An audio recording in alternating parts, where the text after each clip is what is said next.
Good morning, everybody. Tēnā koutou katoa, malo lele talawhalawa. A warm welcome to you all, to councillors and members of the public and staff in the chamber, and to those who are watching on the live stream.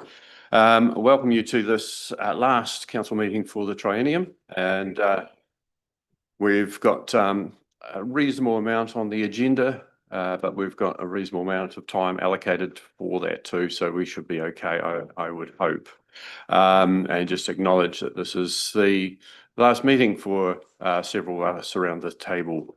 First of all, we'll just ask for any apologies. Councillor Ryan. Just an apology for lateness from Councillor Linwood. Thank you. Any other apologies? Councillor Thompson for lateness. Okay. And Councillor Cowles also is expected to be here, so apologies for lateness for him as well. Someone moved, we accept those. Councillor Holding, thank you. Councillor Hopkins, thank you very much. Those in favour say aye. And against, that is carried. Moving on to any declarations of interest. There are none. So next we'll go to the public forum, and we have a number of speakers registered for that. First up, we've got Franz Schlack. Welcome, Franz.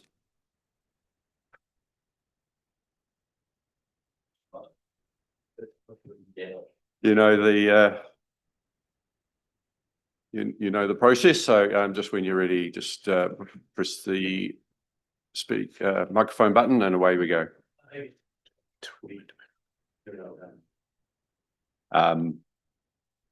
And just a reminder, no electioneering. No what, sorry? Electioneering. Oh. This goes for everyone around the table, Jim. Okay, Franz, when you're ready. Good morning, elected members and council staff. On the 5th of December last year, the District Plan Review Subcommittee resolved recommendations 109 and 110. You can see on a bit of paper in front of you what they're about. The intent of these resolutions was to address the shortcomings of the then already present draft District Plan Sesame Chapters user note, referencing the Trespass Act 1980 and general right of access to private land, as user notes are legally ambiguous and inherently not legally binding. Picture of the user note is there. In the council meeting of the 17th of December, all the subcommittee's recommendations were attached to that meeting's agenda, creating an impression with council that they were included as part of the proposed district plan, or the PDP. And you might recall that I made a submission to this council about these particular recommendations and pleaded with you to have them incorporated in the notified district plan.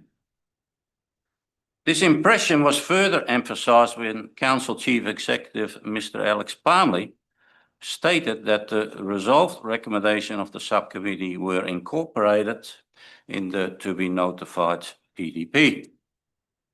Additionally, Mayor Kircher made sure that the intent of all the subcommittee's recommendations was understood by council planning staff by raising that very question to them. The meeting's agenda was confusing to say the least, as it included two lists of all the subcommittee's recommendations, making it appear that council voted to include these recommendations, but also an officer report that recommended further changes to the subcommittee's recommendation that had not been presented to or even discussed with the subcommittee prior. No opportunity was given during the meeting of the 17th for councillor to discuss and resolve amendments to the subcommittee's recommendation as were made in the officer's report. Immediately following this meeting, in which this council decided to notify the PDP on the 1st of March this year, I checked with Councillor Hopkins that those subcommittee's recommendations 109 and 110 were going to be incorporated in the notified proposed district plan, which he confirmed to me by making reference to Mr. Palmley's statement. The proposed district plan was notified, made publicly available on the 1st of March this year, and upon checking, it was immediately clear there's those two subcommittee recommendations that address so much of the angst and concerns around the SESM objectives had not been incorporated in the notified PDP, but instead again addressed by means of a non-legally binding user note. Since the notification of the PDP, no information has been made publicly available around the concerns of the notified PDP, except for a single notation in the minutes of the subcommittee's meeting of the 10th of April this year, so that's post-notification of the PDP. No discussion on this matter that, and I quote, generated considerable concern in the community, unquote, took place during the subcommittee meeting of the 9th of September, when these minutes were accepted by the subcommittee. Nor was any other feedback on this issue provided by any councillor or staff member until yesterday morning, the 29th. There is no doubt in my mind that the PDP, as it was notified and published on the 1st of March this year, was not the plan that councillors believed they decided on during the 17th of December 2024 meeting, and I believe that most of you councillors do too. Only yesterday morning, and well over 6 months after the PDP was published, did I receive an emailed letter from the chair of the subcommittee, Councillor Thompson. The letter provides a confusing explanation how councillors voted on a proposed plan they were led to believe they voted on was in fact something significantly different as far as the SESM recommendations were concerned. This letter finished with this statement: I consider the matter closed and your concerns addressed. I completely disagree with that statement because in my view, what has occurred with these particular subcommittees' recommendations, the PDP councils believe they voted on, and the notified PDP is not just about the district plan anymore. What has occurred demonstrates manipulation of council's democratic process that led to the council during the 17th December 2024 meeting being misled. Over 6 months has now passed since the PDP was notified, and during this time, I have attempted several times to seek to resolve this issue with this council without any result, except to this much belated letter received only yesterday morning after it was discovered by council staff that I was going to make a submission to you on the district plan process. This council has just about run its course and will soon be replaced by a newly elected one. I request that you take one last decisive action to ensure that what occurred around this process is not repeated again. Please direct the Chief Executive to include in the new council's first agenda a recommendation by this outgoing council to the incoming council to conduct a review around the proposed district plan process, starting with the council meeting on the 17th of December 2024 until today, the 30th of September. This is to ensure the same manipulation of council processes is not repeated in the future. Alternatively, I'm also quite willing and able to request the same, but of the Office of the Ombudsman. Finally, I urge you to defer all decisions involving the proposed district plan, including those on today's meeting's agenda, to the new council.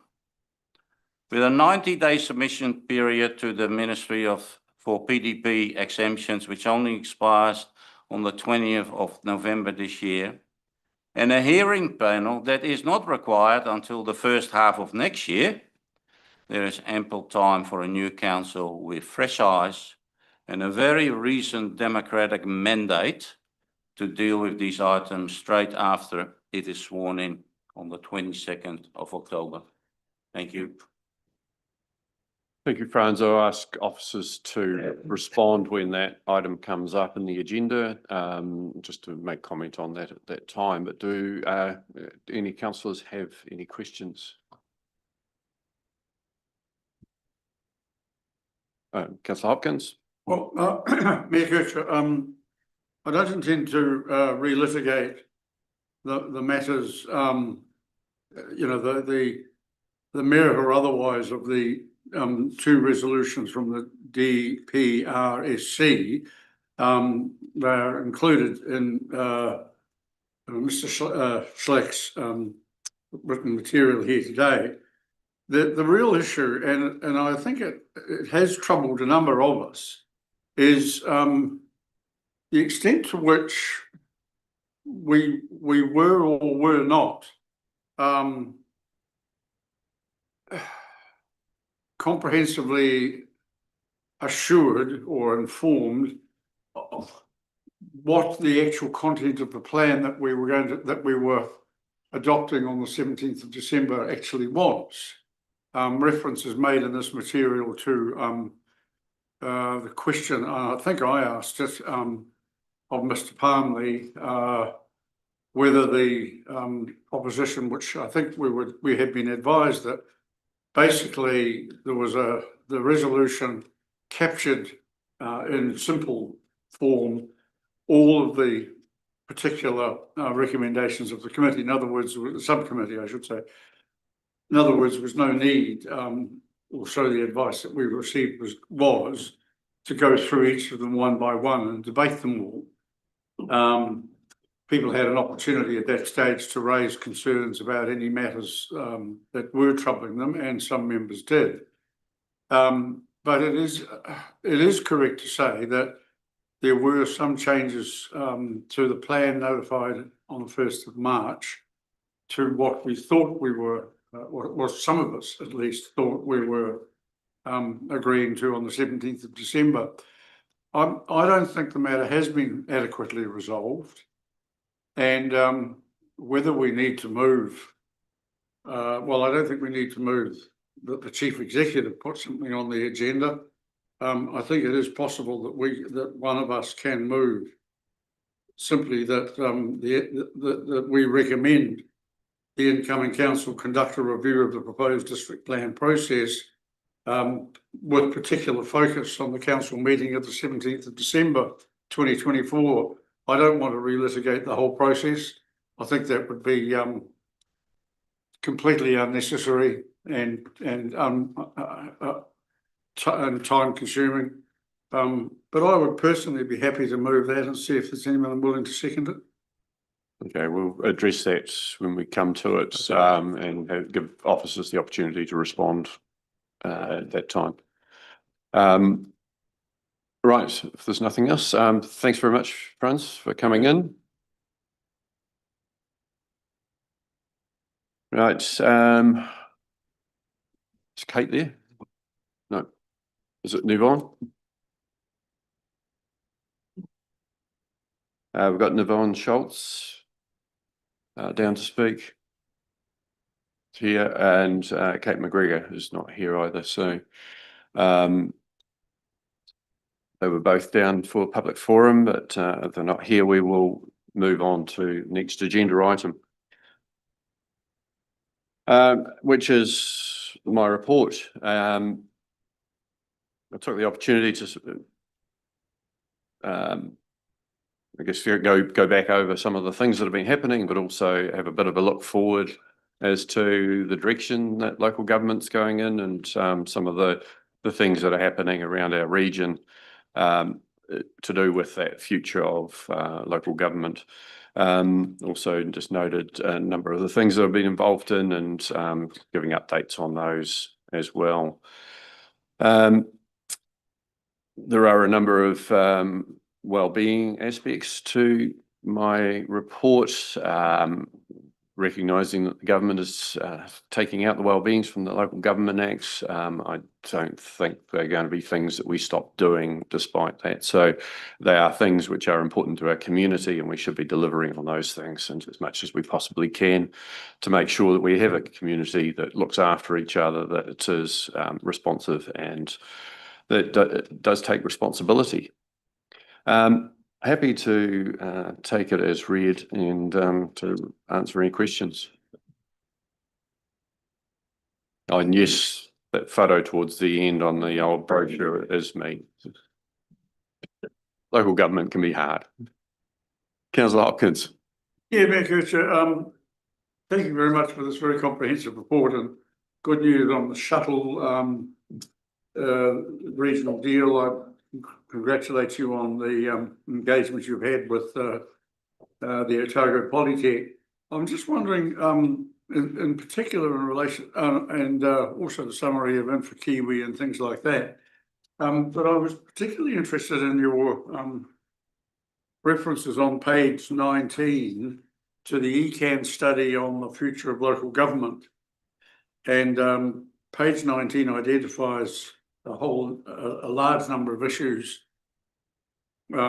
explaining why this work is underway, and I share the concerns that the people who drafted this document have about those matters.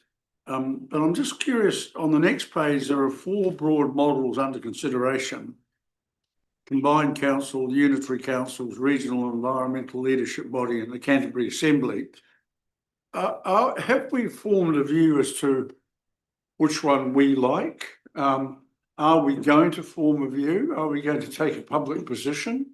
Because it does seem to me that there's merit in actually us alighting on one of those as a preferred solution. Thanks, Jim, and yeah, good question.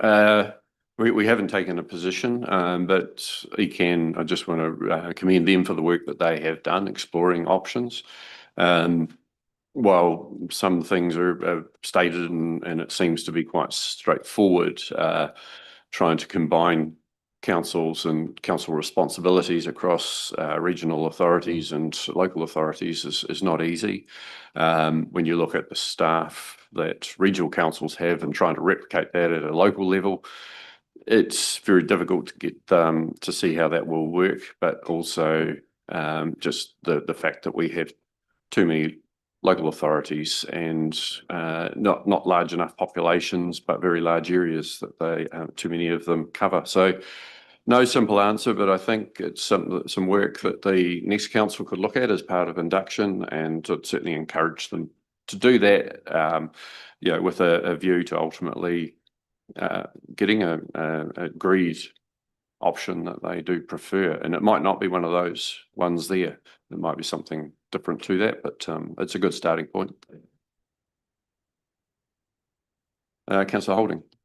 Yeah, I was just also wondering, it's good to see that front foot of some of that work. Is there any of that work happening to the south in the Otago region? It's probably not as coordinated as that. I think we've had Dunedin calling for unitary authorities which seemed to come out of the fact that they lost one seat, which went to Central Otago more than anything. It hasn't been a joined up effort in that same way, but as the bridge between Canterbury and Otago, perhaps Waitaki can play a role in looking at that and broadening the discussion a little bit further. I'm just wondering if Mr. Palmley has any thoughts on that as well, because he's more involved in that CE level with the other CEs and the work that's been going on with them. So I think there's nothing in Otago that's as advanced as the work that Environment Canterbury have commenced within the Canterbury region. I think it's fair to say that it is only just commenced. I think they wanted to put something out there to start a discussion. And I think before looking at, what the options are, I think there's some more fundamental issues to address first, which requires engagement with our communities and probably engagement with government as well about, what is the role of local government and how will the voice of local communities be heard going forward. Some of the issues highlighted in here are around, the continued reach into local government and local communities of central governments. Some of the challenges we've battled with over this triennium is, what you want to do and what the government says you have to do. We've seen that in all sorts of different aspects of what council does.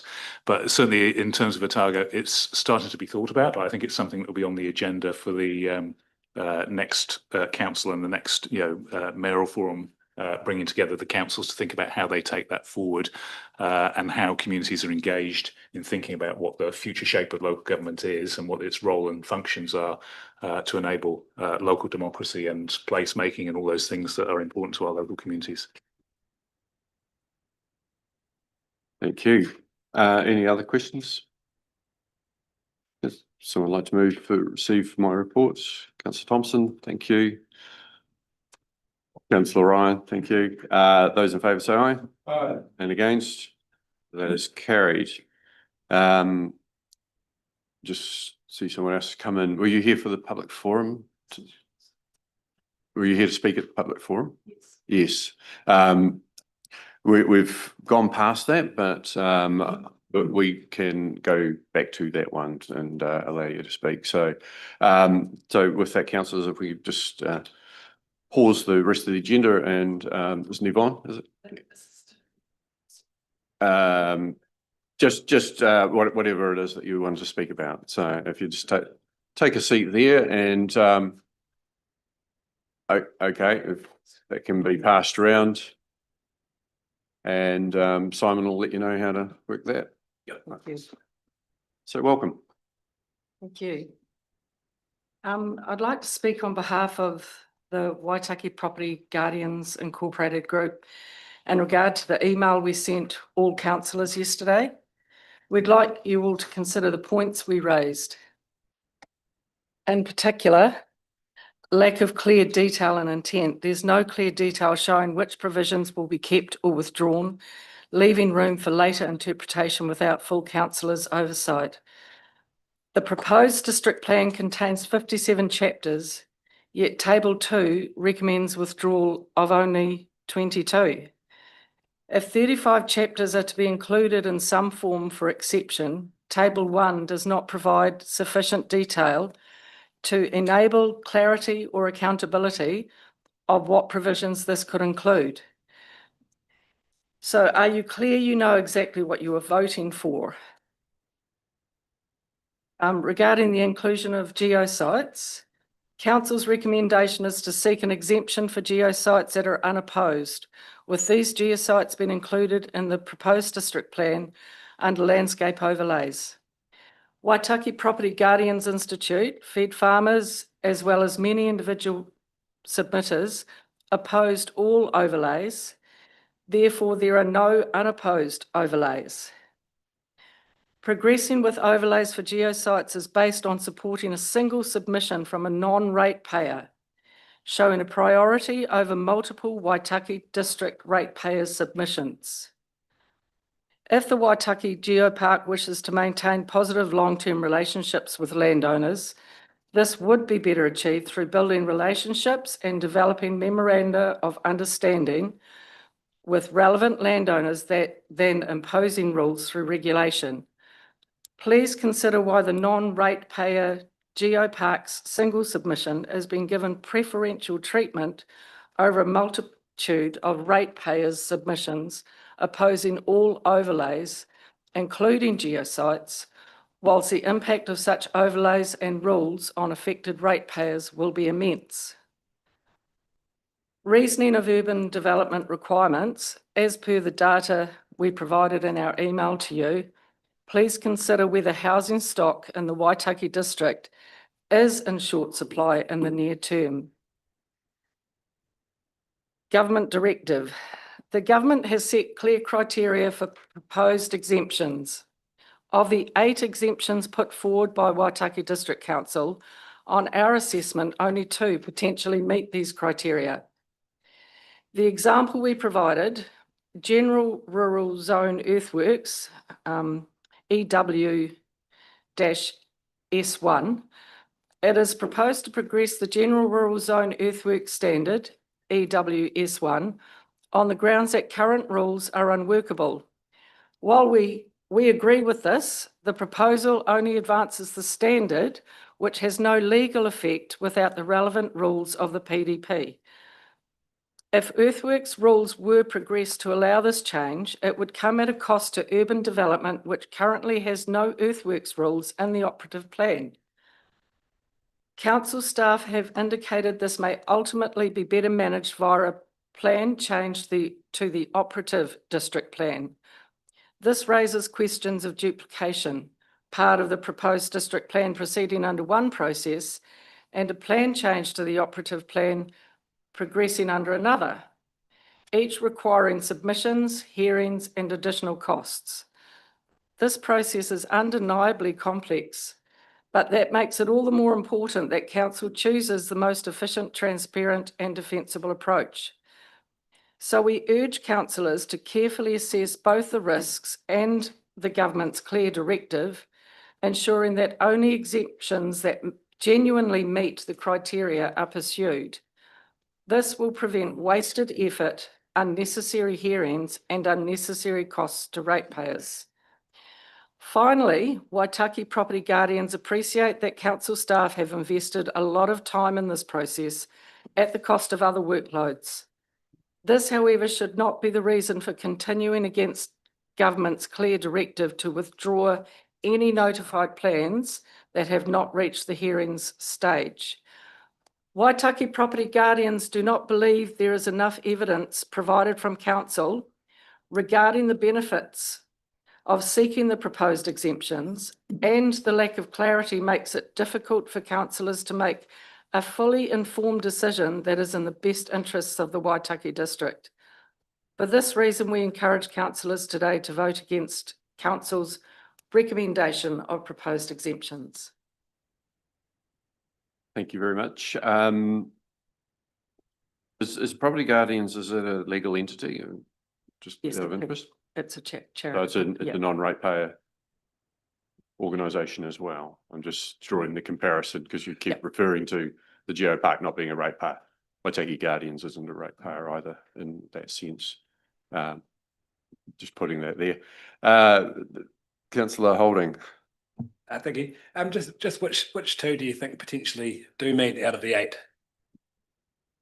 I don't have that information on me. Councillor Hopkins. Yeah, thank you for the submission. I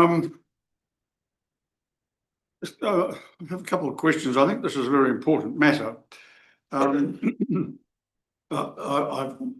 It's clear to me that one of your principal, or is it reasonable for me to assume that one of your principal concerns is the inclusion of the geosites, given that you would argue that there are a number of ratepayers who have submitted opposing all the overlays which include them. Secondly, I'm wondering if you could explain to me how a rule that applies in the general rural zone to earthworks could actually impact urban development, because as my understanding of planning generally, and the plan particularly, is if rules apply in a zone, they cannot be exported or imposed in other zones unless they're actually specifically identified to be part of the objectives, policies and rules in those zones. And thirdly, you say that we should only seek exemptions for the matters that genuinely meet the Crown's criteria in order to prevent wasted effort, unnecessary hearings and unnecessary costs. Am I correct in assuming that basically all we are doing at this stage, perhaps, is asking a minister to think about certain things and allow us to proceed with them?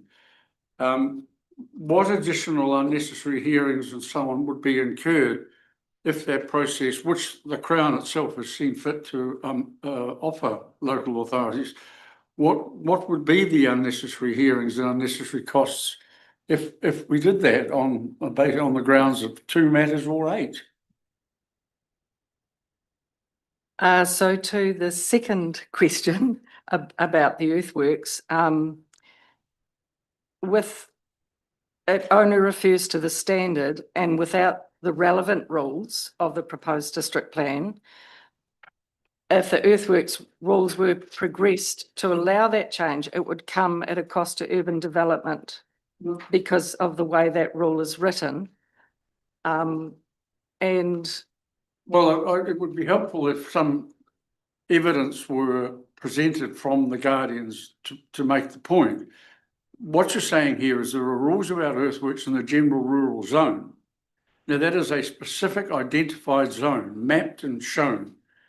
And you're then saying that those rules in one zone apply to another with no evidence that they're actually identical. so my understanding is that EWS one relates to a standard rather than rules.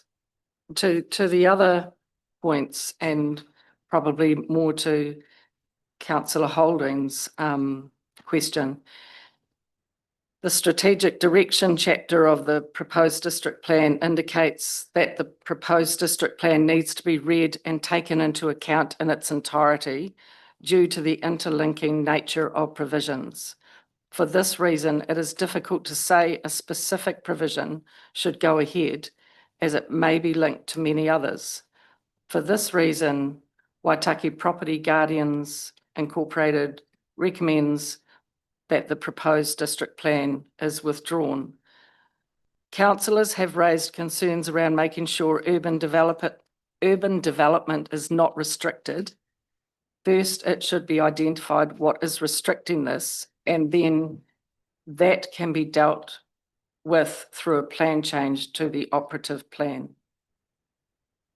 Thank you. There has been a lot of work gone into to identify areas where there needs to be more land availability and so on. And obviously that's the government's something the government is pushing, is to make sure there's plenty of land availability for housing. So as much as they're saying they don't want overlays, they are saying they want housing, and that's the position we're in. So we are trying to find the right balance.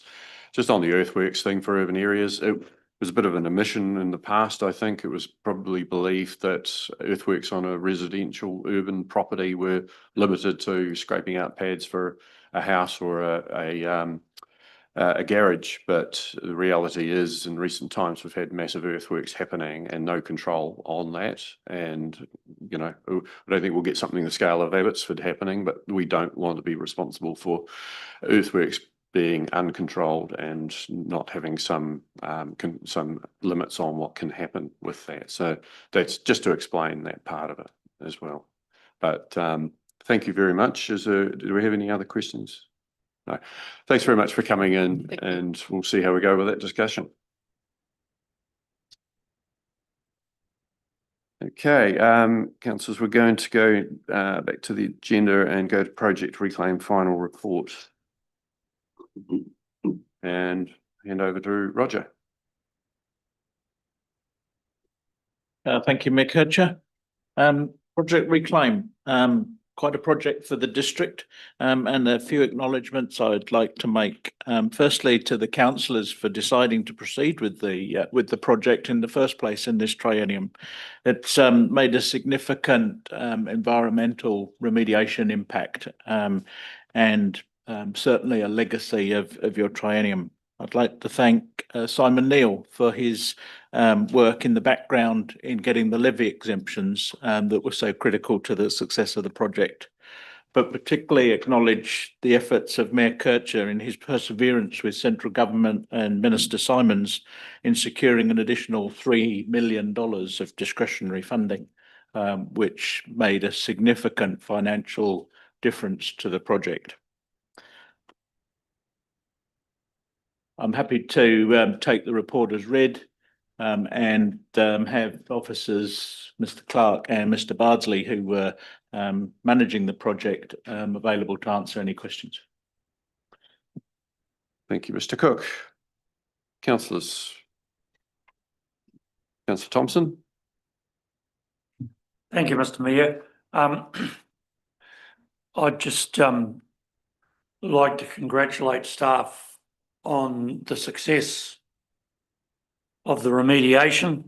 In retrospect, there's always things that we can learn and improve upon, but the fact that this project was brought in under budget and under time needs to be acknowledged publicly. Thank you. And you, Mr. Parmley was saying that wasn't a question, but you were going to finish by saying, do we all agree? Well, actually, if Mr. Parmley wants a question, what the hell's that block of wood you've brought with you, Steve? One of the things that the project achieved was recognition amongst our peers, and it won an award at the Apopo Awards for Best Sustainability Project for 2024-25 at a glitzy little awards ceremony up in Christchurch, where we were particularly overwhelmed with the level of the attributes of our fellow nominees. So it was a bit of one of those moments that recognised certainly the collaboration that was achieved and the outcomes that were achieved of the project. So we're quite proud of that. Thank you. Councillor Hopkins. Yeah, thank you, Mayor Kircher. Look, just a couple of very quick questions. Looking at the budget and funding summary, we've got 9.95 million from us, 4 million from the waste levy rebate, 3 million from the Contaminated Sites and Vulnerable Landfills Fund. But that emissions trading scheme exemption of 1.5 million, was that an actual cash payment to us or simply a relief from the obligation to pay? Yeah, it's a great question, Councillor Hopkins. It was just a relief of an obligation to pay, but we had to budget for it because it was an extremely challenging process to go through to secure that exemption by the gentleman on my right here. Just one other very quick question, if I may, Mayor Kircher. On the next page, 28, under the key outcomes, I'm thrilled to see that we've managed to relocate the native lizards and various other matters. But I'm curious to know, preserving cultural and archaeological sites of significance, what were they and where are they? That again is another great question. That's related to the ecological and the heritage reports that were completed as part of our consent obligations, and that was acknowledging that the area had some cultural significance and that to be aware, particularly if we had any accidental findings, what the process might be around dealing with those. So early engagement with iwi and certainly Department of Conservation. Yeah, Yawamoa Creek is I think it's a site of international significance. That's where the full moa skeleton that's currently in the British Museum was actually found and excavated by Walter Mantell. So it's a fascinating piece of global history. Thank you. Any other questions? Councillor Linwood. Thank you. I've got a bit of a random question, but was the waste categorised as it come out? Because 69,000 tonnes is a lot. I would be interested to know the breakdown of that waste. All of the waste was considered to be contaminated based on the sampling that was done prior to the excavation work. In terms of categorising it, it was more a visual thing. So you know, there was soil type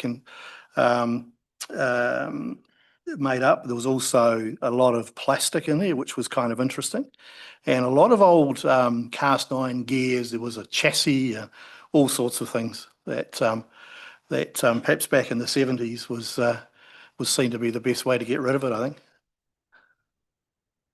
Thank you. Any other, councillor Holding? At the beginning of the project, there was some opportunities to get some other revenue streams of diverting waste from other places before Palmerston was capped. Did that come to fruition?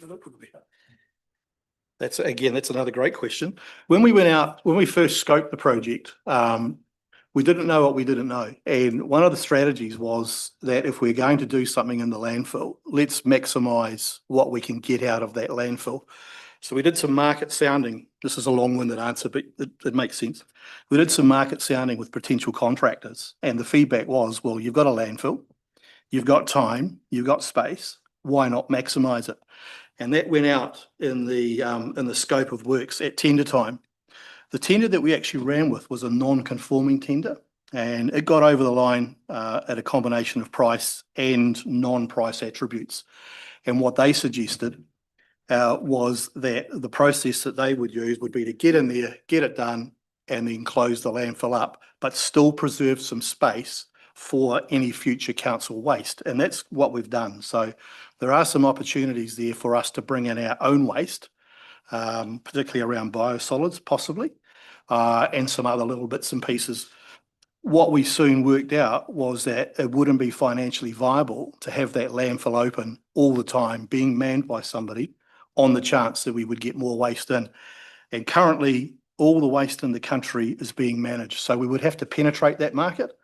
There wasn't things out there that we could go out and bid for. They were already sort of over being managed by the major players. So we've kind of done a hybrid where we've got space and we intend to utilise it. Whether that's allowed to offset the cost of Project Reclaim, I don't know. But Thank you. Anything else? Okay, someone like to move that we receive the report? Councillor Linwood, thank you. Councillor Holding. Any discussion? Okay, I'll put it. Those in favour, please say aye. And against? That's carried. Thank you very much, gentlemen. Thanks for the work that you've done, and look after that bit of wood. Okay, next we are going to the future status of Beach Road North. And expect we're waiting for someone to join us in the chamber, are we? Paul Hayes is online, ready to join Okay. as soon as we're ready to start the paper. Yeah, he's online, that's good. Who wants to introduce the report? Roger, thank you. Thank you, Mayor Kircher. I am fairly quickly going to hand over to questions and Paul, who's online, as he has written this paper and understands the technical intricacies of net present value. But we're all well aware that Beach Road is subject to significant coastal erosion. And the report illustrates that, but also that one of the consequences of Project Reclaim, and we knew this from the start, the road went over the landfill in Beach Road. So we're now left with Beach Road being closed, and officers were asked to come back with the various options, the various cost of those options, and those are presented in the report. I think it is particular to note that this report illustrates the benefit of one of the teams created through transformation, and that's the asset management team, and the technical knowledge and the financial scrutiny that they can apply to such projects now. And that is why you're presented with a number of options and the cost over a 40-year period. Thank you. Right, so we'll go to Paul and just ask, do you have any comments you want to make to as an intro as well, Paul? Good morning, everyone. No, I think you've got the report, and I'm happy to answer any questions that you may have on it. Okay, good as gold. There's a slight echo with the sound coming through. If that's at your end, if there's anything you can do, that would be great. But if not, don't worry. Councillors, questions, please.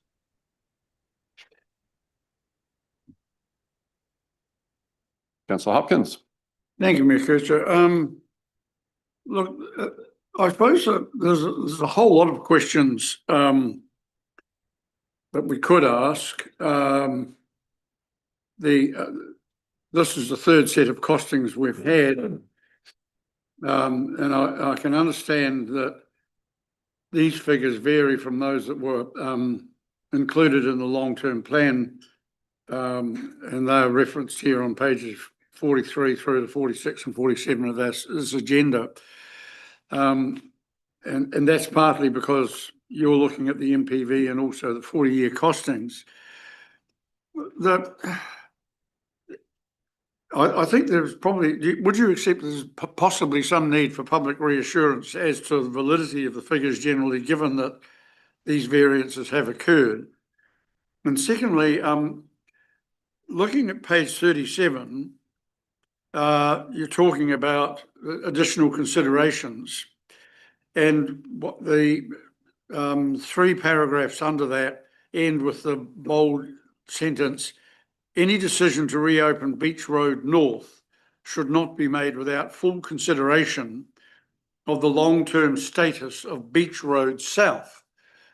But I wonder if throughout this whole process, we've been so focused on one road that we haven't actually considered the cost of the alternative. If we are going to retire all or some of this route, what's going to replace it?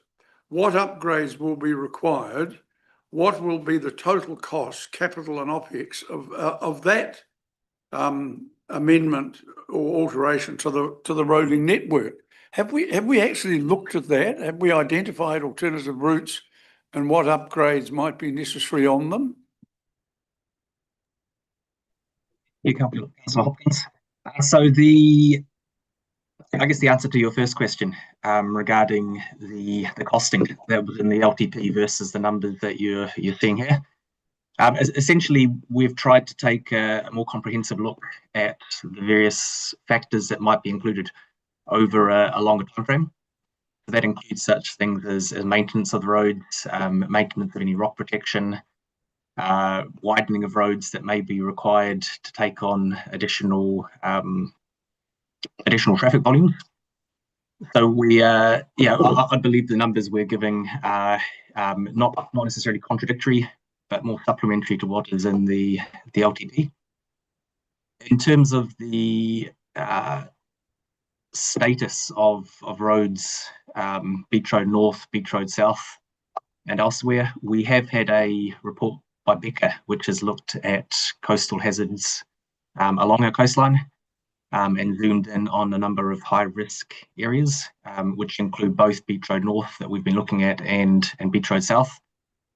And in both instances, actually recommended an approach of managed retreat.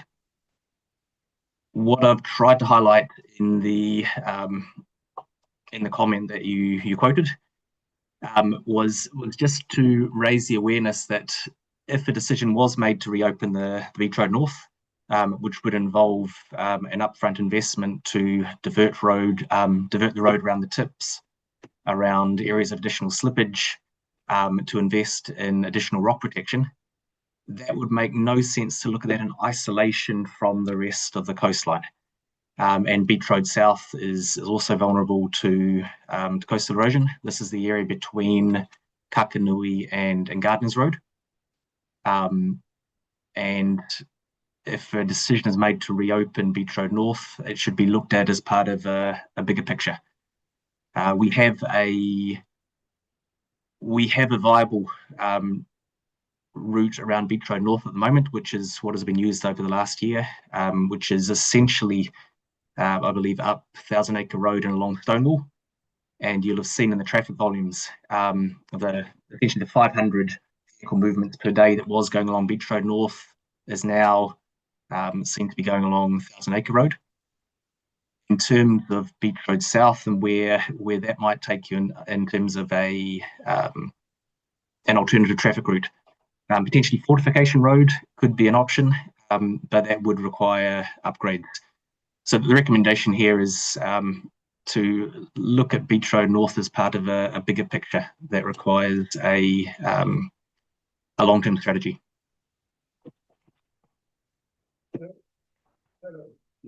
Thank you for that, Paul. Just one supplementary question, if I may. Looking at the numbers you've given us on, there's a description of the options on page 36. And option 1, Beach Road North is reopened and remains open through to 2065 and beyond. You've got figures of 9.25 million and NPV 7.21. That amounts, dividing those figures by 40, I make it that's a cost of between 225 and 250,000 per year over the 40-year period. And looking at option 4, Beach Road North is reopened only between Old Bones Lodge and Awamoa Road, applying again the same principle of dividing the 7.9 mil and the 4.85 by 40, that's 175,000 per year. Would that money, I mean, is that's a simplistic solution, but would the money be spent in that way, or would there be substantial tranches of cash on some years and very little or none at all in others? Exactly. So what we've looked at is over a 40-year period when the costs would be occurring, and that's the difference between the figures on the left, the 7.9 and the 4.85, which is the net present value. So essentially, the longer you can defer costs, the less they cost in today's terms. A reopening the road option, you've got some upfront capital costs, or very, very high upfront capital costs in terms of the erosion protection, in terms of the realignment around the Q-tips, in terms of realignment of the road around areas of additional slippage, one of which is included in the report. So there's a high upfront cost in terms of reopening the road.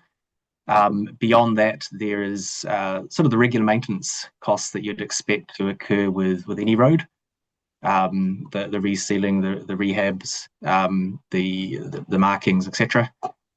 There's a cost associated with maintenance of the erosion protection. And there's also an allowance for additional localized realignments if and when additional slippage occurs, recognizing that the extent of the erosion protection that is considered in these options is significantly less than what Becca recommended and is included in the LTP. Thank you, Paul. Councillor Ryan, and then Councillor Thompson, and then Councillor McCone. Yeah, my first question was, I guess, along the lines of Councillor Hopkins earlier, and you have addressed some of that, but I think I am still, I guess, a little bit nervous that we are being asked to, being taken into account the wider context of the area, but I feel like are still at risk of, I guess, making bitsy decisions that potentially don't line up with each other. And so, yeah, I guess one of my questions is like, how do we make sure that whatever we decide today is consistent, I guess, with what we'll need to do across the wider coastline. But also, the report sort of speaks about the assumptions about water and wastewater mains that we have to last sort of 30 years before realignment was needed. I guess I was interested in how solid that estimate is and what's our contingency if erosion does accelerate, and are there any other services at risk along this area that haven't been factored in? Like, I guess, should we be looking at like a more complete picture and aligning any decisions with like a wider view to avoid duplication? Thank you. Certainly we are in need of developing a robust coastal roading strategy. And the first step of that was the Becca report that was done last year, which looked at some various options and recommended a way forward. Taking those to the next step is something we haven't yet done. And ideally, we would be looking at Beach Road North as part of the bigger picture. But the work on Project Reclaim has sort of accelerated the decision-making required around the northern section of the road. In terms of the water wastewater services, so they were put in 2014, so just over 10 years old. They'd be expected to have a life of up to 100 years. So we'd be looking to try and maximise the value we can get out of them. They are set in the order of 10 to 20 metres back from the road. So even if we were to do nothing in terms of erosion protection, and the road was progressively to be eroded away, and then the land behind it, we do have some time. 30 years is an estimate. Probably what we'd find is in localized areas, it would be a little bit less, maybe a little bit more in other areas. But for the purpose of this analysis, we assumed 30 years. What we'd probably do in the short term, if and when erosion was to threaten the pipes, was to look at localized realignment. And again, that is to try and maximize the life of the assets that we have already invested in. Thanks, Paul. Councillor Thompson. Thank you for the report, Paul. I think you haven't quite answered one of Councillor Hopkins' questions, so I'll repeat it.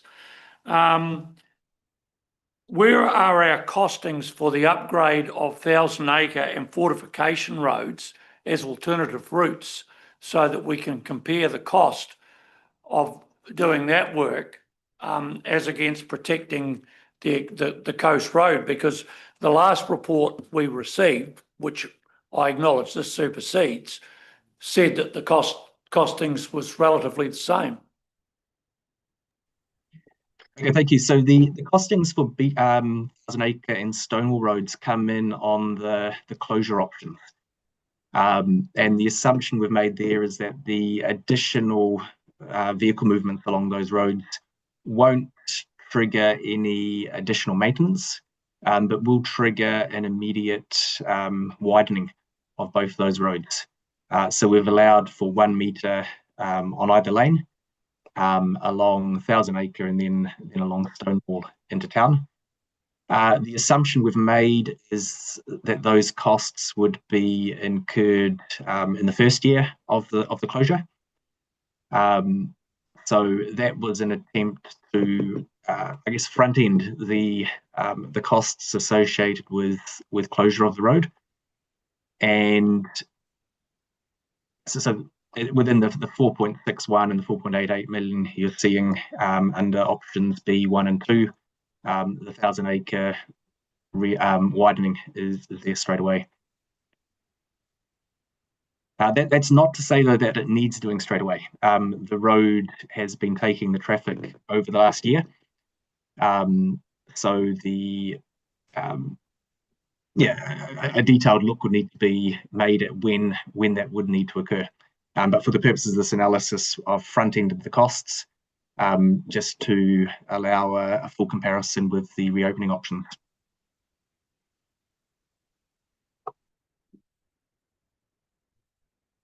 Supplementary then, so I'm to assume that the costs associated with the closure are going to occur straight away, whereas the costs to remain open are to be averaged out over a 40-year period. No, sorry, that's not 100% correct. So as I explained, the costs for reopening the road, there are some components that are immediate. We can't reopen the road without the realignment, without putting the erosion protection in. But then there are other costs that are spread through the life of the project. So there's ongoing maintenance costs associated with keeping the road open. Actually, probably what I didn't note is some of the other reopening costs also trigger widening of 1,000 acre road if and when Beach Road North is closed. So under option A2, we've assumed that the Beach Road North is opened, but actually it's at end of life in 40 years' time, and then the widening comes in at year 40. Under option A1, we haven't put in any rock protection to Beach Road North, so we've given it a 10-year lifetime, and the widening of 1,000 acre and Stonewall roads would come in year 10. And option A4, which is the partial reopening of Beach Road North between Old Bones Lodge and Awamoa Road, would require a widening of Awamoa Road in the near future. Thank you. Councillor McCone and then Councillor Percival. Thank you for this report, Paul. It's very comprehensive, and I'm probably going to make more of a statement than anything else from a practical point of view, but the beach road's a very special part of the world, but practically it's just not affordable to reinstate it. We're fighting nature, and nature doesn't give up. It just keeps coming at us. You know, if you believe everything you say on climate change, we're going to have higher sea levels and probably more storms, which are just going to keep chewing away at that. We do have erosion problems, as you've mentioned, just north of the Kakanui Township. That road is the only bypass on the coast from Oamaru down to Southland, if should something happen to State Highway 1 between Oamaru and below. So, you know, we could end up, if we don't do something on an alternative route, other than tipping money into the sea, as I said, sorry for being so blunt, but I think we're better off to start forming an alternative route off the coast that protects us for the next 40 years. You know, a 40-year lifespan is a 40-year lifespan, but if you put it where it's going to stay there, we know it's going to be there. We have no idea what nature can throw at us tomorrow or the next 10 years of what we're going to end up with. So I think we don't have too many options, and I thank you for all the work you've done on it. Good question. That's his speech for later on. Councillor Percival. Yeah, just to comment on Jim and Jim's questions regarding 1,000 acre and fortification. Over the last decade, there's been an incredible lot of money spent on improving those roads, which I think you could have taken into account in this report. My question is, the southern end of Beach Road, which is the vulnerable area where we've got the detour in place, has there been a study done on that as far as feasibility of acquisition of land and just project and design to take that road away from its vulnerability? First of all, just to comment on 1,000 Acre Road. Yes, so I just want to emphasise that we're not recommending to immediately start with a re-widening program. Work has been done. The roads are currently coping with the traffic, but I front-ended the cost just to avoid the possibility that people would come back and ask, but what about re-widening the roads?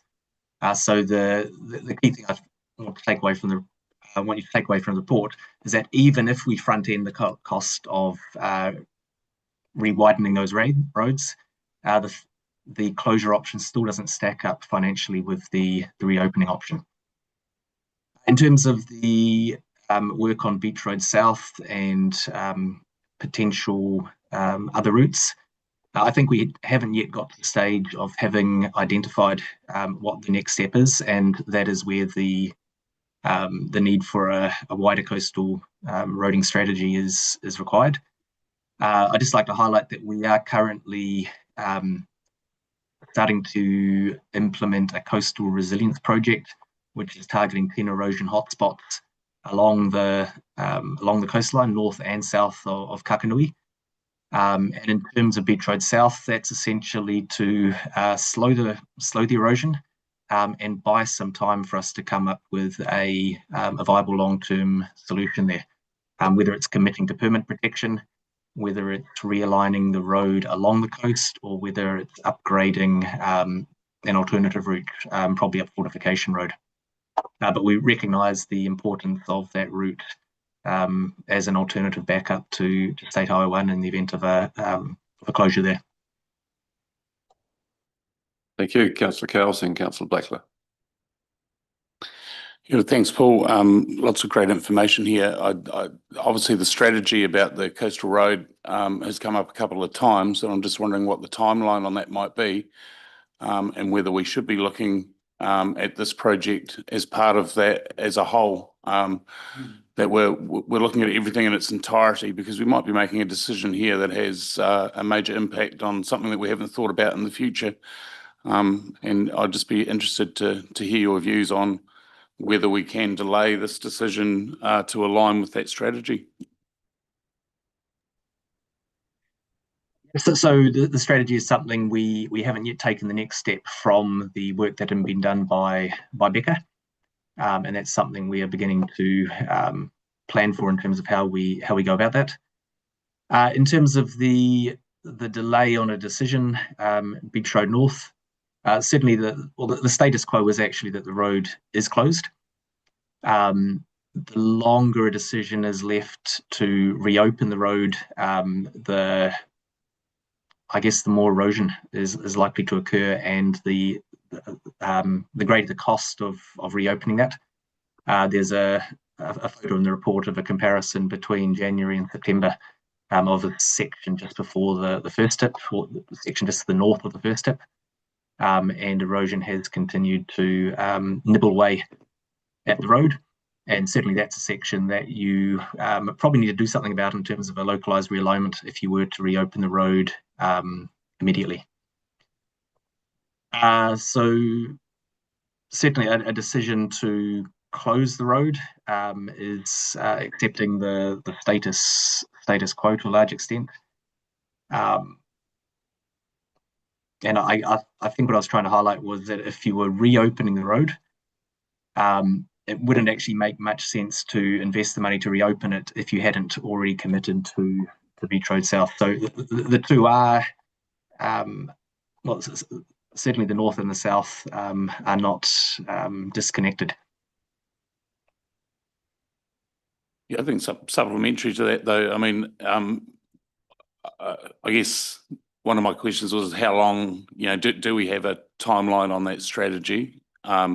Because, if it's within a year or 24 months, it's different to being a 5 or 10-year strategy where we can combine these projects as a whole or look at it. But I guess I'm still just wanting a wee bit of clarity on, I guess, we could be making a decision to bring that strategy forward and make that one of our priorities. So I guess that was my question.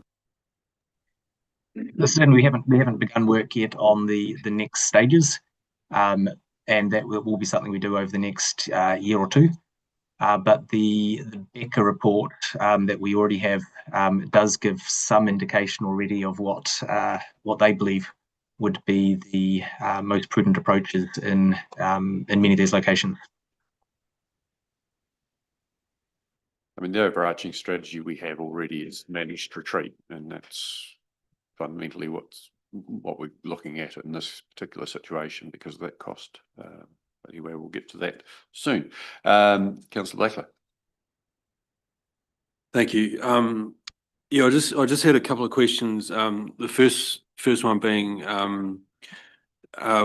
in previous conversations we've talked about not having placed a value around amenity and other factors aside from cost. And I just wanted to understand if there had been any moves behind the scenes to try and kind of quantify what some of those considerations might be and how we kind of place a value on that as part of this. And secondly, probably perhaps a more detailed question, what has informed the rock remediation numbers in this report? Because I see a substantial drop from the earlier estimate, so it'd be good just to understand what's underpinning that. And have we given consideration adequately to alternatives and costed and considered them per Becker and other ideas perhaps not yet considered. And just finally,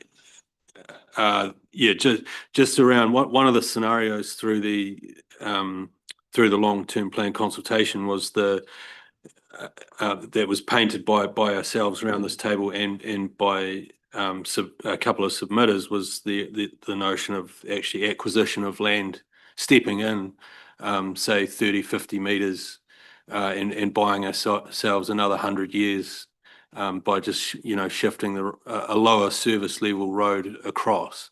And I just wondered, how might those cost considerations sit within this the table that you present here, Paul? Thank you. So first of all, in terms of the benefits, we certainly have tried to recognise the fact that there are non-cost benefits to having Beach Road, and they came through loud and clear through the LTP consultation.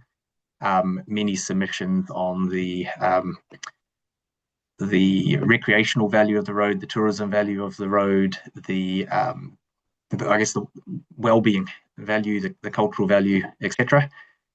And none of those have been quantified through the analysis. There is an approach where you can attempt to monetize the benefits, and that is an approach you could go down, which we haven't in this report. I think that what the numbers do show, the difference between the reopening options and the closure options is essentially the value you would need to assign to these other well-being values for it to stack up financially. In terms of your second... Oh. Sorry, Paul. I can continue. In terms of the second question on the erosion protection, in the Becker report, they had, I think, 11.9 million allocated to a comprehensive rock protection from south to north. And if you were to look at how that stacks up with the closure option, clearly it's a much more expensive option. We, in this report, in this analysis, looked at I guess a lesser standard of rock protection that's more in line with what we've done over the last number of years in similar locations along that road. So looked at a lesser standard of rock protection, which has proven successful in slowing erosion, and then just applied it over the length. There are certainly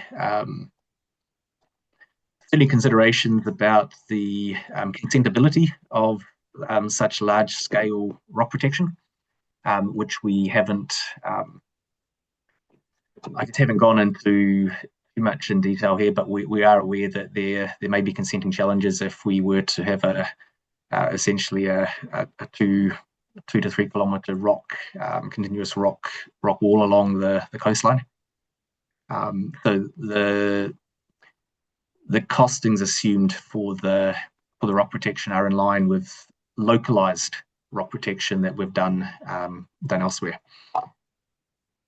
And sorry, I've forgotten the third part of your question. Thanks for that answer, Paul. It was just in the options, at the back of the report where you've kind of detailed out the costings in the table form there.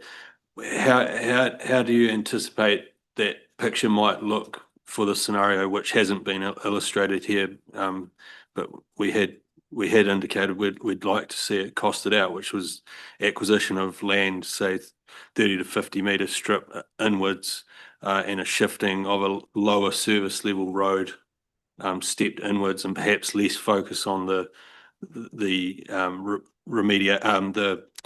coastal rock armouring and just buying time essentially by translating inwards. Sorry, no. So we haven't looked explicitly at that option.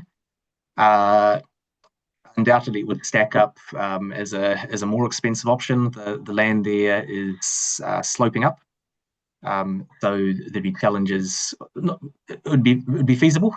Additional costs around the earthwork required with such a road, and we don't believe it would stack up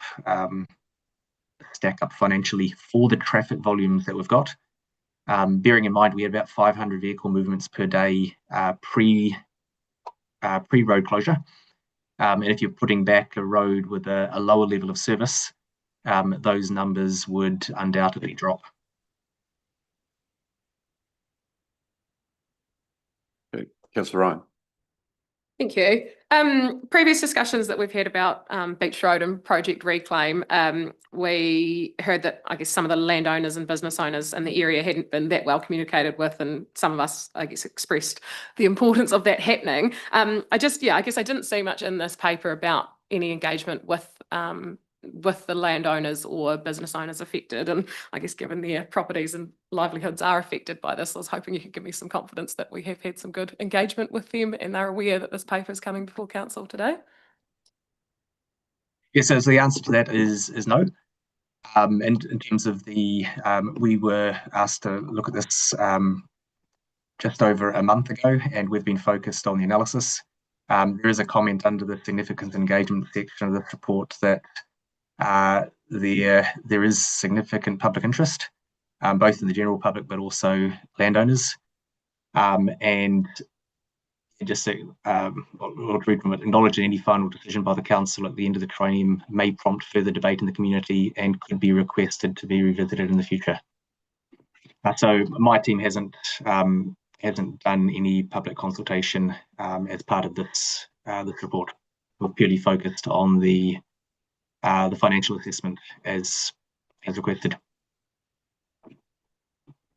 So just supplementary there, I guess I was specifically, there's only, I guess, I've been told previously that there are only, 2-3 landowners affected. So you haven't had any direct communication with any of them. No, correct.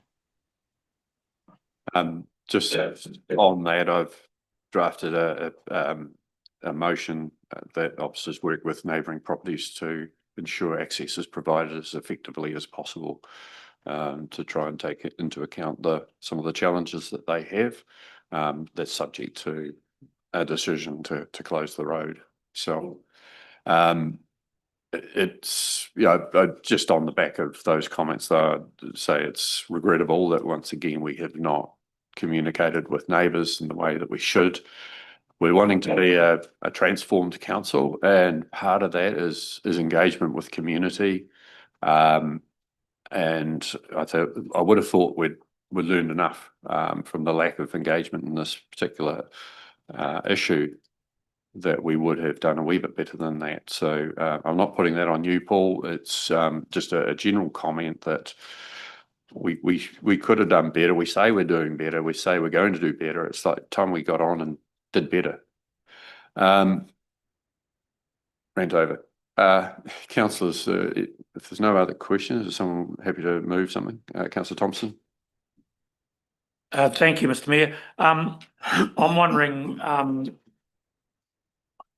just looking at option 5 and 6. One is recommending closure, one is recommending opening, but they both say that we defer the decision to an incoming council.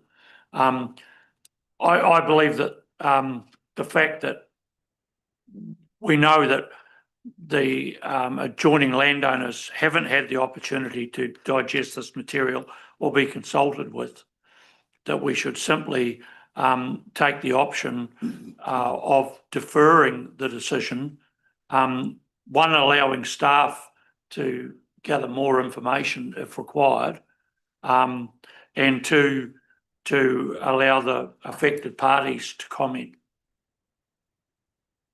And I would be happy to move an amendment along those lines. So a motion that we defer this to the... Yeah, I'd be happy to move a motion saying that we defer this decision subject to further information, consultation with landowners for the new council. Councillor Ryan had her hand up as Councillor Thompson was speaking the first time, so I'll take her as seconder, but acknowledge the enthusiasm there. Any discussion, councillors? Councillor Holding. Just wondering if we had to add something, and I know the public have probably got opportunity to take this agenda item, but can we go a little bit further with the comms and release some of this in a different way? And as in communicating more broadly with the community around some of the challenges and issues? Yeah, we'll just say that. Yeah.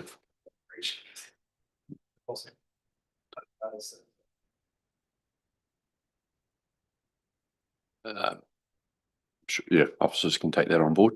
Councillor Hopkins. Yeah, look, speaking to this, first and foremost, I just wonder if the mover and seconder would actually accept the possibility of adding to their resolution the last bit of either, well, we've got an amended version of option 5 or 6. But I do think if we have defers the decision to the incoming council as part of the long-term plan amendment, because I do think it's quite important to try and resolve this matter sooner rather than later. And I would I'd just ask the mover and seconder if they would consider adding those last few words to their resolution.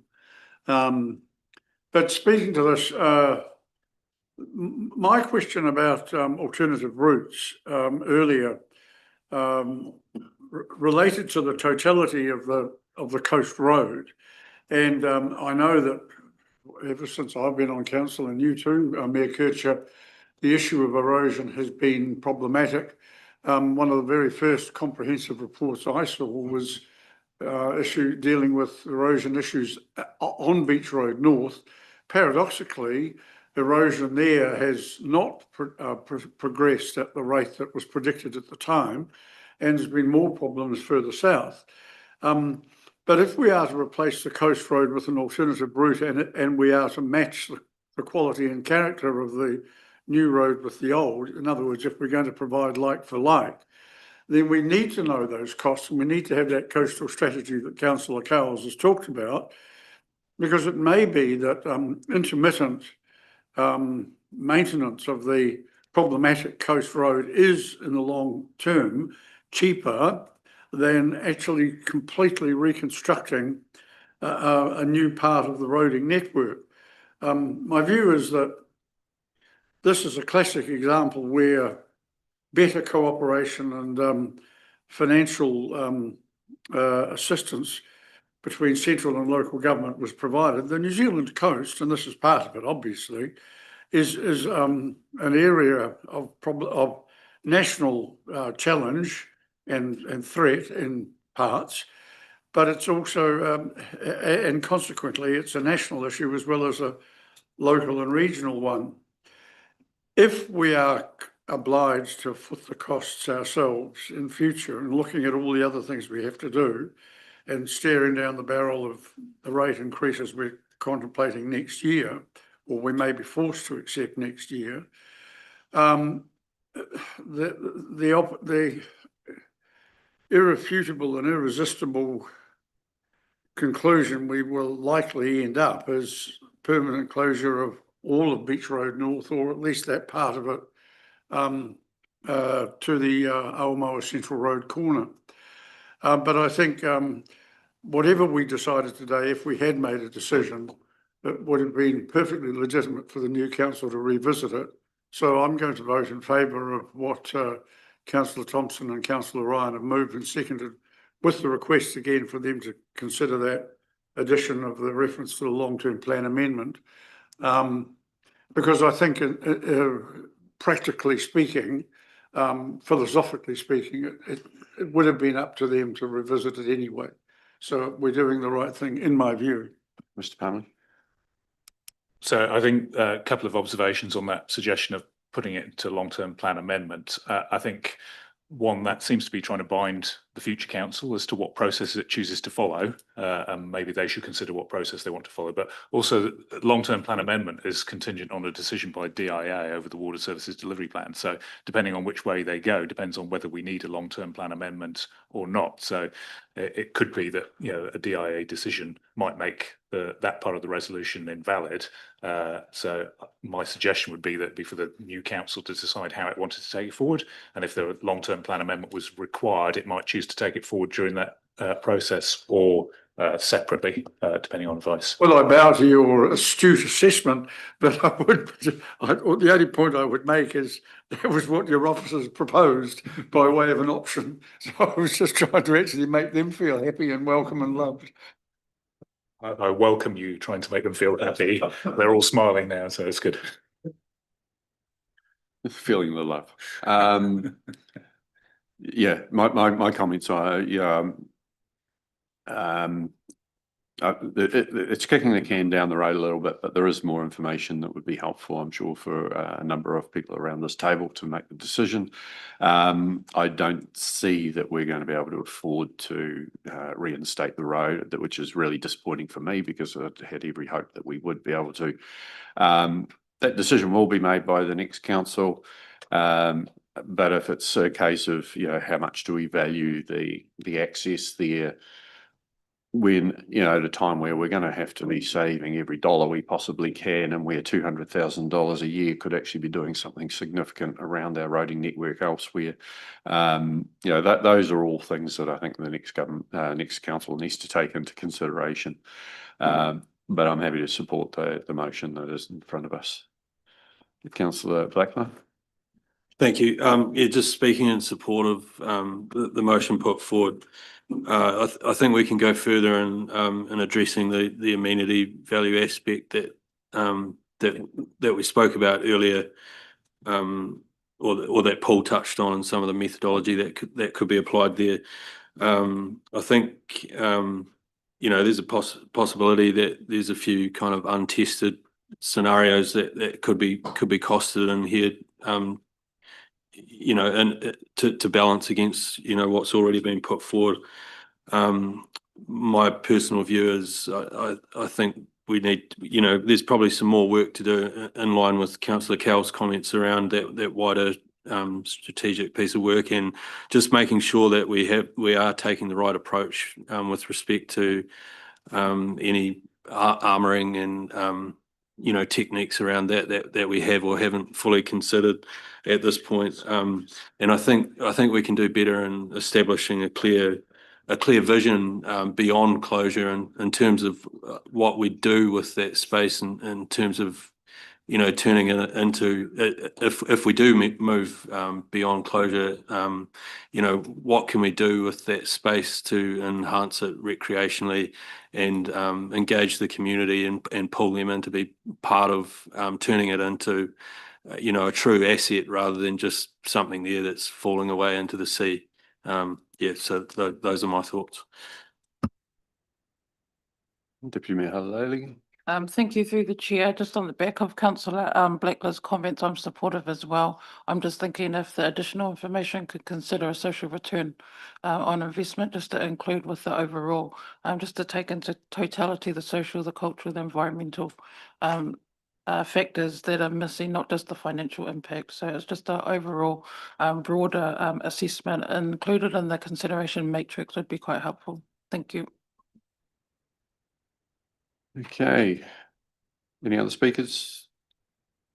I'll just get Arlene to read out what she's got, make sure we've captured it well. That a decision on Beach Road North be deferred, subject to further information and consultation with landowners. Happy? That's good. Okay, so you know what we're voting on. So those in before we go to that, Mr. Cook. Could I just clarify, it's the landowners along Beach Road North that we're consulting with, or are we consulting with the community wider? So Beach Road North. That's correct. Landowners only, it's not. Yes. Wider community consultation. My intention was adjoining landowners. So that would be the landowners particularly affected, not someone who happens to live in Kakanui. Do you want to add the word adjoining? It's made clear. All right, I'll put it, those in favour say aye. Aye. And against? That's carried. Thank you very much. And thank you, Paul, for the work that you've done on this. We've got more work to be done. But you've got, what is it going to be? Month and a bit, month and a half, maybe, before the next council's in a position to look at that. So thank you, officers, for the work you have done. It's a challenging one, and we know it's an emotional one for quite a few people in the community, and trying to find the line between the financial and the overall benefits is a challenging one. So wish the next council all the best on that one. With that, we're going to have a break for morning tea. We'll be back at 10:45 to talk about KPIs, which probably will take a wee while.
Welcome back, everyone.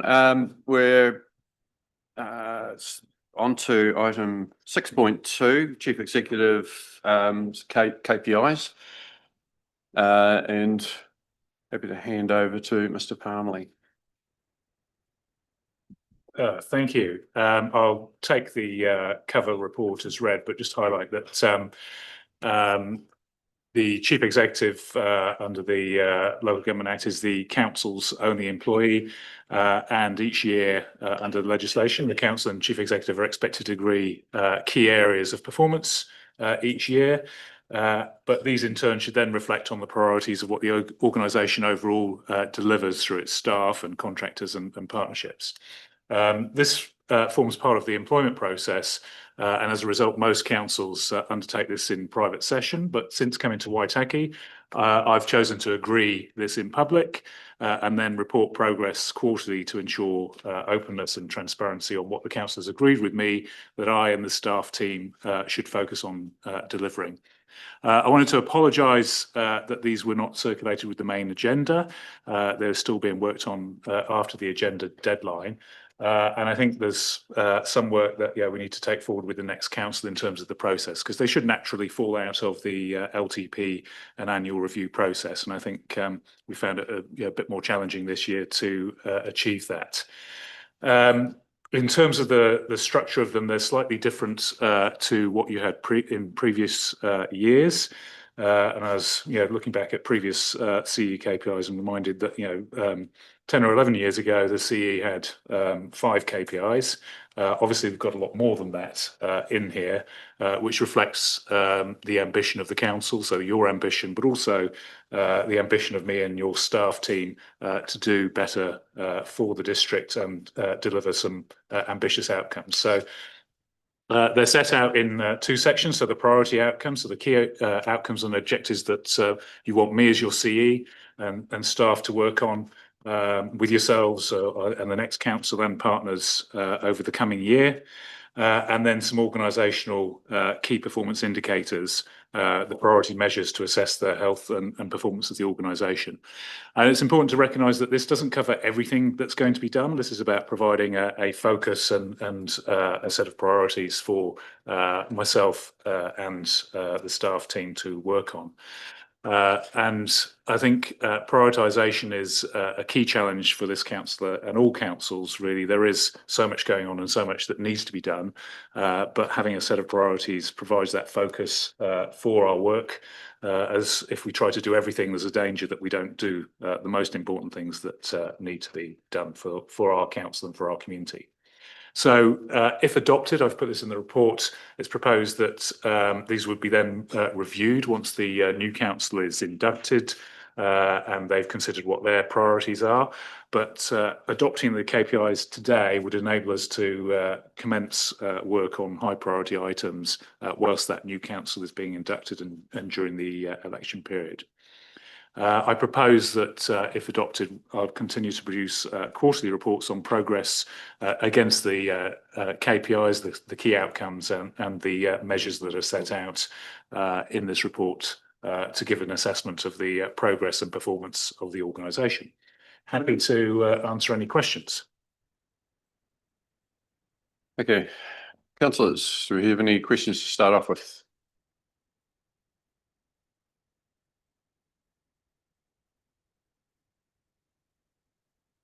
Councillor Ryan.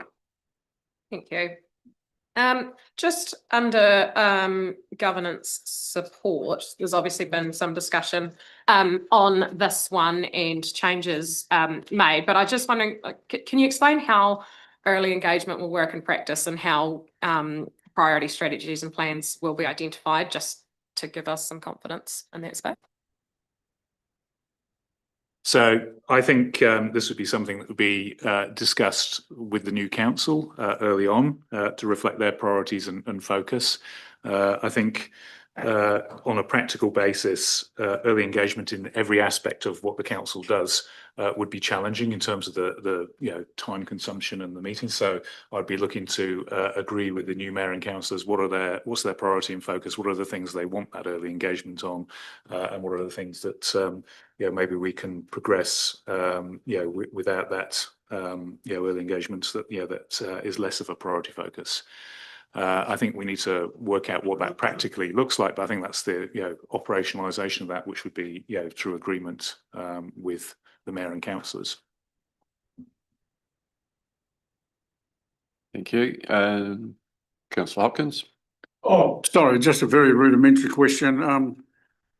If there's typos in these, with whom does one share them? You can share them directly with me. In that case, I will. Yeah, got the curly questions coming out early. Any other questions, or do we want to work our way through this? Not sure what the best process is going to be on this, to be fair. But I think if we had perhaps do work our way through, and if anyone who wants to challenge any of the statements that are in there, we can do that along the way. So if we look at perhaps discuss the overall structure to start with, how things have been modified. A number of us had developed our own thoughts on this, and if you are you happy that or happy enough that this is focused on the things that you want to focus on, and that it's structured in a way that is makes sense to you. Jim. Well, speaking for myself, since you've asked us, I am happy with. I like the way this is set out. I like the emphasis on outcomes, and I think the key thing is Appendix B really does give the new council ample opportunity and really comprehensive grounds to hold the chief executive to account, and to do so on really important matters like overall resident satisfaction with affordability of rates, resident satisfaction with value for money of rates. I mean, there's a whole lot of things in there. Those are just a couple that are significant for me personally, but I do think that Appendix B is pretty critical, and critical in the sense that it's important, and makes the ability of the new council to engage meaningfully with the chief executive and to ask pertinent and questions, and, as I say, hold the CE to account. I do think Appendix B facilitates and enables that very comprehensively. Thank you. Okay, if there's nothing else there, we'll work our way through. So the first priority outcome is delivering the long-term plan and subsequent annual plans. So business as usual, essentially, but obviously how that's done is something that will be of interest to the next council. Is everyone happy with that? Moving to quality services and organisational health. So the financial strategy and commercialism, sorry, losing my spot there.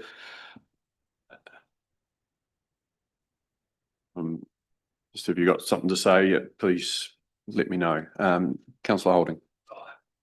No, I was just going to comment there, probably 5 and 2 is really going to be the bulk of the work in the next sort of coming months. Post the transformation program and the water decision is, and the operating environment we're in for the financial strategy and commercialisation around affordability. So I agree with those two. Probably the most important. Okay, nothing else there. Advocacy to government and other bodies.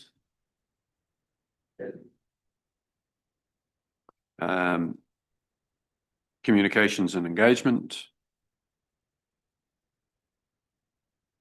I think we've improved that area quite considerably, the amount of communication engagement we have.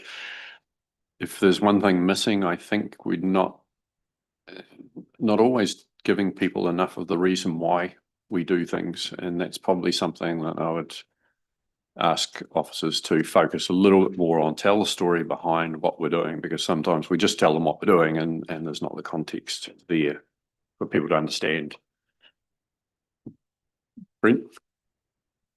Yeah, my only other comment around comms, I've seen a really an amazing improvement in our comms, but acronyms, I'd sit here staring at stuff and have to try and work them out. And if it's for the public, if I can't work it out, I'm very sure that the public may not be able to. So if we could, at least at the very start of a report, have a explanation of what an acronym might be, would be helpful. Thank you.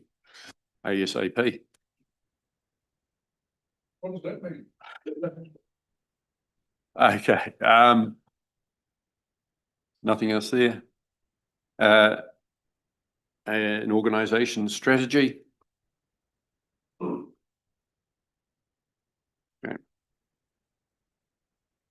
Embedding organisation performance management and continuous improvement.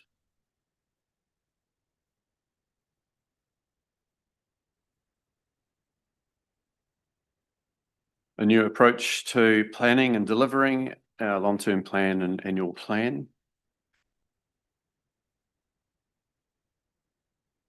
Perhaps, I think it's reasonably clear in there, but that was something I think that some of you came up with. Do you want to be explicit around what we want to achieve, or how we think we can achieve that? No, okay. Leadership development. Partnership with iwi.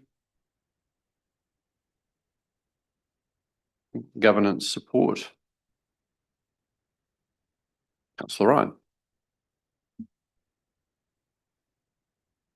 One of the points I think that I had wanted to see in this, and it has been adapted in a way that I'm more comfortable with. But I think one of the things that I've learned over my first term is, I guess, not to assume that we will have involvement. And yeah, I guess I would still really like to see something explicit in there that we will be able to have direction setting.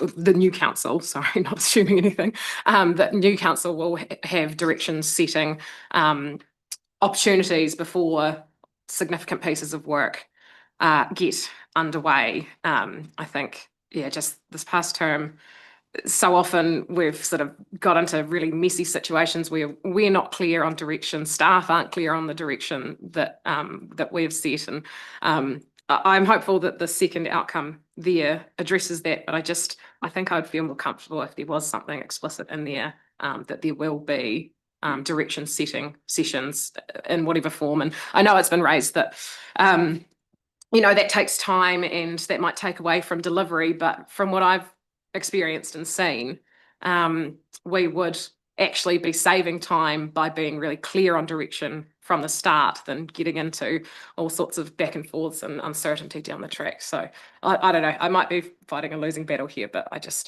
would like to. I'd say no, you're not fighting a losing battle. This is something that has to happen, and part of it will be in the structure of the next council.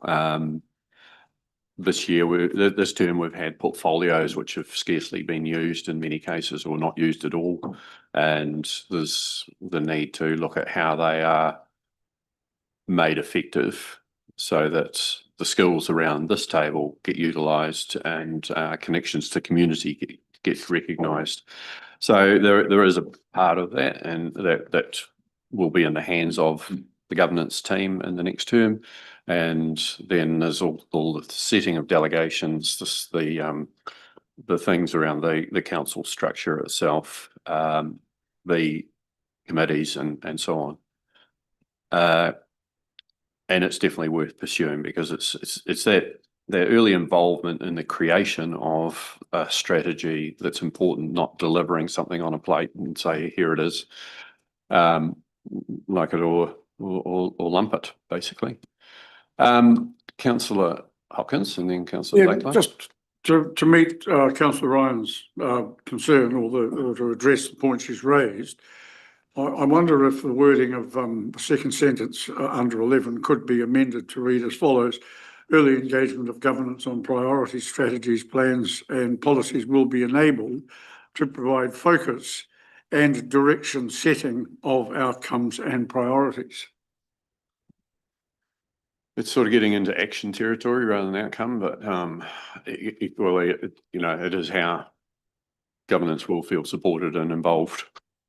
So happy for staff to, Mr. Armley, to look at how that can be structured in there in a way that's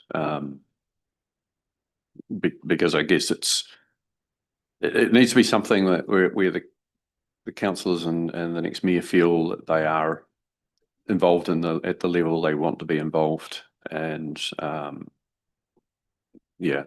just an understanding how that agreement is reached. Not quite sure what the question is, or whether that's a question for the future council, because I'm looking at the wording and the issues being raised, and I'm not sure I can see what wording needs to be adjusted in there in terms of the commitment there to ensure governance is supported and engaged to shape the direction and priority policy strategies, plans and KPIs, as well as the commitment there in terms of early engagement of governance in that. I'm not sure. Are you wanting some other wording than that, or are we getting into what that looks like when it's operationalised with the next council? Well, Yeah, that's what I'm saying. We are in that territory.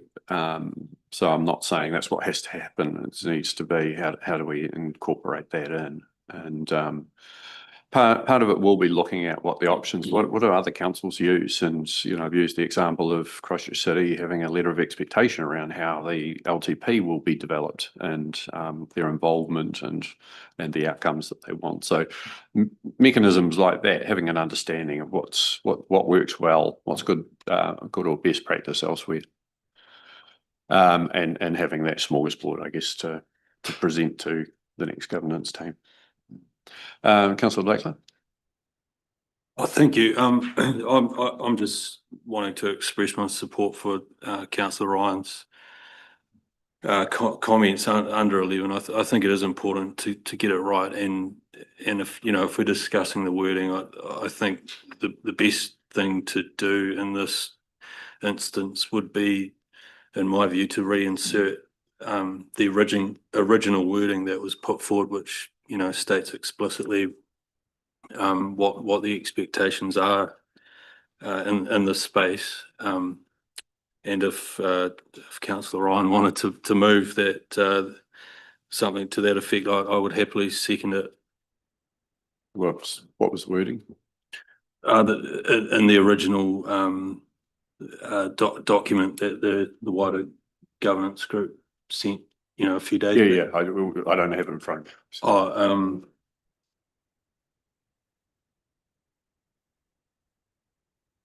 We'll want to know what it is if we're going to have a motion. I have sort of revised it after further discussions, but where it sort of is that governance direction setting sessions will occur before substantive staff work begins for significant pieces of work, including but not limited to long-term plans, annual plans, KPI setting, and major policies, strategies, and bylaws.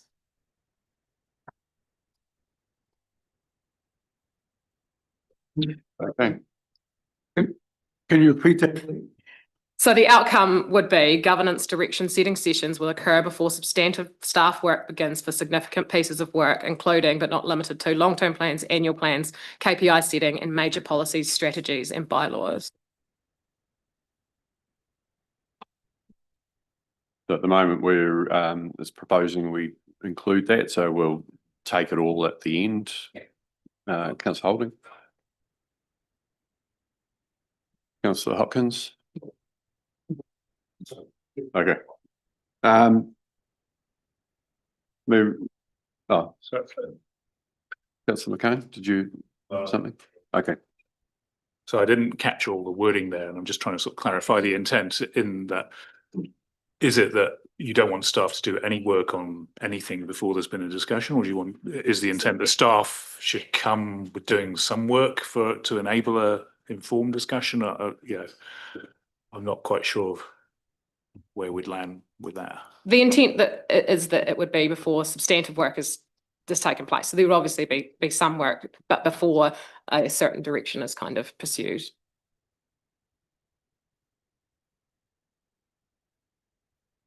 Okay. Strategy and policy review.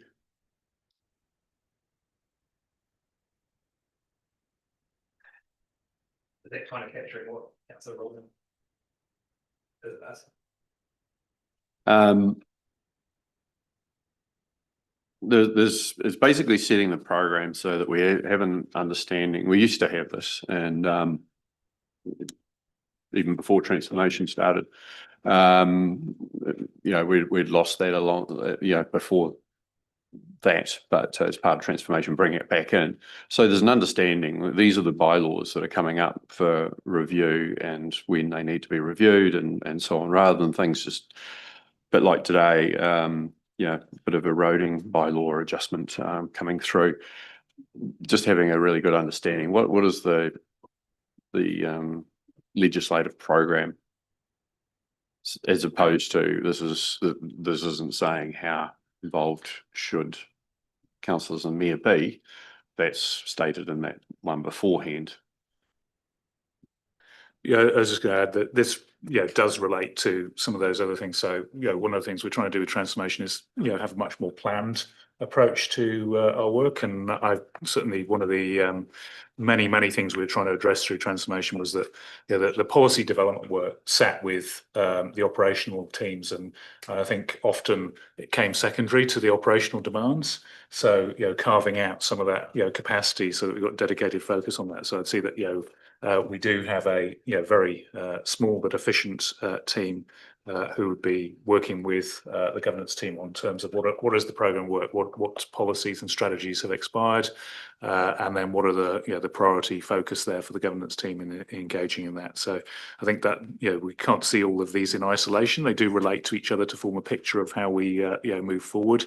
Moving forward in a much more planned way, rather than what had become quite a reactive way as resources were prioritised towards delivery, and some of that policy work inevitably got deprioritised.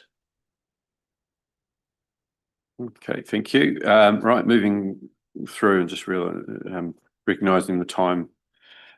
Strong communities, so meeting local housing needs. So it's been amended slightly to really focus on what we can do as council. Number 13, joint business plan, recreation facilities.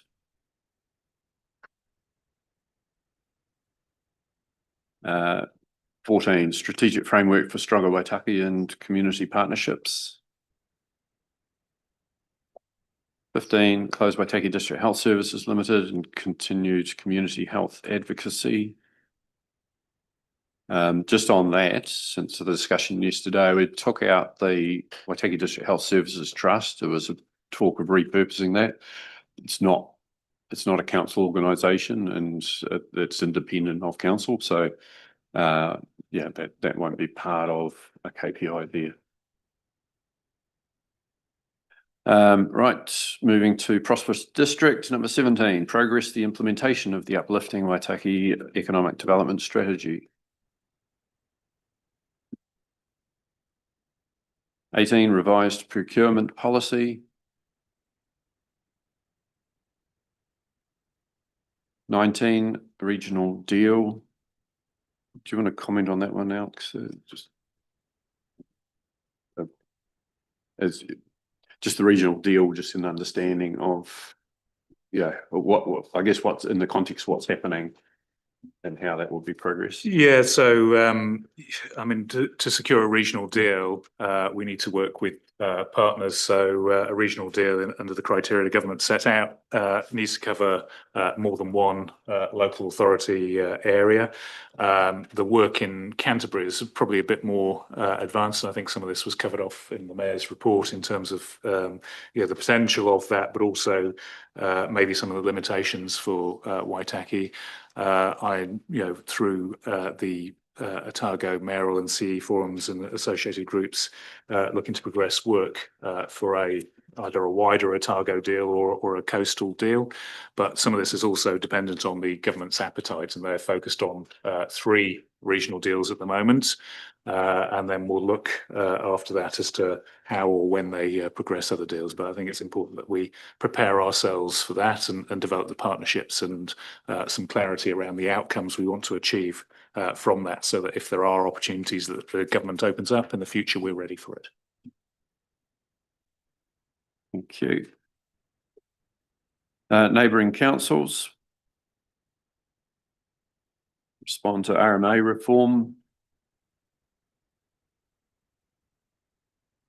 Progress the delivery of master plans. And that is part of the LTP currently. I think there's several marked down for action there. Whether that needs to be separate or whether there's the catch-all of getting on with things. Environment number 24, develop climate change strategy.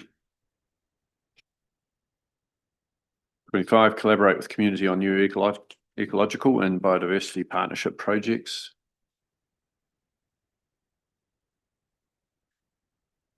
26, strengthen community capability and participation in environmental sustainability and waste minimisation.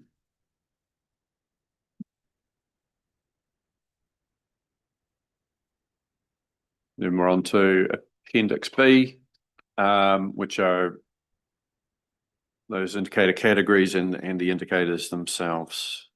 We'll just address the whole first page. Is there anything on there that people want to raise? Mr. Cook. Thank you. Could I ask the elected members to consider slight changing in wording to the flexible and fit for purpose building consents and resource consents? I'd recommend the wording said within statutory timeframes. The reason for that is that both pieces of legislation which affect those timeframes are under review, and 20 working days may not be applicable for all consents going forward during the period with which these KPIs cover. And currently resource consents, only non-notified resource consents need to be done within 20 days. So that one is not correct anyway. Yeah, I think that's reasonable to reflect legislation and potential changes. So no one's against that. Okay, thank you very much for that. Good point. Nothing else on that page. Go to the next page. Any of those measures?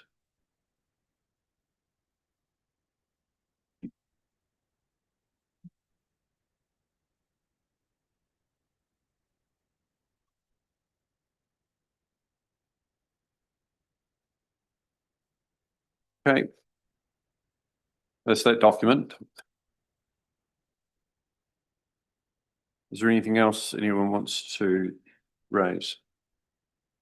Councillor Hopkins? Yeah, before we consider the recommendation, I would like to suggest to Councillor Ryan a slight amendment to what she has proposed by way of rewording. The difficulty I have with what I heard her say is that I think what she's doing is actually requiring the chief executive to do something or implement something that is actually beyond his or her remit. How the council, the elected members decide to deal with things must be a decision that they make. It's not something that the chief executive has to say, my key KPI is that you must have these preliminary discussions. So I would have thought that if we change what you have said, Rebecca, to something like facilitate any agreed initial, in other words, it's still up to us what we do. The chief executive's role will be to make it happen if it is agreed to happen. And I would support it if you were willing to make that change. But I think we've just gone constitutionally a step too far in the other direction as it's worded at the moment. I think it's somewhere in the middle. I'd be a bit cautious. It's really about what the chief executive and the staff need to do, and it's really providing the opportunity to make the decision as to what the involvement's going to be. So It needs to be, I think, a more, not conditional, more as part of the structure as to when this is, any of that work's being considered, once it's getting towards the substantive stage of work, then the governance team gets invited to consider whether they're going to be part of that. Well, that's my point, that it's something for the governance team to decide. So my view is, I don't mind if it's facilitate or provide an opportunity, but I just think that it's not the chief executive's job to say, this is what you're going to do at the early stages of the process. It's the chief executive's job to say, if you want to do that, I will help you do it. No, I'm happy with that. I guess the intent was that there would be opportunities if the governance team wishes to take them up. So I'm happy with, well, either of those amendments. Yeah, it's just, we won't know. So the governance team in the future won't know what's happening. So it's them given the opportunity. That's the deliberate bit that needs to happen on the officer side. So something worded along that way, I think, would be the right mix. So what are the words? So are we going to alight on that set of Can words now? Can you just read that again? What you had, because I just need to get in my head. How do we change that? My wording was that governance direction setting sessions will occur before substantive start work begins for significant pieces of work, and then listing those pieces. But I am happy with, I can't remember, sorry, Jim, exactly what you said, but. My suggestion was facilitate any agreed, et cetera, et cetera. Yeah.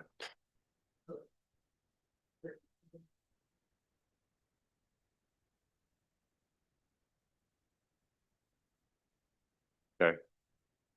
If it needs a slight change later, yeah. I think the hopefully officers understand the intention of it, which is really that when you're getting on with this work, check with the governance team about what involvement they want to have, and enable that accordingly. So with that, I think we've got the document. Is there anything else anyone wants to raise? Hannah? Thank you. I think I'm quite happy with the document as it stands. I just wanted to acknowledge the other document that the elected members had kind of put together their feedback in terms of for consideration. And I think it probably sits in the organisational key performance indicators just around engagement with the community. How do we measure that? Like one of them is residents are satisfied or very satisfied with communication from council, but how do we measure the process of engagement and how do they feel engaged? So I just wanted to touch on that because there are suggestions around a citizen assembly, community engagement and evidence of innovation and new undertakings around engagement. So I guess just from the elected member side, we just want to ensure that those aspects are captured somehow in the methodology and the approach for how to, so what we're wanting is more opportunities for qualitative, approaches as opposed to just pure quantitative. I just wanted to acknowledge that. So I think some of this was addressed at the last council meeting. Was it the last one or the one before you agreed a communications and engagement strategy? And I think it'd be important in the next triennium for us to review progress with that.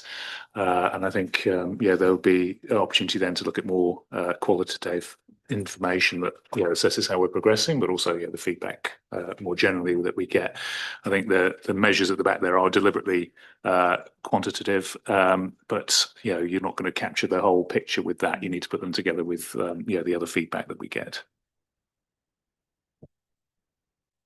Okay. Councillor Thompson. Thank you, Mr. Mayor. I just want to make a point before someone starts attacking us from the outside that we're seeking to impose conditions on a new council. I want to be perfectly clear that I was elected for 3 years, and that 3 years is not up. And what we're doing here is a process of using the knowledge of this current council to assist in the identification of KPIs. And there will be an opportunity in the new triennium for the newly elected members to revisit that. But in good conscience, we must carry on with this process to allow council to continue to work effectively. Yeah, totally agree with that. We're a quarter of the way through the financial year today, and the KPIs relate to the financial year, as well as some of them going beyond that. And I think I don't think there's anything that we've agreed to that a future council would be too worried about. They will have the opportunity to review it and change anything that they do want to, but in the meantime, it allows staff to get on with some direction and understanding of what's important to the elected members, certainly at this stage. And if the next council agrees something different, then that's up to them, and they're perfectly able to do that. Councillor Hopkins. Yeah, because to that said, and noting Councillor Thompson's sage and sagacious comments, I would move the recommendation with a slight change that the council adopts the key performance indicators for the chief executive for the year ended 30 June 2026, with amendments as agreed. Thank you. Seconded, Deputy Mayor Halalele. Any further discussion? Councillor Ryan. Thank you. I just want to be, I guess, clear with my intention here. I guess in the governance support space, as a first-term councillor, I've experienced firsthand the problems that come up when governance direction setting processes don't happen early enough or unclear. Like we get substantive draft policies, strategies and plans where the direction has sort of already been set, the framework is established, and we're essentially, it feels like we're essentially being asked to approve or make minor adjustments to work that's already been finished. And it's not a direct criticism of the CE, it's just about finding the best way possible for us to be effective governors.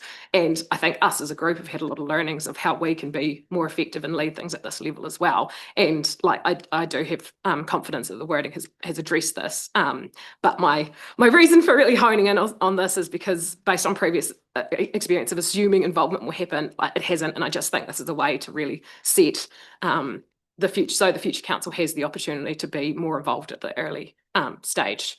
And yeah, I am hopeful that, I don't think it will create more meetings and less delivery. I guess it will just reduce the mess and the number of meetings down the track if everyone is clear on direction from the staff. And it's not about governance doing the staff's job, it's just clear processes that let the council do our job, which is setting strategic direction for the community. Excellent point. Thank you. Nothing else? I will put it, those in favour, please say aye. Aye. Those against, that is carried. Thank you very much. Thanks to all the work that's gone into this, both at the officer side of things and also from the governance team side. A lot of thinking that's happened, and look forward to see how this plays out into the future. Okay, councillors, moving to the next item, which is the Capital Works Program approval for Corridor Water. And I'll hand over to Mr. Hope. Yeah, just while Mr. Cryer gets relocated. So the purpose of this report is to really address two issues. One is the resolution that was passed about bringing back items that would have an identified impact, potential impact on rates requirements. And the second is really to reflect the fact that the governance team has indicated on numerous occasions that they want to look at and explore alternative solutions to various water and other issues. So that's what this report seeks to do. So Mr. Cryer picked up this piece of work relatively soon after he arrived. I think he's been here that long and we haven't got a name tag for him yet. So he's the author of the report, and I'll let him really run through the detail of it and respond to questions. Thank you.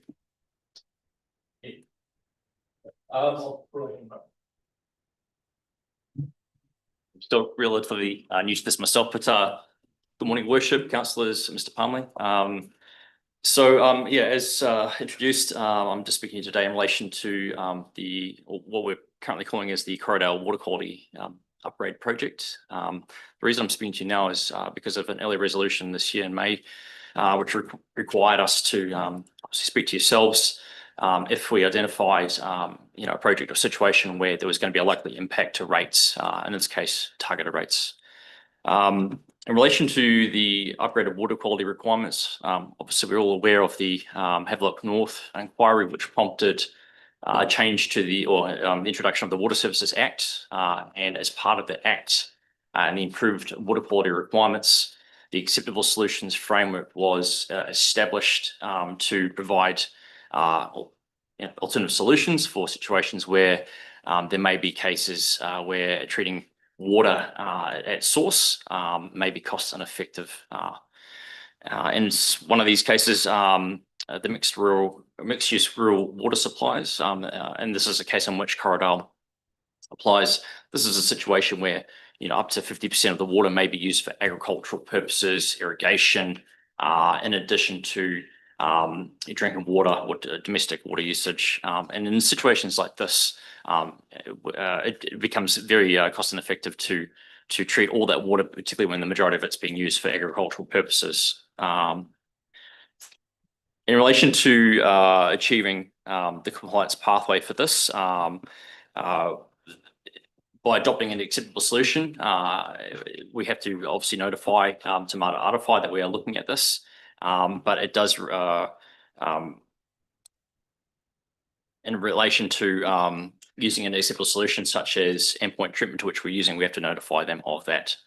Endpoint treatment for those, as opposed to source point treatment, where we may utilize, plant at the source to treat the water prior to distribution.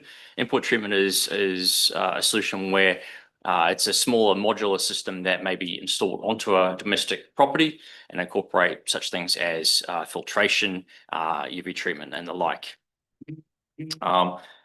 While we are very much at a high level, we're still in the conceptual phase. We are looking at this as a potential option for the Corridale area. And as part of that, we've looked at ongoing operational expenses. For these units themselves, the vast majority of them require to have filtration cartridges and UV bulbs replaced on an annual basis. There are also ongoing testing requirements that we're currently looking at, but at this stage, we have identified that for the consumables themselves, there's a potential $200 to $400 per annum cost, of which would have to be potentially passed directly on to the user. And again, this is a high level concept. We're still looking at solutions itself, but this is likely the most preferable and cost effective option. So hence why I'm talking to it as an indicative solution at this stage. Obviously that financial impact, looking at the Windsor, Kara, Aramoko and Takarahi, though the targeted rates for these properties range from $472 to $525, all the way up to $700. And we're potentially going to see an increase, of $300 to $400 for the consumables themselves, and we're still looking at testing requirements. So at this point in time, we are just identifying that at this stage, based upon the most indicative solution, of which we're still working through with our partners. That is what we've identified at this point in time.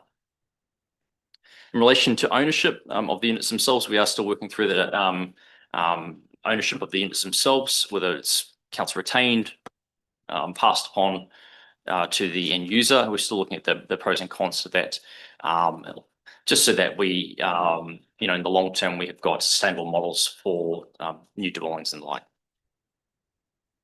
It is worth reiterating that the duties in relation to endpoint treatment, we are effectively the water supplier. Corridale Water would be the operator, but the duties remain the same irrespective as to who operates and who's the water supplier. So in relation to installation, testing, ongoing maintenance, there's still an obligation upon us in relation to those units. As I mentioned before, we are still in the design stage. I provided a high level indicative timeframe, which of course is going to slip a little bit now. But at this point in time, we are working up a draft solutions report with a water engineer, which will be presented to the community, go through Corridor Water, through our own internal staff, prior to approval, at which point that will guide our procurement action upon the solution that we decide before implementing. So at this stage, while that solution is still being worked through, early indications have been that endpoint treatment and potentially some limited source point treatment for areas such as Tokarahi may be adopted. But again, I stress that this is just we're at the early stages of this. But it's just identifying to yourselves that the potential impact of the most likely solution. So I've very quickly gone through that. Happy to take questions. Thank you. Sorry, I didn't catch your name. Oh, it's Ian. Ian, right. Mark's the author on the report, Paul. So, right. So questions, Councillor Blakesley? Thank you. Thanks for the presentation. I just had one question. Earlier in the discussions that we held around the use of acceptable solutions, Corridor Water was kind of highlighted as one of the schemes that it was anticipated was right on the threshold of, the justification to go down the route of endpoint versus treatment at source. So are you able to explain if that logic still holds true, or has the landscape changed in such a way that now there is a marked difference in a population size of such as the one we're discussing? It is a good question. At this point in time, we're still in the process of refining the dwelling figures, and we've pulled that information. With the figures that we've got, it is within the endpoint treatment threshold. Tokarahi, I believe, is the only scheme where it is borderline, although obviously from a cost perspective, it is worth looking into source point treatment, given the numbers, and that's something that we're looking at as well. I'll put my hand on my heart and say I'm not a water engineer, and that's why we've engaged water engineers to look at that to ensure that we're providing that best solution with the funding that we have available.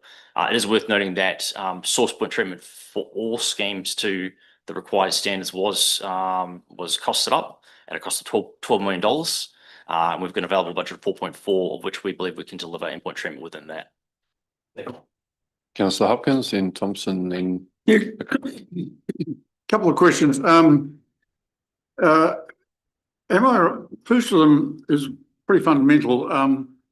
Irrespective of whether we install these ourselves under option 1 or option 2, we require users to purchase, install and maintain units independently with council verifying compliance. Am I right in assuming that the quote you have on page 69 from the Act actually means that whichever option we choose, we are ultimately legally responsible either on our own or in association with Corridor Water Management Services for ensuring the standards and requirements of Te Mata Arawai are met. The other question relates to, you say that the total cost of this the budget at the moment is 4.4 million with 400,000 allocated for contingency, professional services, etc. By my calculation, that means $4 million is left to install 649 units in the total number of residences in the schemes, the 4 schemes. Am I right in assuming that that means the total cost of purchase and installation of those units is around $6,000 or $6,100? If your question, Councillor, to answer your first question, the operator has a duty in relation to the maintenance and testing. We have the ultimate responsibility. So you're correct in that. In relation to your second question, so the funding by the LTP, it was separated funding under the four schemes for simplicity and for ease of, procurement and dealing with this as a project. We've combined those, given that if we are going to go with the solution, we'll probably standardise. That will obviously change moving forward depending on need. But that's the available budget. Initial calculations are that the initial costings of the units are $2,000 to $3,000 for each unit. So, given the dwellings that indicatively under $1 million, I mean, that's for the assets themselves.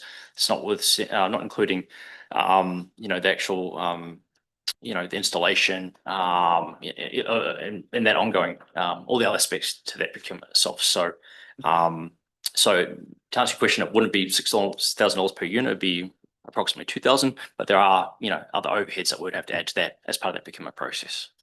So supplementary then, by my calculation, 4 million divided by 649 is $6,100. Now, if you've said the units actually cost about 2 to 3, are you saying that installation would cost the same amount of money? No, we don't know that yet. It is early days. If it was determined that this was the most appropriate solution for the funding available, we would go to the market, and it would be the market that would determine that installation costs, and we would seek to procure the most cost-effective services. So at this point in time, we don't know that, but given that cost spread across all the units, it'd be unlikely that it would cost. Well, we don't know that it will cost the full amount at this stage. Councillor Thompson. Thank you, Mayor Kircher. The most fundamental question then, Corriedale Water is run on our behalf by Corriedale Water. Have they been consulted in this process as yet? Absolutely. We've conducted site visits with Corriedale Water at all schemes. We are working hand in hand. I must admit, in efforts to be able to present here today, so that we didn't lose time until the next council was when we did. I had missed some opportunities to consult with them, although we are only discussing this at a high level. The pathway that I've detailed here will include full and comprehensive consultation with Corriedale Water. We've got fortnightly meetings scheduled to consult with them. We've got meetings scheduled with Te Aroha Artify, also with Corriedale Water, so that they can, they're consulted upon in relation to testing requirements. So, I think we are, as best we can, working hand in hand with Corriedale Water. So I need to be perfectly clear, because I think this is potentially another example where we're trying to impose something upon the partners that we work with. You're saying that they have been fully briefed on what's going on.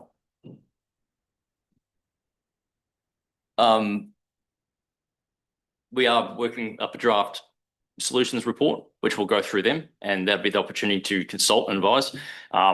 We have requested a water engineer to provide the best option available with the funding available, of which that'll be then available for Corriedale Water to then consult feedback on, which will then guide further development. So, Councillor McCone, former chair of Tokaraki.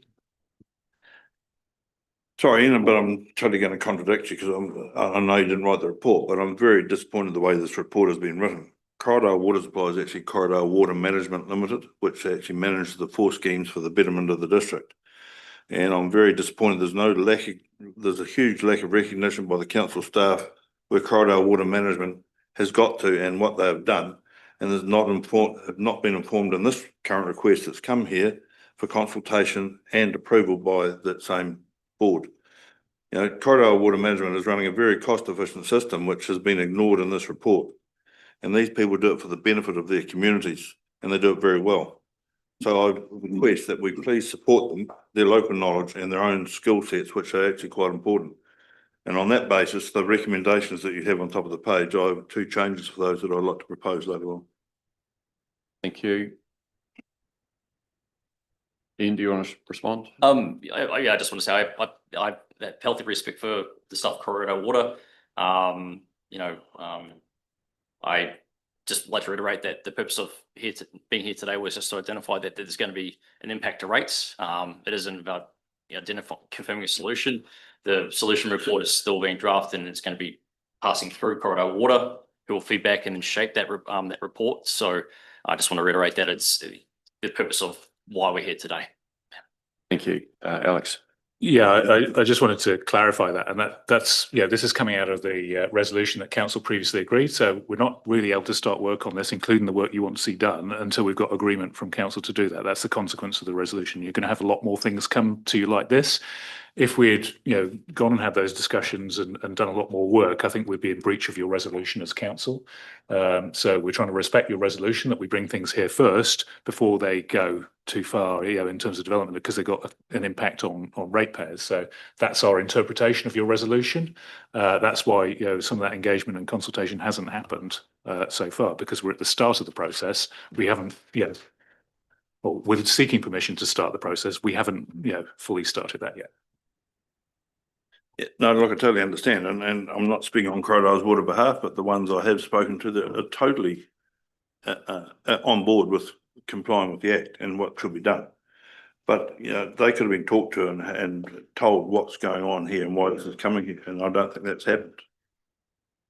I think it's a chicken and egg situation, but I think what you're suggesting, Councillor McCone, is that you would be comfortable with officers having more of those initial discussions before it comes here.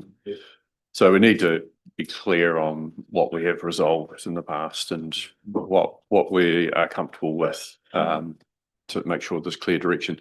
Councillor Percival, you're next. Just on what Mr. Palmer's just said, the recommendation is it approves project commencement for the Corridor water supply upgrade, which will likely impact rates for end users. That's not quite what you said, is it? It is. So, our interpretation of what the resolution you agreed is before we can commence work on developing a project out that has a rates impact, we need to bring it to you first. So I think if we'd gone off and had the discussions and started doing detailed work on this, we'd have been in breach of your resolution. So you're going to have a lot more items come forward like this where we haven't done the work to discuss it with other people that will come into the public domain, because that's our interpretation of complying with the resolution that you made. Yeah, I copy that. I'm not very happy with it, but there's a question to you. You've got in the summary on the second paragraph, you've got where at least 50% of the water is used for agricultural purposes. Well, because the schemes were originally enacted to supply stock water, not house water, I would estimate that 90% of the water pumped by, we're talking about Corridor, is stock. Where did you get that and how did you ascertain that 50%? The 50% is based upon Te Aroha-Arawhai's guidance. It isn't in relation to what our assessment of the water usage is. And I agree with you. I mean, 90% for these schemes out there is probably sounds about right, but there's been no scientific study as to water usage. I mean, that work could be done, but we're working off the guidance given the layout of the scheme as it currently So it's a legal threshold, and they are over that, so it's fine. Yep. Oh, but you stated something here, and I cannot understand how Corridor Water would have given you that advisement anyway. But I know you just explained, but that to me is not correct coming to us for those that don't and are not aware of how rural schemes work.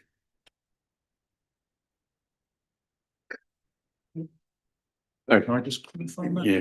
So we're not saying that Corridor water, 50% of the water is used for agricultural purposes. What it's saying here is the threshold is that at least 50% needs to be used for agricultural purposes, and that it is over that 50% threshold in our estimate. So it's not saying it is 50%, it's saying it's over the 50% threshold that the regulations have set.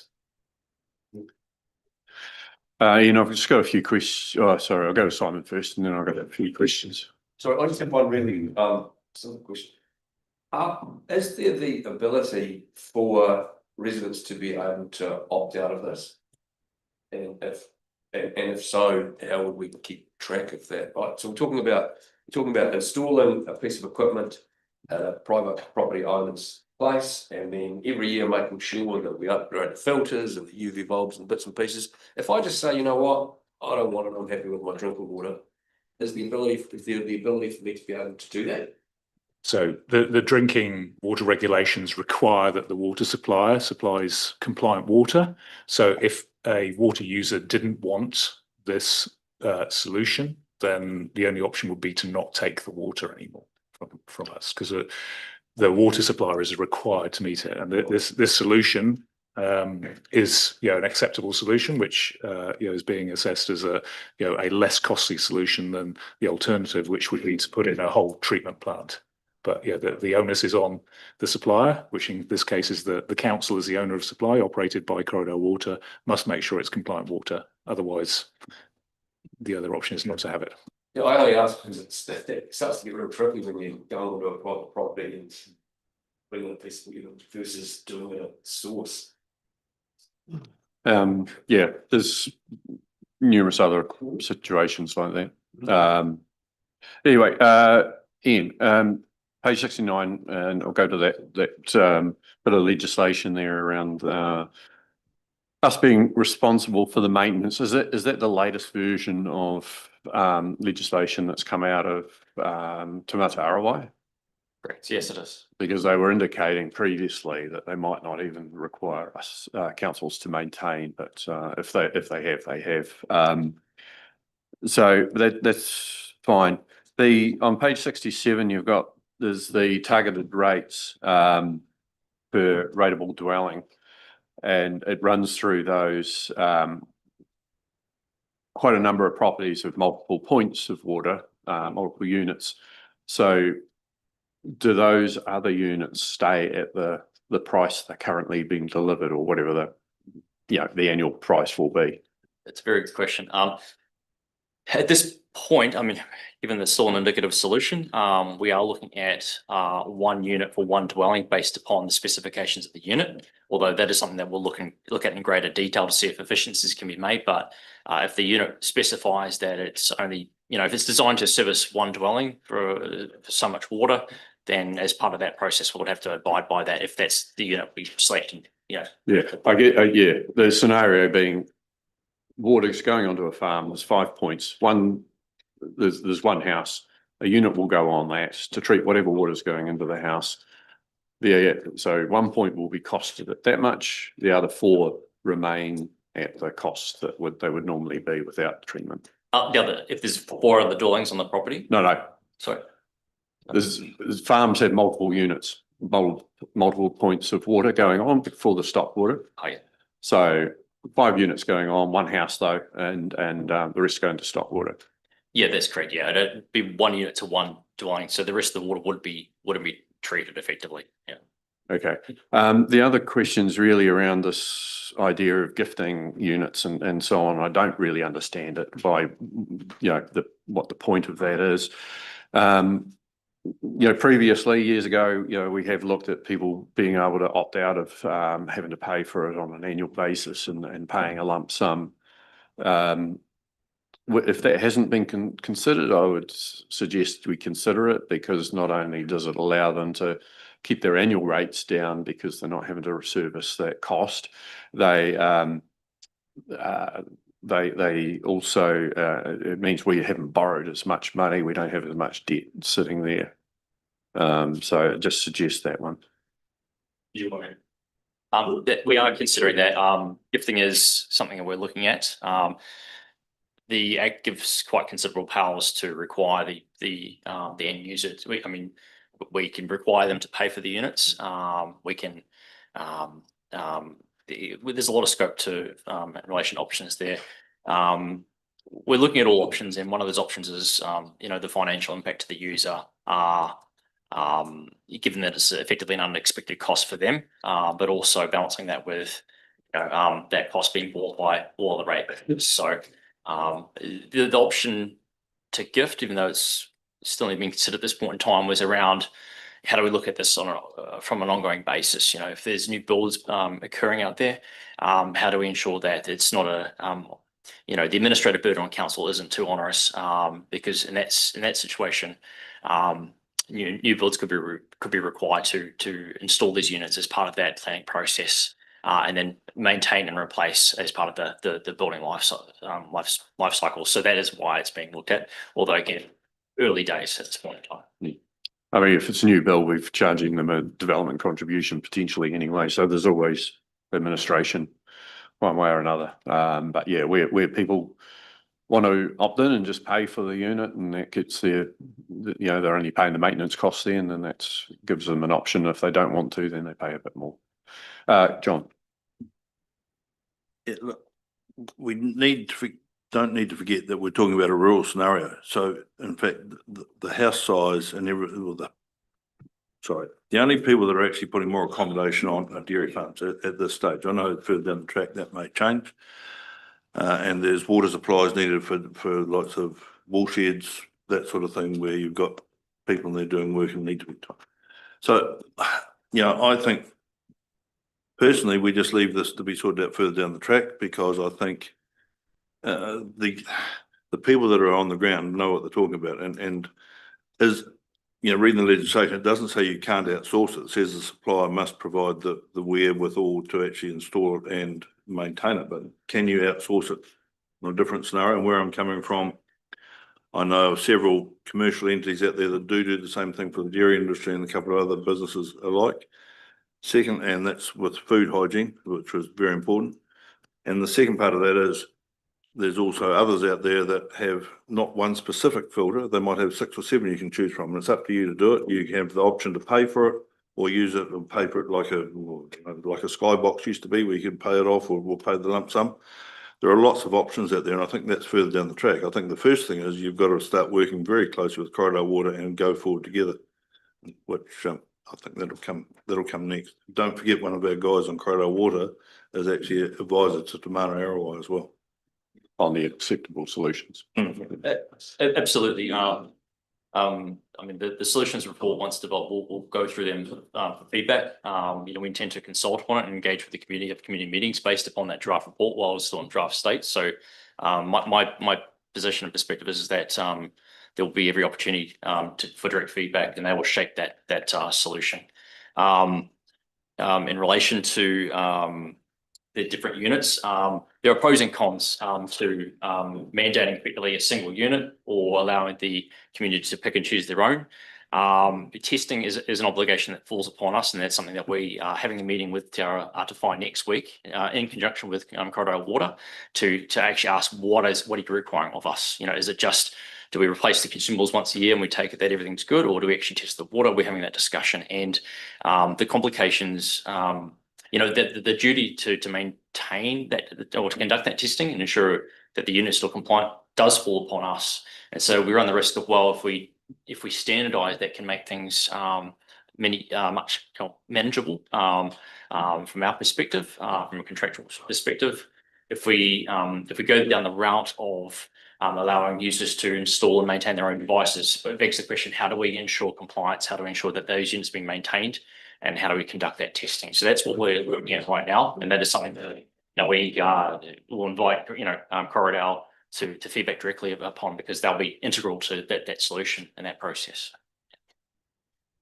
John, you want to move the motion? Two changes here. So the recommendation that I've written here, that council approves project commencement for the Corridor water supply upgrades in conjunction with and approval from Corridor Water Management Limited, which may in turn impact rates for end users. The second one, a working group be formed to meet fortnightly or as required, comprising of council staff and designated representatives of Corridor Water Management Limited, to achieve the most cost-effective and appropriate solution within the estimated budget, and to achieve meeting the current New Zealand drinking water standards under section 49(1)A of the Water Services Act 2021.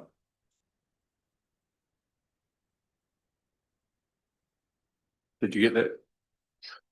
No, I'll the email for me. Thank you. Can I just clarify, so under our project management regime, so if this project is agreed to be initiated, you'd be setting up a project team, not a working group, a project team, and that would involve corridor management, water management, and that. That's correct, and we've currently got meetings set up to meet with Corridor Water fortnightly anyway, so it wouldn't be an issue if that became our. I mean, the discussions I've had with Corridor Water that would likely expand to become our project meeting on a fortnightly basis as this continues. So I personally don't have any issue with that at all. I think it'd be fine. I think so. So rather than working group, with a more correct title, be a project team, which would involve Corridor Water. Would that be more correct in terms of that is correct, yeah. Okay, and I'd be a wee bit cautious about basically giving, from what I heard, giving Corridor Water virtually a veto, but understanding that they want to comply, they want to. No veto involved, they just want to work together. Well, it needed the agreement from them, is what you've said. Yeah. Yes, no. It's mainly I've got faith in that they know that they've got to comply, and so getting that pathway right is important for them. I'm happy to second that. Yeah. So do you want to speak to? If I may, Mayor Coucher? Yes. I just want to foreshadow that I'm not going to vote against either of those two resolutions, but I do intend to move the second of the two that are in front of us now. And I believe that that's a matter of significance to the council and the whole community. So there may be somebody who is of a mind to second that one.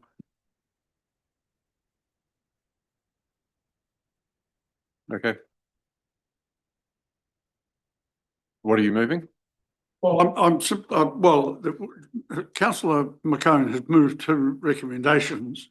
I'm foreshadowing that once the vote on those has occurred, I will move the second of the two recommendations in front of us, that council acknowledges that the installation of endpoint treatment units is the most likely compliance pathway under the acceptable solutions framework. Good as gold. Okay, so this is for what John has moved so far.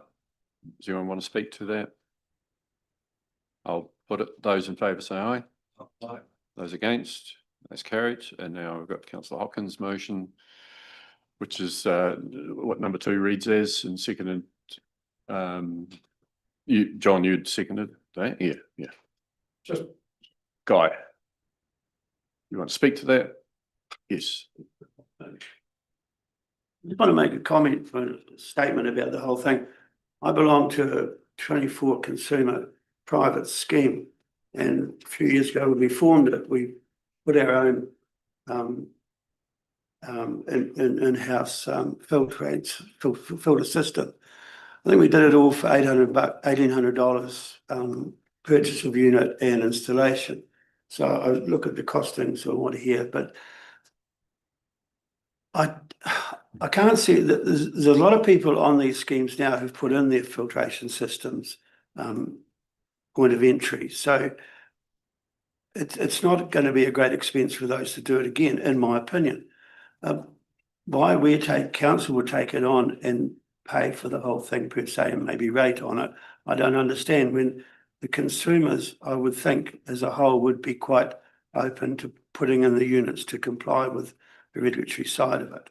And because council is responsible for the health and welfare, therefore, why can't they have a central computerized monitoring system, which would trigger on installation date the annual servicing for these units? And the units themselves tell you, they start squeaking and beeping and carrying on to tell you that you've got to change your filters and your lamps. So it just seems to me, I don't see a lot of sense in a lot of this report, but it has been passed, so be it. But I do believe that with John, we need more consultation. I mean, I know at this point it's too early, but you'd have to talk to the consumers to see where they sit on this as well. And you've got to figure 600 odd households. I don't think that's correct in any way. And John might confirm that with me off those schemes. But anyway, I just wanted to have my wee say before everything was done and dusted. I think the important thing is, we've got a resolution which says these guys have got to come to us to ask for approval to go and do all of what you've just said. And I'd perhaps advise officers to look at that resolution and take it to the next council and see about whether they want to modify it slightly so that we don't get this going around in circles and deciding what came first, the chicken or the egg. Right, we've got the Councillor Hopkins motion in front of us. I'm going to put that. Those in favour, please say aye. Those against? That is carried. Now, we are running behind time by about 25 minutes, so just to let you know that. We're now on to item 6.4, the terms of reference for the Future Water Services Advisory Group. Thanks, Ian. And who's going to speak to that?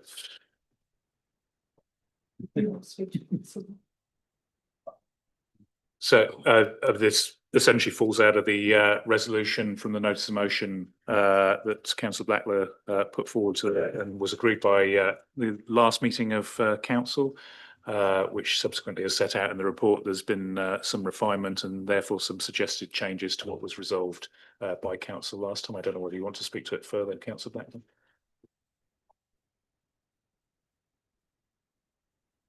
I'm just happy to take it as read and answer any questions that others may have, but hopefully what's been delivered here, meets the expectations around what was discussed as a group separately, and gives us a pathway forward for some external input to support our needs as an organisation. As and when required. Just one comment on number 4. I don't think it's lawful to not discharge a group. The wording may be better to be that it recommend to the incoming mayor and council that the Future Water Services Advisory Group is reconstituted following the election.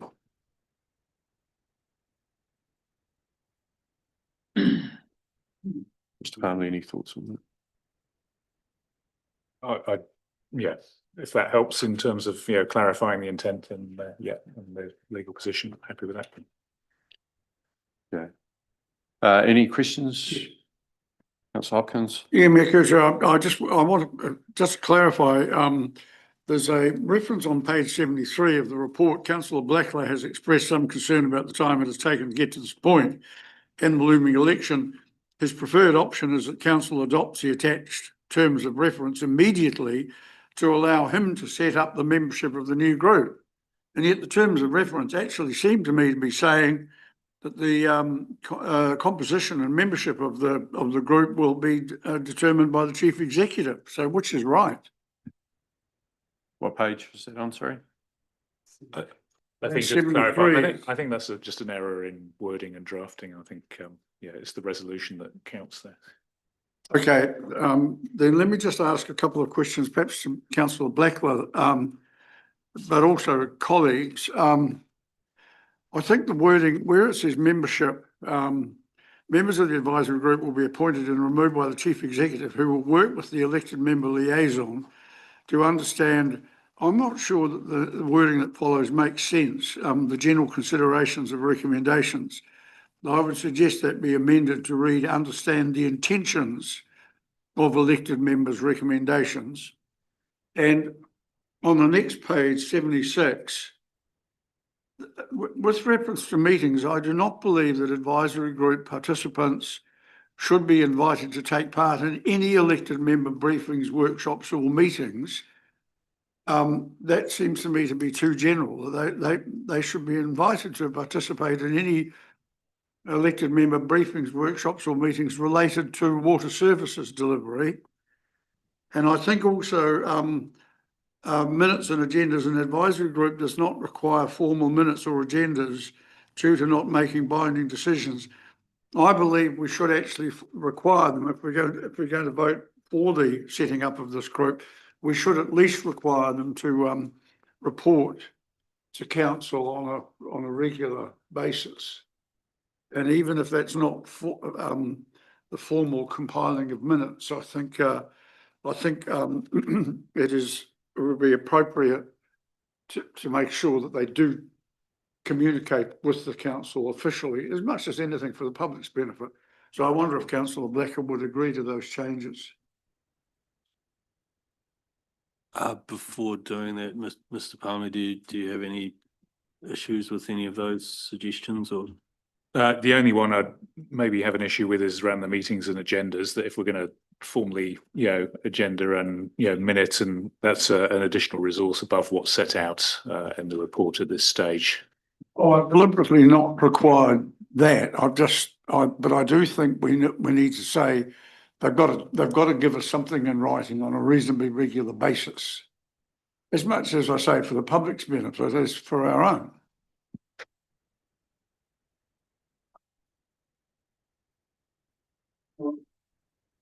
I don't have a problem with that personally, Councillor Hopkins, and I think it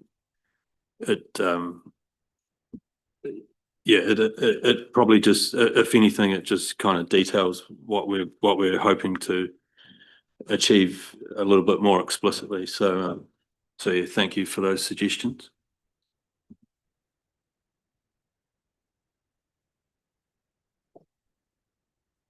Well, on that basis, I'm willing to move the recommendations with a slight change to approve the attached terms of reference with amendings as agreed, as set out for the Future Water Services Advisory Group, and the rest would be as it is in the agenda. Thank you. Councillor McKay. I'd just like to see a slight change to number 5, where it says set some member remuneration pool of budget of 25 grand. I don't think we've talked about that. I'd just like the wording change there. Oh, sorry, you finished. Yep. Yeah, sets a member remuneration pool budget if required of 25,000. Yeah, So mover's happy. And do we have a seconder? Councillor McCone. Thank you. Anyone wish to speak to it? I will. I still see this as an abdication of the responsibilities. I see it as taking away from the role of the mayor, not just myself, for the next 8-9 days, whatever it is, but for the next mayor who has a role in leadership that's legislated for, and having an elected member liaison take over that responsibility and have one of our members make decisions on who is going to be in the membership group, albeit with the agreement of the CE. It's an abdication we don't have anywhere else. It's not a responsibility that's even given to the mayor. All of the appointments to groups are agreed by council, and I think that should stay the case. So I won't be voting for it as much as there are good intentions. I would want to know who's going to be put forward, and I'd want to have a say in that. Does anyone else wish to speak? Okay, we'll put the motion, including that change to number 5. Those in favour, please say aye. Those against? No. That is carried. Thank you. Right, moving to minor amendments to the roading bylaw. Page 77. And we have Mr. Bardsley here. Welcome, Andrew. Roger, hand to you. No, thank you, Mayor Kircher. The governance team will recall back in May that you approved the replacement of the parking machines, and noting your comments earlier around sort of a roadmap on bylaw changes. I apologise that this has come to you perhaps a little bit unexpected, but this is to do some minor amendments to the roading bylaw parking section of the bylaw in order to make the parking machines effective when they're installed. And the reason for bringing it to this meeting is that we're concerned that the parking machines may arrive and be installed between the end of one council and the start of a new council, and we need to get the legal aspects required in line. Andrew's here to talk to the various changes that are required, but they are sort of administrative in matter, really. Through the chair, good morning, councillors. As Mr. Cook said, the changes are reasonably minor, and it pretty much relates to the wording of the current bylaw, which is about the requirement to pay the fee and then display the receipt in the dash of the vehicle. The machines that we are going to pay by plate, there's no requirement to display a receipt. So we're just asking to change the wording to recognise the fact there's no longer a requirement to pay and display, but rather just to activate the machine. Any questions from councillors? Thank you. Councillor Hopkins? Yeah, look, just one question. Thank you very much for this, and I like the way you've shown us how the the bylaw would change, and what the highlighted sections makes it very easy to reference. Page 92. I'm just curious to know the last sentence there under 10.3. The registration of the vehicle's registration plate at the time of parking is a condition of parking, regardless of whether payment is required for the period the vehicle is parked. And I'm just wondering, that seems to me to be a bit of an unnecessary imposition if there is no charge. So what's the I presume there's a technological reason why it's the way it is, but is there any way around that, that if there's no charge, you don't have to register your vehicle's rego? Through the chair, thank you for asking that question, Councillor Hopkins. Primarily that relates to if we were to have a free parking initiative, which we currently have at the moment now, free parking, the requirement would still be that in order to qualify for that hour of free parking, you still have to activate the machine by putting your registration plate in there. That then allows us to monitor the 1 hour free parking and ensure that people are only using the 1 hour and not 3 hours, 4 hours. So it's providing a benefit rather than an imposition. Gotcha, thanks. Any other questions? Councillor Percival? Good morning, Andrew. So with these meters and putting your number in, if your car's not up to registration, are you going to whack them for not being registered? That's first question. Second question is, on your second schedule, you've got Saturday 10 to 1. Have we always had that? Should we not remove that and let the people have free parking at least on their days off?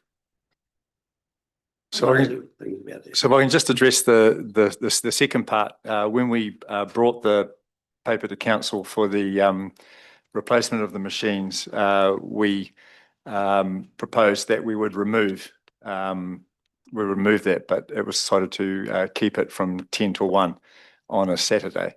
And the first part of your question is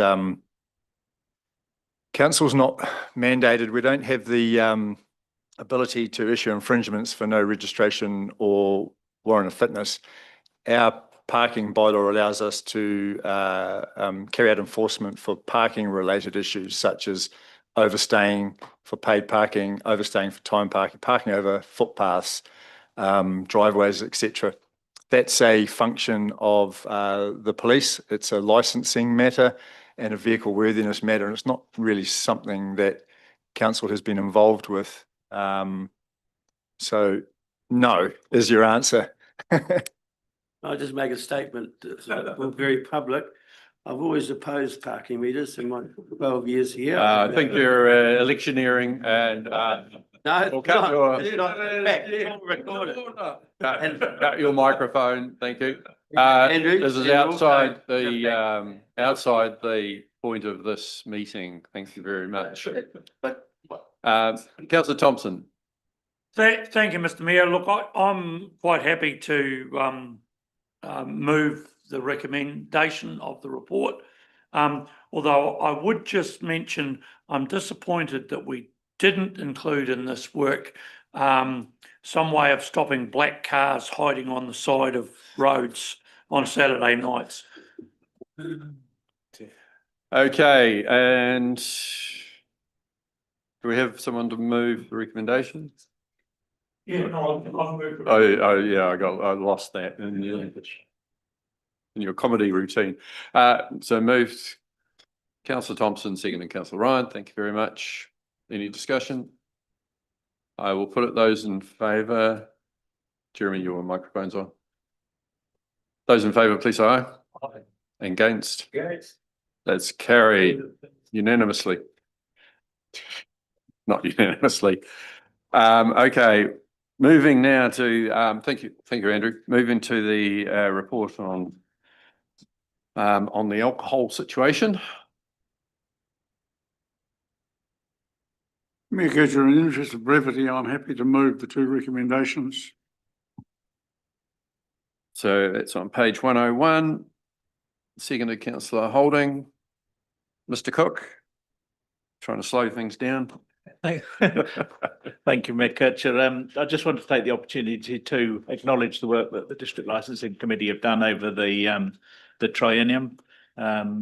There's members of council on it, and there's external members of the public on it, and particularly Councillor Hopkins as chair of the DLC, who does an enormous amount of work that operates in the background, which a lot of people wouldn't see, but there's weekly hours committed by Councillor Hopkins on the DLC, and we'd like to thank them for that.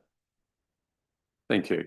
And yeah, certainly acknowledge the work that it does go on. This is an activity we don't see much of around the table, but thank you to the officers and Councillor Hopkins as well for that work. So we've got moved and seconded. Any further discussion? I'll put it, those in favour, please say aye. And against? That is carried. Now on to the thrilling annual dog report. Mr. Cook, you get all the exciting ones, don't you? Well, just for the last meeting of the triennium, I thought we had to have a dog report because that usually generates a significant amount of interest. But we are required to produce the annual dog report under Section 10A of the Dog Control Act. And Andrew's here to ask any questions, but in the spirit of moving things along, as per your direction on the last paper, maybe we could just take it as read and go with the recommendations. Thank you very much, Councillor Ryan. I actually have a couple of questions. Just with, I guess, with the new policy really putting a focus on education, I was just interested because of that sharp rise in infringements. Like of the 188, how many had received prior education or advice where appropriate before enforcement action was taken? And what systems do we have in place to document, I guess, when education is provided to owners so that we know that they've been educated? And then, you know, if they do it again, then the next step is enforcement. So in answer to your first question, 100%. Everybody is, nobody receives an infringement straight off the bat. We engage with the people. If it's a simple thing like a dog being off lead, we will ask them to please put their dog on a lead. Talk to them about the reasons why they don't understand the bylaw and the requirement. Often people don't understand, they're not familiar with the bylaw. So we engage with them on that. A note is made in authority under the registered owner's details, just that they were spoken to, and it's a very informal sort of a process. If we encounter somebody who, again, is breaching the bylaw, we'll then make a decision on whether we follow that up with an infringement warning, which is basically an official written warning, or whether we go to an infringement. So yeah, nobody gets an infringement straight off the bat. And that's probably reflected most in the fact we only wrote out 8 infringements for failing to comply with our bylaw. So that's dogs in the wrong area, dogs off lead. So there was only 8 of those. The bulk of our infringements were for failure to register a dog and failure to keep a dog controlled and confined. And that failure to keep dogs controlled and confined conversely relates to the number of wandering dogs and impoundments that we've had. Failure to register a dog, the infringements we get for that, the letter goes out to people in May, reminding them the registration is coming up and that their dog's details, can they update those details? We do lots of comms, we do e-text. The time to register comes about. Those who have not registered a month after that get a reminder and also notification that penalty fees are being applied. The penalty fees are applied in August and they get a further letter outlining what those penalty fees are.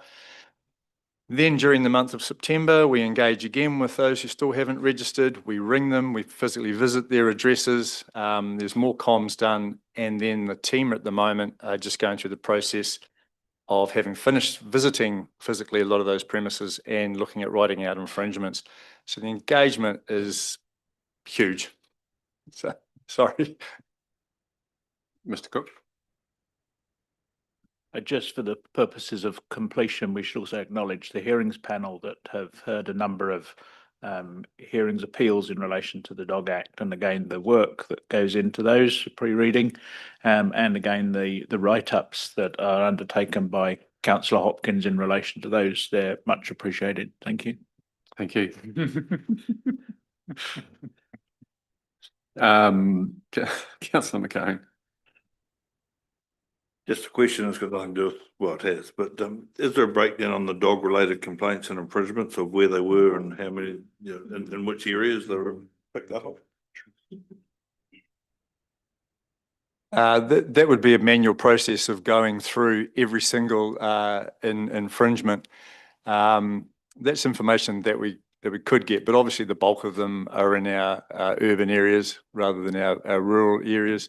So Councillor Thompson requested information on where most of our activity lies, and obviously that was in our urban areas in the Waihemo ward, Oamaru ward and Corridale, very little up the valley in Ahuriri, and we actually have very little incidences involving our farming community in regards to their dogs, more in relation to them being complainants. Thank you. And with that in mind, when we reset the fees next year, we should think along those lines. Was it stereotyping rural people as complainers? Or? I actually feel that was stereotyping them more as the compliant ones and the people we get less problems from in regards to dogs. No, just kidding. Right. Councillor Ryan, are you another question? We'll take move seconded. Councillor Ryan, Councillor Thompson, your question. Thank you. Sorry, just going back to the failure to register a dog and the 80 that's there. Is that an increase on last year since we increased the fees? Did you notice much of an increase of people who were late to do that? The answer is no, because those figures will be in next year's report. This is for the 24-25 registration year. So yeah, it'll be interesting to see what effect the increase in fees has had on the number of dogs that are registered, but that's not a significant jump for the previous years where the fees remained relatively the same.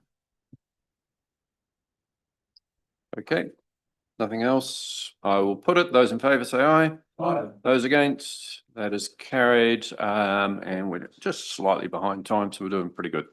Locklear Labour Weekend Liquor Band. This is online. So there isn't a band, just going by the title of this item, it's a band. So there will be no entertainment. This is something that we've dealt with every year for a number of years now. I'm happy to take it as read and we'll move the recommendation. Seconded Deputy Mayor Halilele. Does anyone want to ask any questions? Make any comment?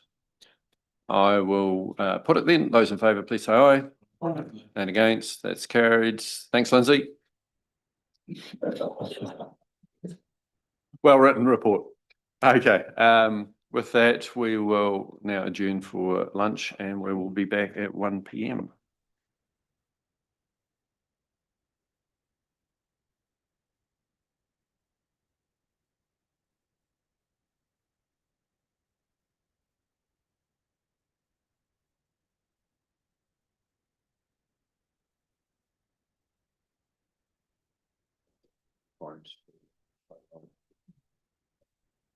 It's all right, gives us 2 minutes.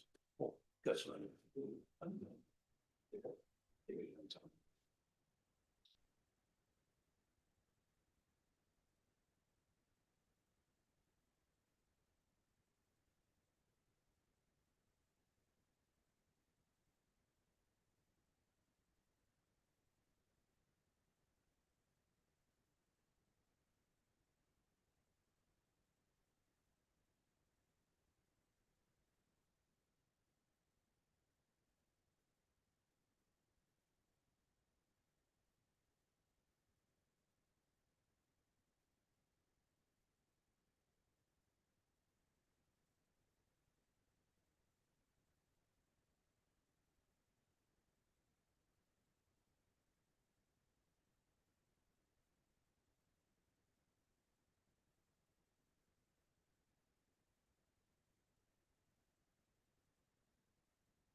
Tēnā koutou, welcome back, everybody, as we recommence this council meeting. So thanks again for those who have joined us online. We've go to item, where are we? 6.9, which is the interregnum period delegations to the chief executive. And Alex, do you want to introduce this one and explain it? Yeah, happy to introduce this one. So this is a procedural matter to cover the period between election day and the new council being sworn in. The new council, once elected, is unable to make decisions under law until it has been sworn in. And so this leaves a gap in decision-making ability between the end of this council and the new council being sworn in. So council needs to consider arrangements to ensure effective and efficient conduct of the council's business during the election period. It's quite common practice across New Zealand councils to put in place a delegation to the chief executive, and it's quite common that this isn't actually used during that period. And indeed, during the last elections, this delegation was put in place. I didn't have cause to use it. It is a limited delegation. It doesn't give authority to do anything that I want to do. It is a delegation that can only be applied in exceptional circumstances, in particular where it's not possible for a decision that is urgent or to wait until the first ordinary meeting of the council. And also the condition on there is that consultation must take place with the person that's elected mayor before any decision is made, and that a report is produced on such decisions. So there's accountability in there as well. I'm happy to answer any questions. Thank you. Councillors, do we have any questions? Councillor McCone? You're happy to move, and seconded Councillor Holding. Any discussion? Councillor Hopkins? Yeah, just very briefly, and as much for the public benefit as for anyone else, perhaps the report could have identified on page 129, there's a reference to the delegations, except those set out in paragraph A to H and clause 32(1 of schedule 7 of the LGA 2002. And basically that means that allowing for all the other limitations included in the recommendation, this delegation would not allow the chief executive to make a rate, make a bylaw, borrow money, purchase or dispose of assets, adopt a long-term plan, annual plan or annual report, appoint a chief executive, adopt policies required to be adopted and consulted on under this Act, or adopt a remuneration or employment policy. So effectively, you can't do anything at all, really. So I think we can all sleep easily in our beds.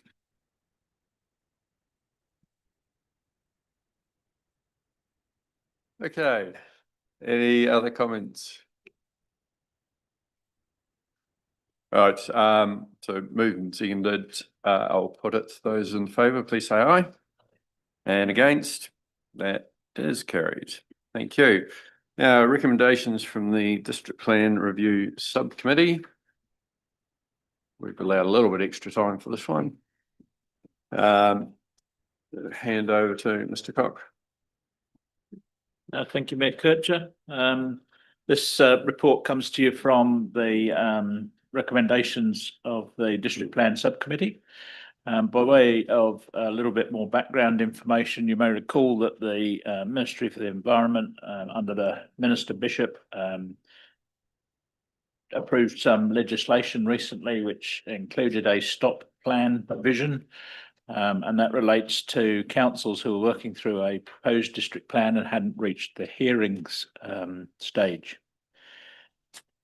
Now, you could interpret that's fairly clear that it's a stop plan provision, and the intent of that. However, there are exemptions category within that stop plan provision. So you could interpret that actually councils can and should apply for exemptions. Officers were asked to consider what exemptions should be applied for.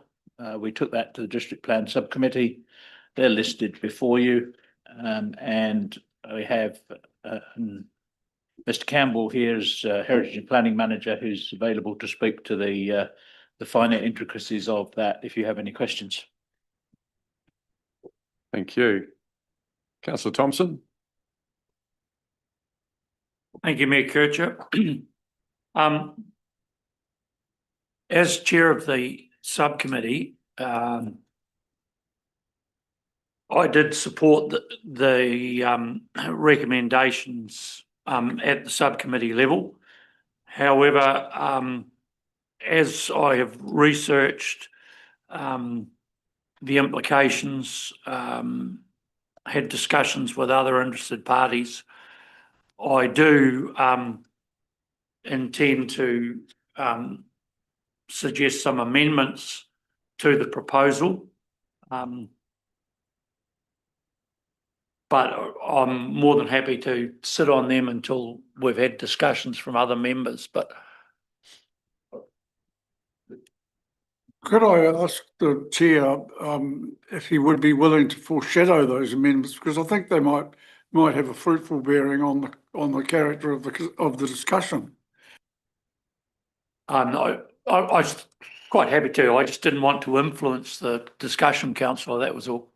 Well, I think to the extent that if we're talking about something that may be quite substantially changed by way of amended recommendation, I think it would be helpful to at least have those possible changes in front of us for consideration and either acceptance or modification. All right. Well, the one that I would prefer to have omitted is the listing of the geosite parks. And that is not because of a stance against the geopark, but I believe a more productive way forward can be found for the geopark and its relationship with landowners, rather than something being imposed and then could become an impediment to that relationship. I share that view. David. Thank you, Mayor Kircher. Just for way of information, I've done some background on the geosites. So under the operative district plan, 25 of the 42 have some sort of overlay or classification on them. So have just over half have protection under the operative plan. Under the proposed plan, 38 of the 42 had overlays affecting them. And there was around 11 had submissions, individual submissions that opposed those, noting there were overall submissions asking for the whole overlays to be deleted across the board. So that just gives you a picture of the numbers involved for information. Thank you. Tim. Thank you for that. Just of the under the operative plan, the 17 that don't that aren't under protections in the operative plan. Of those 17, do we know if any of those were specifically objected to? In saying that objected to by the landowner? Yeah.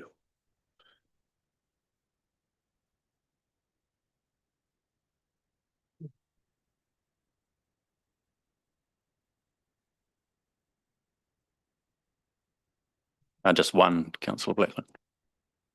But I guess they're not objecting to them being in the operative plan, they're objecting to them being in the proposed plan. But so it would, yeah, that's just the number that are protected in the operative plan. 25 of those, one was objected to under the proposed plan only.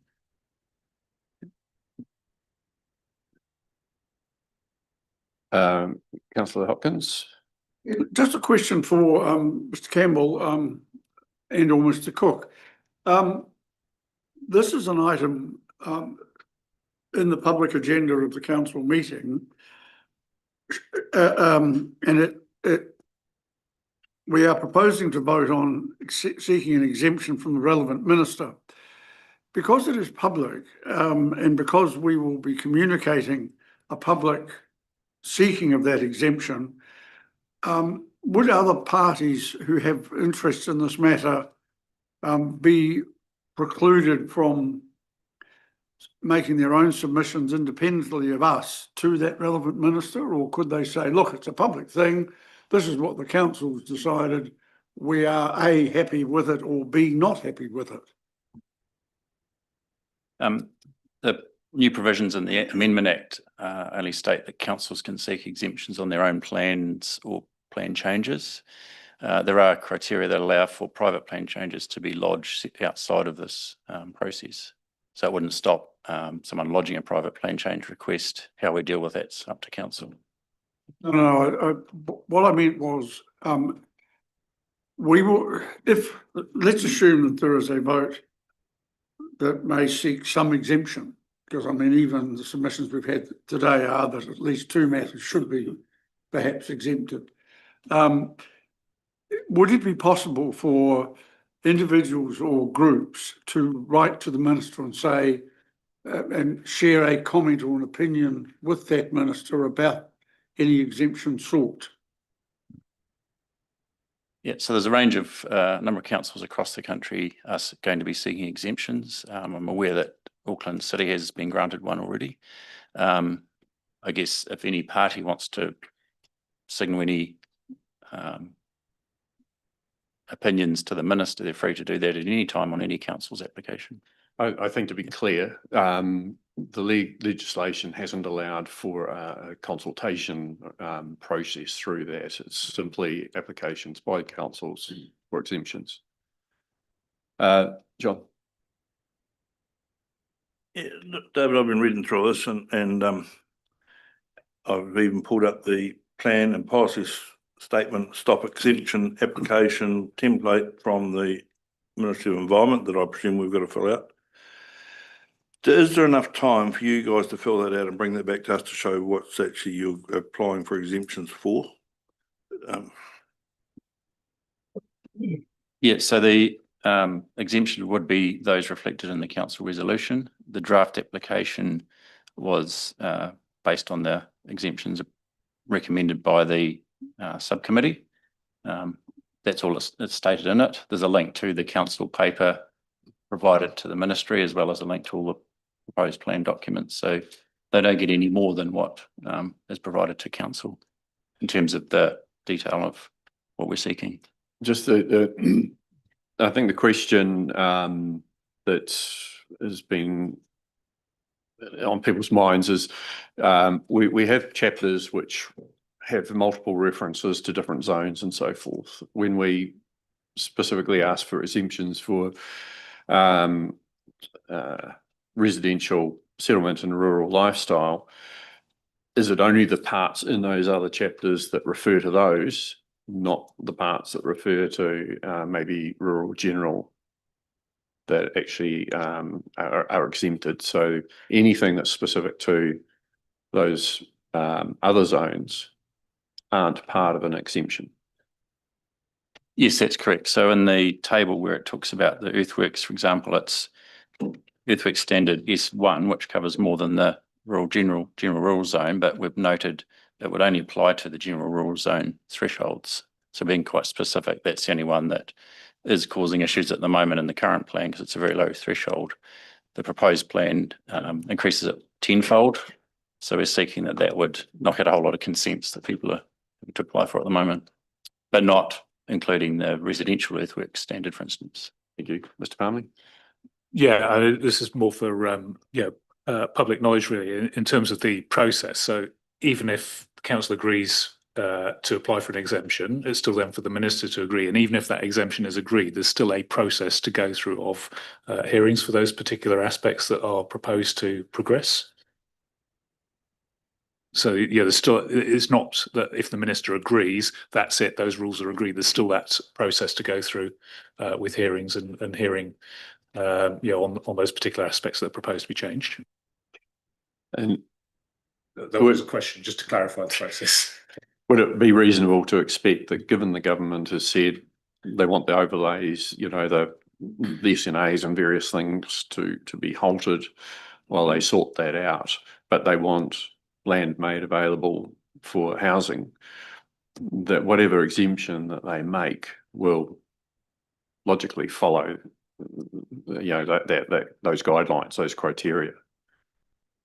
Yes, I think if you were asking for exemptions for those more sensitive natural environment things, they'd probably get kicked for touch by government on that basis. Roger? Thank you. Just in response to Mr. Palmer's question, the exemption is to allow us to proceed with the standard Schedule 1 procedure, which is a plan making procedure, which would mean there be submissions on submissions and hearings as required. Thank you. John? I'm still confused, and I'm just reading this. So the Resource Management Consenting and Other System Changes Amendment Act 2025 halts new and in progress council plan changes. It applies to all plan changes except for those automatically exempted or granted an exemption through an application to the Ministry of Environment. Now, there's a heck of a lot of work in that, so why don't we just park it? Would be the simple question. If we carry on doing what we're doing, we're looking at more costs for those submitters and more costs to the council, and we're still not sure what the outcome from the government will be. Can I pick up on some of that? Because I think, this is about really whether we're going to allow our economy to grow or not over the next 7 to 10 years. The current district plan is out of date. It was developed early in a point when the economy was growing, and it was growing well. This is about the rules that allow for that continued growth to create the jobs we need and create the housing that is needed in the district. On the whole, that's what that's about. Where we're at with the reforms is that the government is taking legislation through Parliament at the moment. It hopes to get that done before the election. So we've got a plan stop, which means the district plan as a whole can't continue to get those new rules in place. It hopes to get the legislation done before the next national election, but there is a risk that officials say that it might not get there. And even if it does get there, if you get a change of government, that might not be proceeded with. There might be another reform or a revocation, as happened with the last government. But even if the government did change and it didn't change and it was proceeding with it, the officials say from this point it's going to take probably about 7 years, 5 to 7 years, to get the new spatial plans and combined district plans in place. And for us, that's even more complicated because we're working across Canterbury and Otago. So, we got another 14, 15 councils that we need to reach agreement with on a process, first of all, then reach agreement on the plans. And I think, the risk you need to be cognizant of is whether, this district can wait 5 to 7 years or more for new rules that allow for growth of, housing and business within this region. And I think it's a real risk that, future councils will be hamstrung, not being able to allow the growth that our businesses and our community want to see. And we're not talking about rampant growth. We're talking about the continuation of the steady growth that's been seen over the past 2 decades. I'll go back to you, John, and then Jim. I appreciate your concern, Alex, but right at the minute, the figures say there's 80 sections for sale in the Oamaru area right now, and there's 360 odd houses on the market right now as well. And when you talk about housing growth, the problem we have is at the bottom end of that housing market with people that can't afford to actually pay the $500,000 to $600,000 for it. And I just wonder, how much rush is in there. We have Infometrics that have told us that the growth in North Otago or the Waitaki District is going to be 2,000 people in the next 10 years.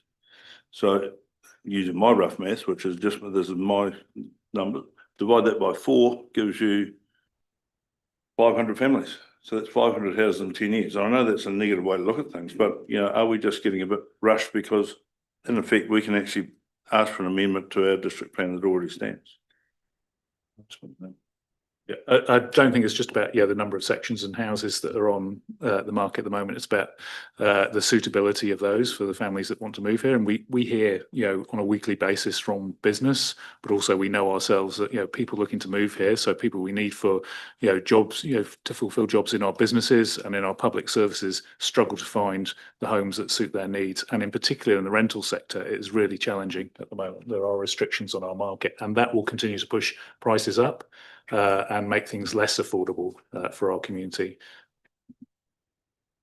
It's very easy for you to be Oamaru centric, but there's problems in our other communities. Soda Matata is a great example of really limited sections and a lot of people wanting to build there. And they're not necessarily people who are going to be part of that 2,000 population growth. They are holiday homes and so on. So, you know, we can't just fit everything conveniently into a box and say that is all we need. I know some of the sections in town have been available for sale for decades because they're just not suited to putting houses on, or it's going to be very expensive because they're on hillsides. So yeah, it's understanding what the land availability is, but also the suitability of that land. Councillor Hopkins? Yeah, I could say what I'm about to say as statements, but I will frame it as questions to either Mr. Campbell or Mr. Palmley. Question one, am I right in assuming in respect of the housing changes that are proposed in the new plan that they are a response to questionnaires or public response to our very initial surveys conducted prior to the term of this council, which signalled that people wanted much more housing choice and greater affordability in home purchasing? That's question number one. Question number two, am I right in assuming that the only costs associated with seeking the exemption from the relevant minister are those currently, or those that have been incurred to date in the production of this report and material for the District Plan Review Subcommittee, and any costs associated with actually drafting the letter to the relevant minister, given that there is no consultation process around the seeking of the exemption? And the third question is, am I right in assuming that all we are doing is exactly what Councillor McCone read out that the Parliament has decreed we can do, which is to say you have to stop everything except for the things that are automatically exempt or which we, as the government, have said you can proceed with by way of granting an exemption. So are those three assumptions of mine correct? Thank you, Councillor Hopkins. I'll start in reverse order. So you are correct. There's only that exemption pathway other than the automatic one for natural hazards, which I've included in here for completeness. In terms of, I'll go back to the start actually, in terms of the housing, the spatial plan for Oamaru Western and Kakanui, identified some of those range of options for that 30-year horizon. So we're looking to get the first 10 years of that implemented through the proposed plan. We've also had feedback, and there's land sitting in limbo in Kurirau and Palmerston and other areas waiting for zone changes. There was quite a specific one in Kurirau that we get regular requests from the surveyor asking where it's at. And at the moment, and we had a gentleman in yesterday wanting to develop on the edge of Oamaru, the answer is we don't know. We can't give people any certainty until this process works through.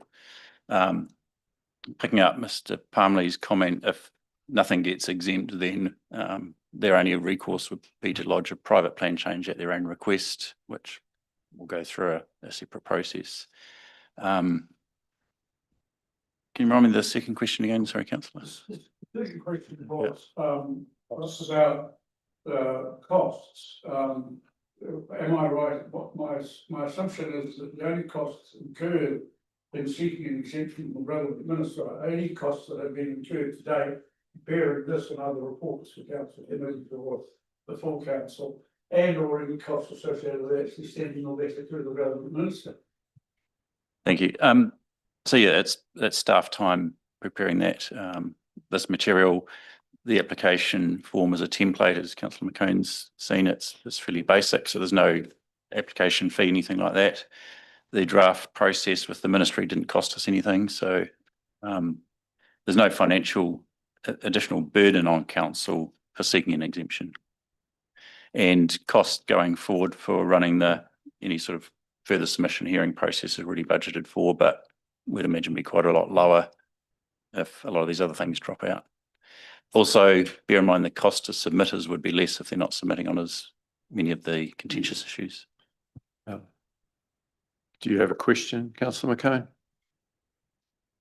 Well, yeah, it's just that there's still a cost if we carry on with it and we still don't know the outcome. So why are we going down that road to start with? I guess the outcome is that if we stop, then people have to rely on the operative plan, which has limited future growth options. There's still earthworks consents issuing every week for very low thresholds, all those sort of type of things. So yeah, we would carry on as is, but it would start frustrating a lot of our ratepayers and applicants that are wanting things to change. Roger. Just wanted to remind elected members that these rules you've already approved. They're going through the proposed district plan process. They're not new rules. We're just asking whether you want us to seek an exemption to continue. Thank you. Councillor Blackler. Thank you. I had two questions. Mr. Campbell, could you just run us through the context around table 2 and why those items are listed there, and how that all interrelates with the, this process that we're going through? I'm not quite fully grasping that part. And then the other question was just the operative plan, presumably which the spatial plan supports, the current spatial plan supports. Is that correct? The spatial plan would support the proposed district plan. Okay, so if someone was to do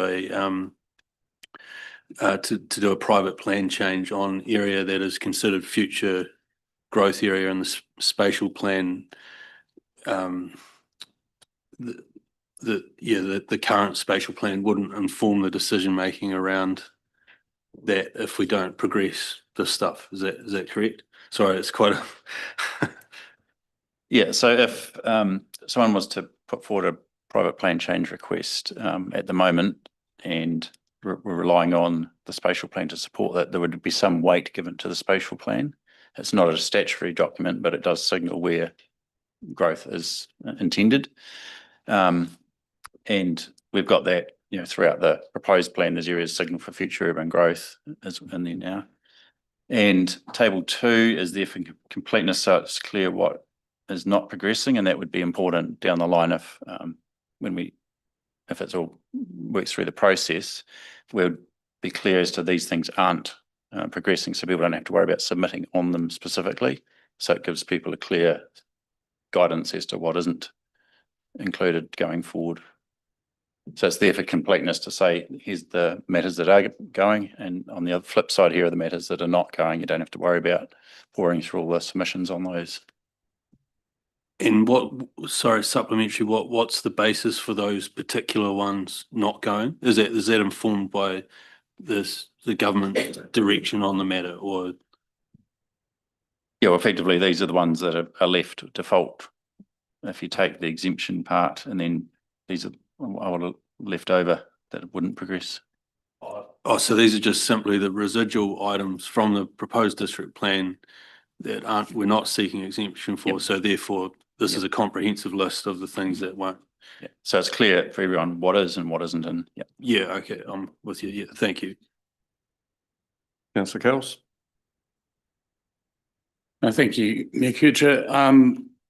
Just a quick question, 2 questions. Sorry. First one is, if we were to submit to our operative plan or want to make an amendment to our operative plan, what is the process for that? And the second one, on the recommendation 1B, C, and D, I'm just wondering how they relate to housing or business growth.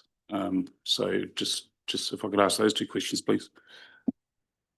Sure. So any change to the operative plan would be through a plan change that either privately someone could ask for, and council weighs up the pros and cons of that, or council can initiate their own plan change to the operative plan if there's no proposed plan in force.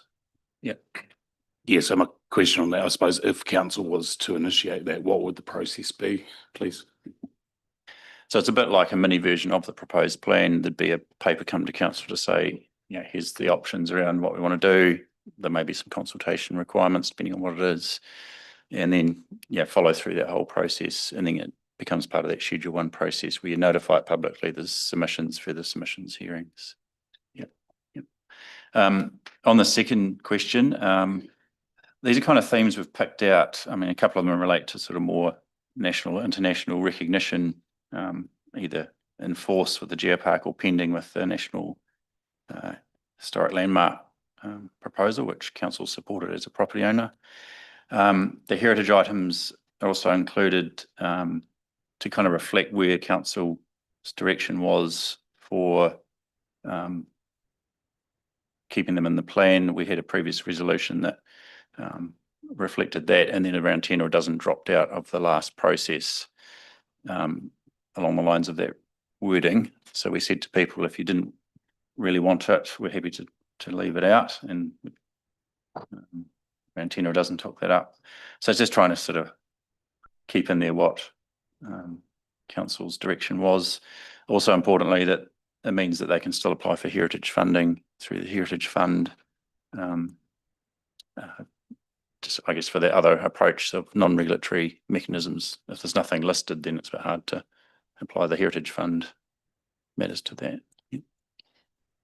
Just on those ones that Councillor Cowles has mentioned, the when it says not opposed by submitters, that's referring to the owners of the land where those items are, whether it's geosites or whether it's heritage items. So it's not a cover-all for any submitters. It's actually the most affected people if they haven't objected. Yeah. Okay. Is someone happy to move anything at this stage?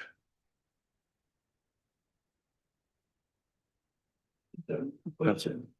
Sure. Just for clarification, as much for us as for the public, at this stage, we have not applied to the minister for this to happen.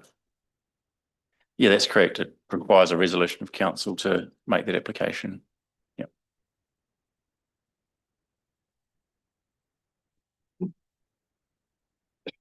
Councillor Thompson.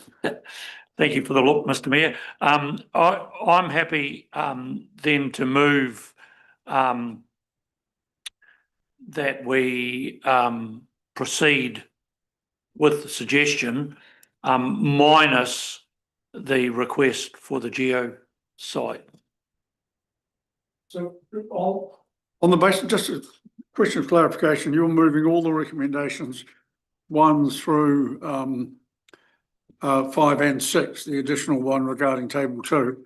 If that is the case, I'm happy to second. So except C, 1C. Correct, with the removal of 1C. Okay. Moved and seconded. Councillor Thompson, Councillor Hopkins, thank you. Speakers to that? Councillor Hopkins? Well, look, I just want to say again to those members of the public who have expressed concerns about this matter, and also councillors, we're not dealing with an either-or situation here. It is really important. I think the huge degree of angst related to the district plan has in some measure been exacerbated by Parliament's meddlesome interventions with national policy statements and an increasingly prescriptive approach to a whole range of areas of human activity and environmental management. And I don't think any of those things have helped. Equally, the whole process of developing a district plan is a once-in-a-generation experience. The plan we have at the moment was developed by Davies Lovell Smith in the 1990s. So this is something that a lot of people are unfamiliar with. The point is there are a whole series of rules, regulations, objectives, policies, some welcome, some unwelcome, in the plan we have now. And in certain specific areas, those objectives, policies and rules are clearly out of date and not succeeding in achieving some of the objectives we as a council want to actually enable. And in this instance, the exemptions that are now being sought specifically and almost exclusively relate to urban matters. I do not believe they impinge on rural residents and ratepayers, nor do they compromise the existing rights, privileges and obligations of those ratepayers. And I would just ask people like the Waitaki Property Guardians to accept that just as we have tried, perhaps as less successfully than they would like, but just as we have tried to accommodate or moderate our plan to meet their concerns or to address their concerns, so I would hope that they would accept that they have an equivalent reason for accommodating the legitimate interests of others, especially if they don't impinge upon themselves. So on that basis, I believe this allows us to proceed with some of the better aspects of the proposed plan in relation to some of our environmental and social objectives, whilst actually ensuring that the principal areas of real concern for groups within the community are on hold and will not be implemented and imposed upon them. Councillor Thompson.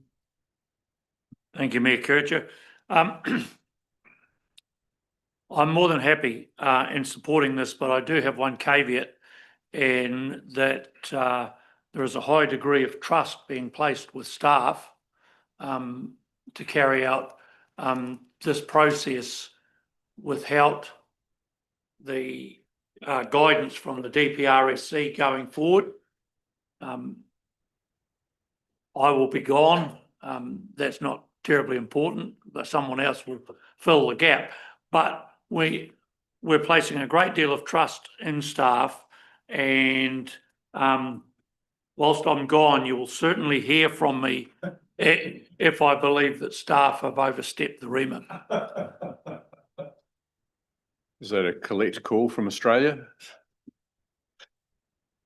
Councillor McCone. Well, I hear both sides of the argument. I still will not be supporting this. There's a directive from the government that says halt new and in progress council plans, and until such time as we know which direction to go in and whether we need to spend any more money on that with the direction we're told to go in, I think we're wasting our time. Thanks very much, Councillor McCone. This is obviously why you've been such a stringent supporter of the traffic management systems that they've legislated in the past. I'll be supporting this to try and get an equivalent situation. It would be like having the rural community not being able to change the use of their rural land, having to stay with whatever, and it might take 6-7 years before they can change the use. What does it matter? I would never say that, and to have someone say that it doesn't matter that we don't have enough housing land availability, I don't think it's acceptable in this situation. We've got a legislation in there which specifically allows for exemptions so that things like this can happen. If the government is against anything going through, they won't give the exemption. They have not set the law up in that way.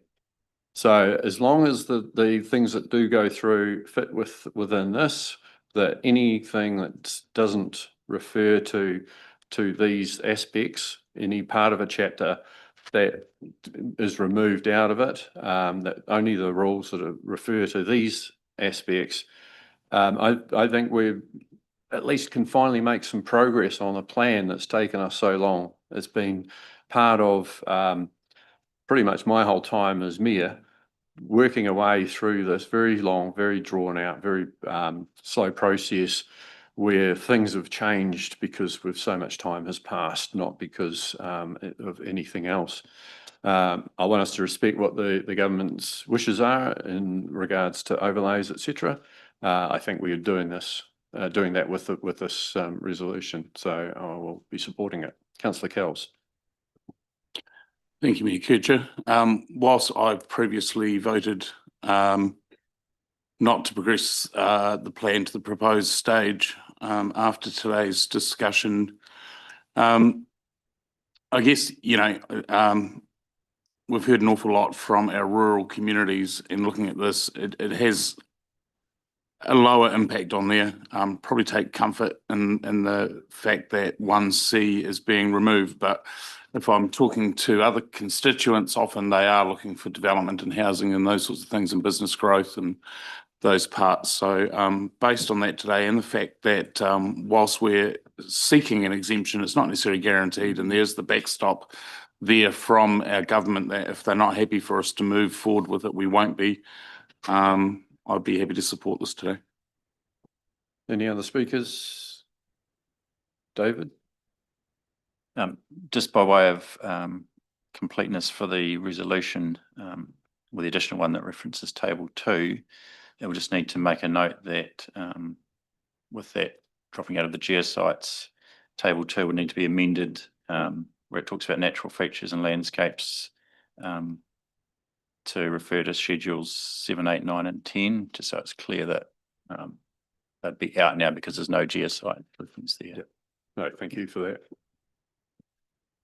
Okay, I'll put it. Those in favour say aye. Aye. Those against? Aye. That is carried. Thank you very much.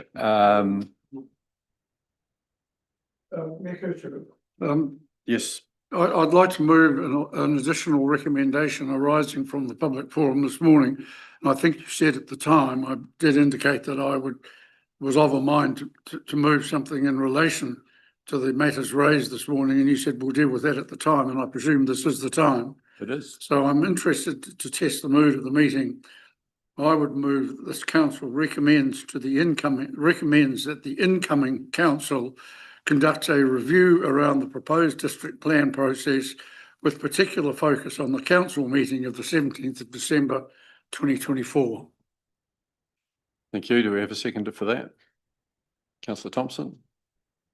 Any discussion? Well, just I echo the matters raised by the submitter, and I think it is fair to say that a number of us were surprised by the document that was notified on the 1st of March, and it didn't seem to gel with what we understood we would be notifying as discussed on the 17th of December, and to unpack the reasons for the dichotomy of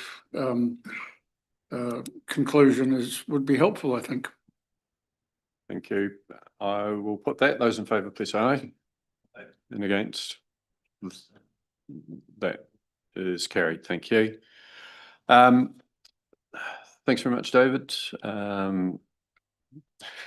has been a fair bit of your life too, I'm sure. So we'll see how that exemption goes. Right, we've got item 7.2, recommendations from the Harbour Area Subcommittee held on the 12th of August. Someone happy that we move? Roger, do you want to talk about this one as well? You're doing all the heavy lifting today.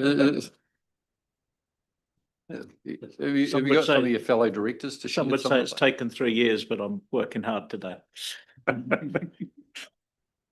So in relation to this, this item does come forward from the Harbour Area Subcommittee.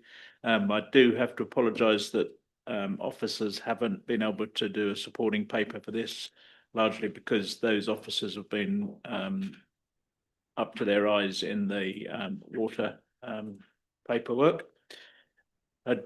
Before the councillors consider this, I do just need to point out that the resolution to do the minimum work in the original paper was estimated to be a cost of around 213,000, not including any officer time, contingency or any form of project management cost. There is no funding currently set aside in the Council's long-term plan 25-34, and therefore you would either need to approve a budget overrun or identify where the money comes from another project. Can you tell us what's in the Harbour Endowment Fund? I can't give you that figure off the top of my head, but there is, my last understanding is that the funds were sufficiently greater than this, but do the minimum, I don't believe meets the requirements of the Harbour Area Endowment Fund, which requires it to be used for revenue return. Okay. Right, with that. John, is that your hand up again? It's really hard to tell. Yeah. So how many people is this going to benefit will be the first question. And secondly, is this a permanent structure going down there, or are we talking about getting a generator that sits down the end and runs lights for 10 or 20 people in an afternoon or an evening or whatever it's there for? The guidance from the Harbour Area Committee was to do the minimum but provide ducting, which would have been, I would consider regarded a permanent solution, because the ducts would then allow future services to be pulled through. So we could be looking at double that by the time the services are put in properly. Well, it depends on the extent of the services. The original information was to provide power supply and the installation of street lighting as to meet safety requirements. Councillor Blackler. Thank you, Mayor Kitcher. With respect to not having the supporting paper for elected members to be able to consider this fully, I think it would be sensible to, look at deferring this one to the next council so it can be given proper consideration. Mr. Cook. It just need to be aware that this is currently not a project. If you want it set up as a project for consideration, for investigation, then we need to assign officers time to it. And that starts coming with various costs and implications.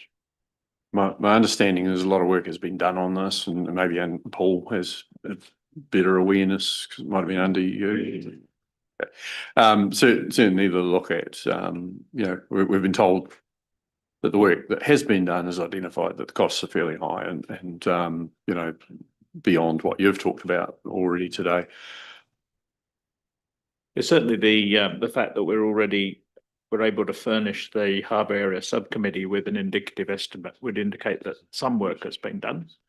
So we have the other estimates as well in the original paper, which was to provide it to the tenanted or the option for tenanted facilities. That raised it to 288, and to do the maximum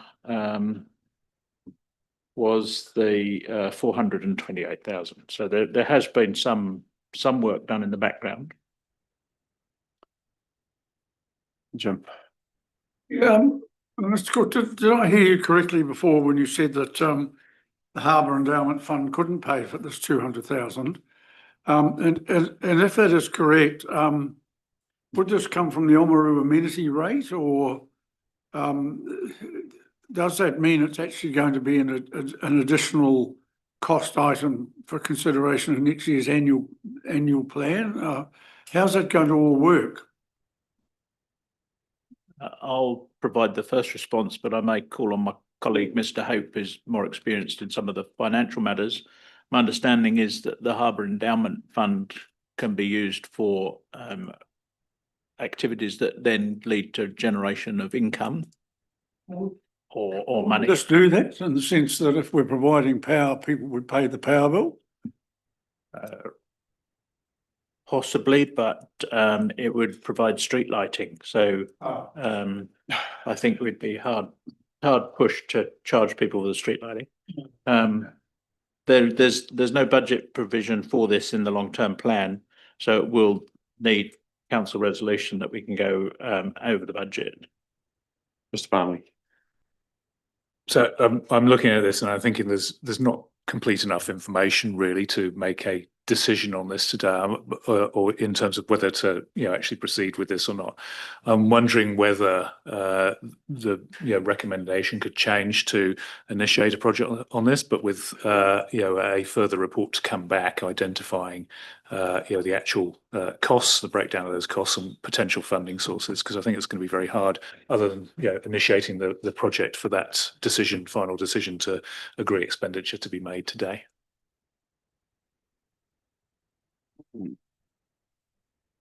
Who wants to move something?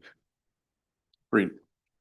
Yeah, look, I'd be happy to move something along those lines, Mr. Palmer, but I'd also like to add in there that the report should include some options for cost recovery along there. I mean, if we've got boats pulling up and they want to actually plug into mains power, there's an opportunity to meter that. If we want to rent out the buildings, we're talking about getting power out to the wharf buildings, but do we know what the potential return is on those, on the rental of those buildings, what state they're in? Do they need anything else to bring up to? So I think, you know, really initiating a report with those options of not only what the expenses are, but how the possibility or what the revenue may be from doing that in return, rather than just providing a public amenity, would be helpful. I mean, the lighting and things, they fell under the health and safety aspect, and also the usability by the commercial users of the wharf. I can't see any problem with our endowment fund not being able to be used. So fundamentally, look, I think that part is there.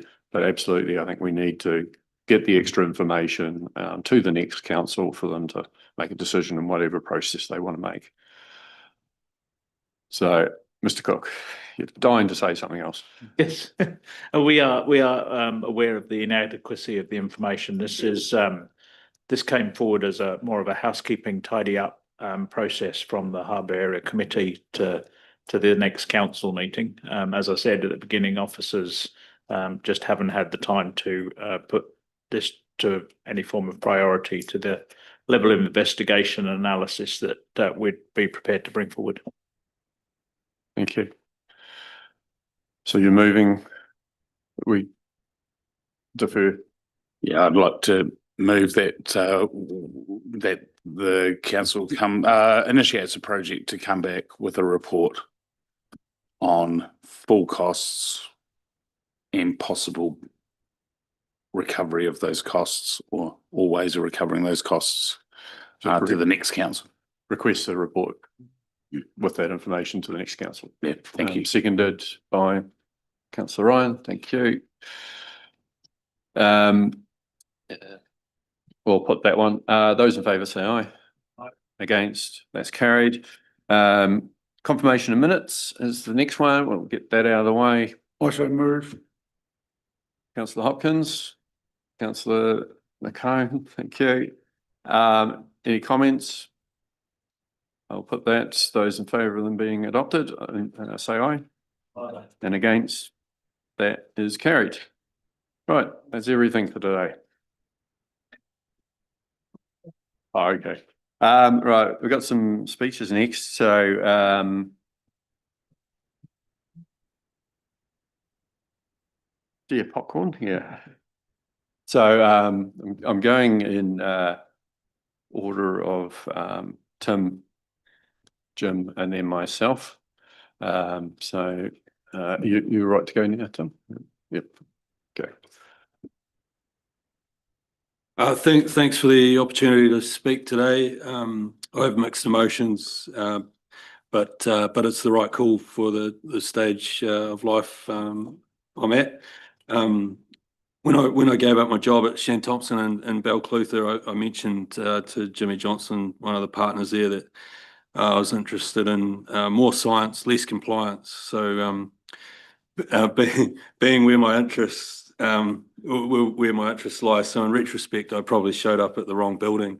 But I have enjoyed having my frustrations around the inner workings of local government validated. I'm leaving satisfied. I gave it my best, but less so with what I would have liked to have seen us achieve.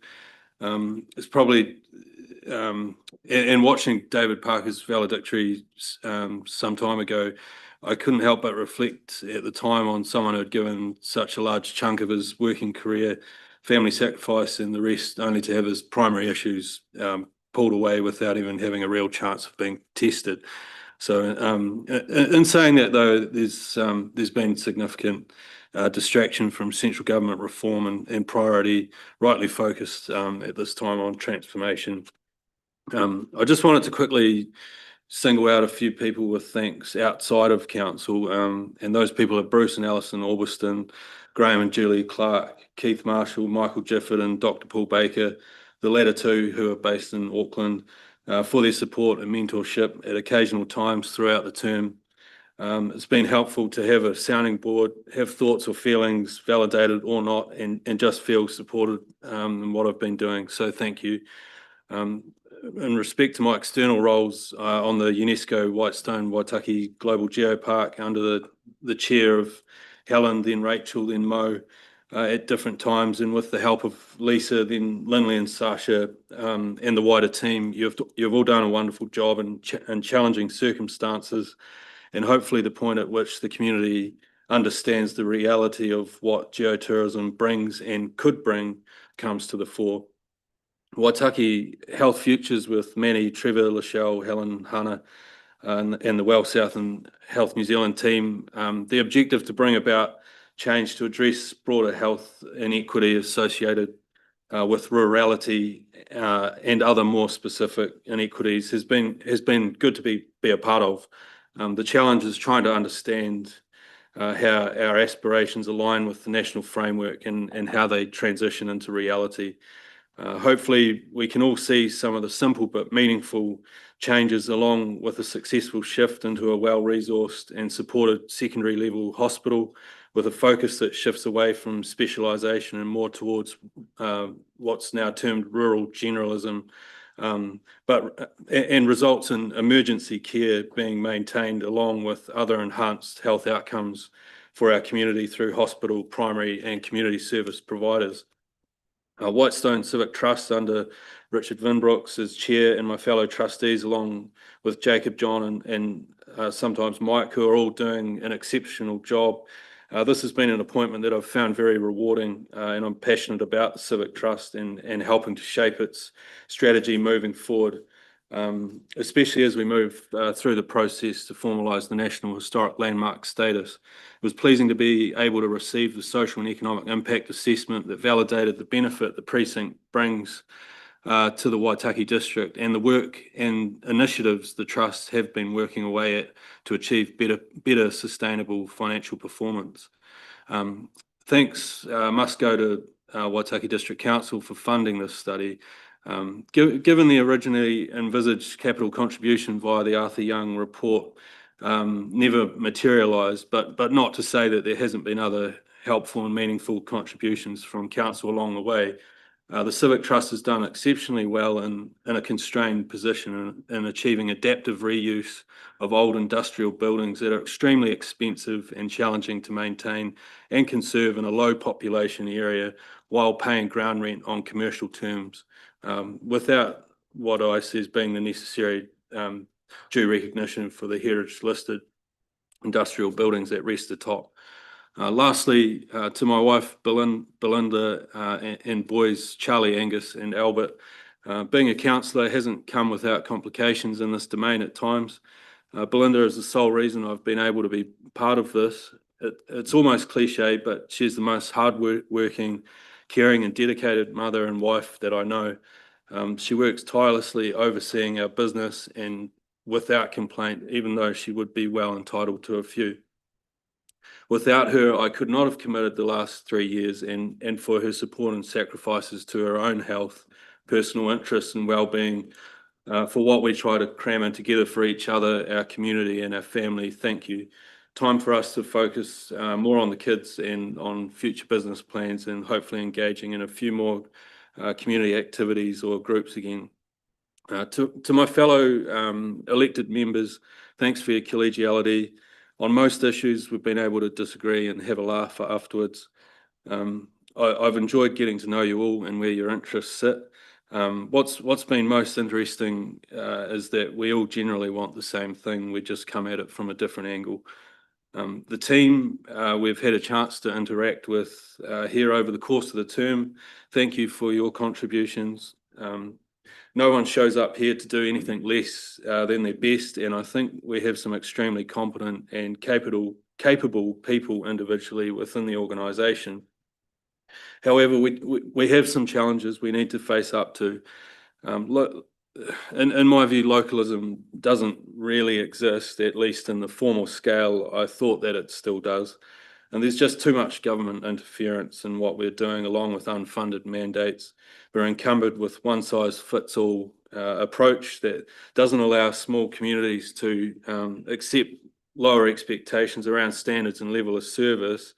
But there are aspects to rural way of living that outweigh our urban counterparts and vice versa, and that needs to be accepted as being part of provincial New Zealand.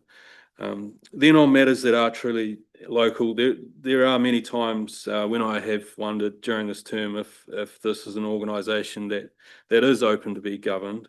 I think there are leaders in this organisation who rightly or wrongly see our role as elected members as more ceremonial, and I think that's a challenge we all have to confront.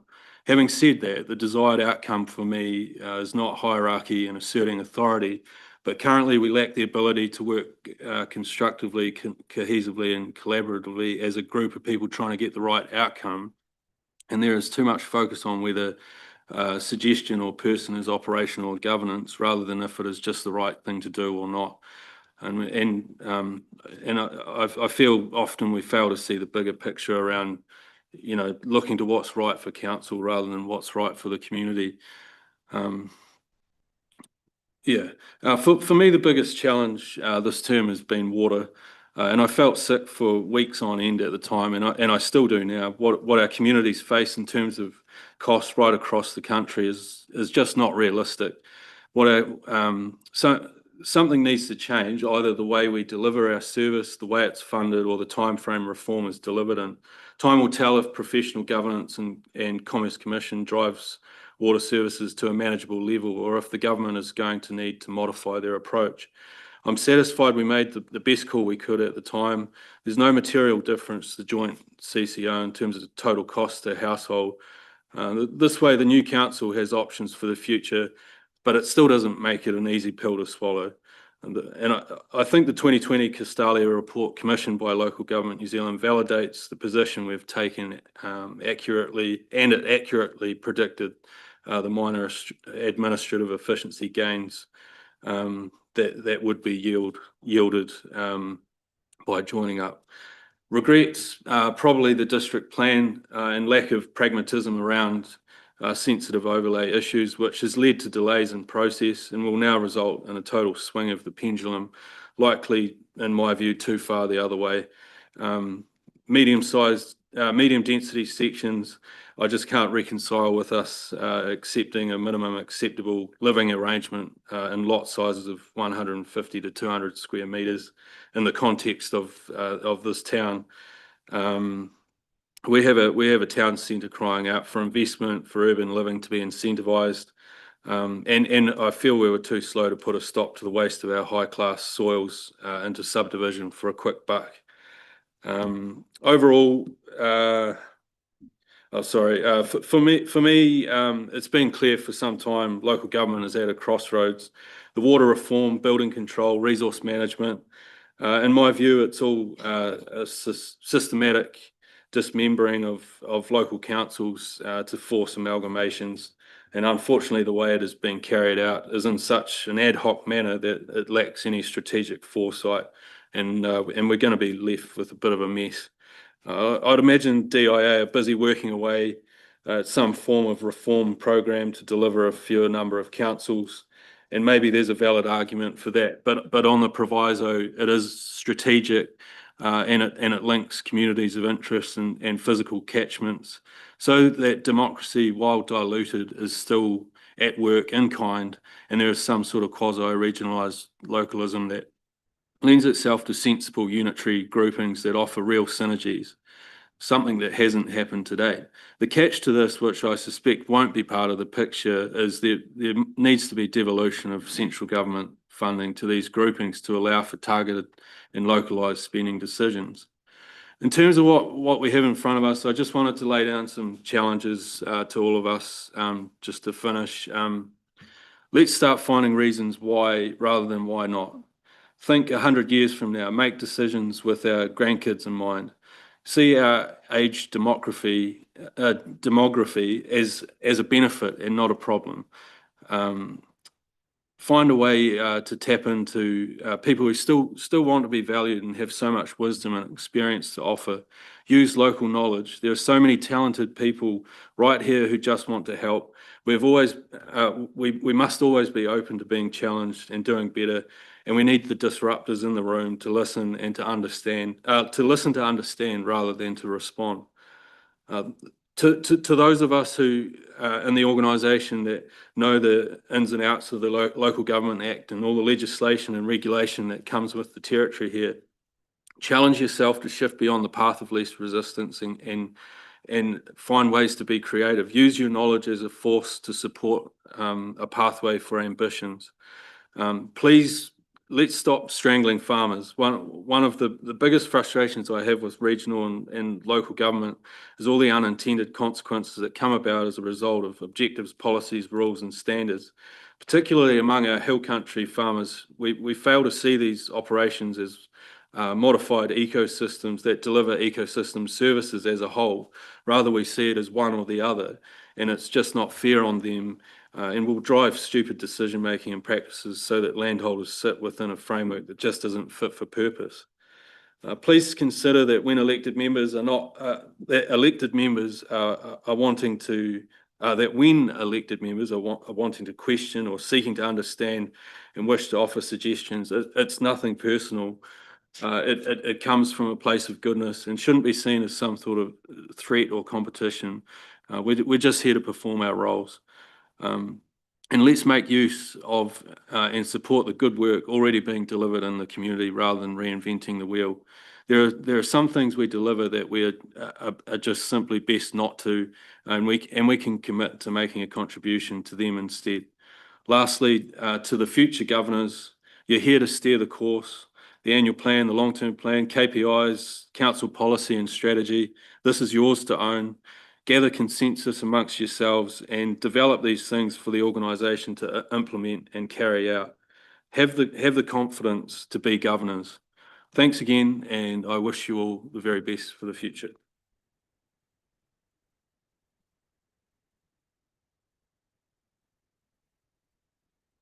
Thank you, Tim. Now, Jim. Thank you, Mr. Mayor. The first thing is, I was really impressed when my learned colleague to my right was surprised that I had written my notes out longhand. You're lucky I just couldn't catch the hen to get the quilled feather to do it properly. Well, when I think of a valedictory speech, I contemplated that it could be similar to some of the eulogies that I've listened to over the years, where we tend to focus on all the really good stuff, but we glance over some of life's not so great moments. So my thoughts are a bit rough and raw, but I want to deal with all the moments that I've experienced in 4.5 years around this table. It's been a real ride. I was thrown in at the deep end.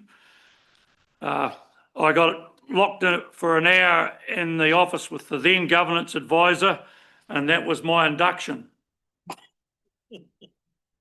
Have I enjoyed the experience? Hell yes. Was it what I expected? No way. Could I have done things better? Of course I could. I'm only human. Would I do it again? Yes, yes, yes, I would. 3 things I've carried from my first triennium. And the first was I was very lucky to have advice from the late Ross McRoby when he advised me to write WAIT on the top of my diary at each meeting, standing for why am I talking? And that has stuck with me through my time here. Often we tend to want to rush with an answer or a question, and often you can gain more by sitting back and listening. I came with a sad sense of humour. I believe life is better enjoyed with a laugh. So at my first annual plan meeting, I thought I used some self-deprecating humour to describe my role as a sheep farmer before challenging the efforts to minimise rate rises. Boy, did I get both barrels. One from the governance advisor for using inappropriate agricultural language, and secondly for saying our efforts were akin to rearranging the deck chairs on the Titanic. One of the cost-saving measures at that meeting was to remove all staff training from the budget. The elected members voted to reinstate 50% of the training. And that was passed by 9 votes. So I then voted for 100% reinstatement.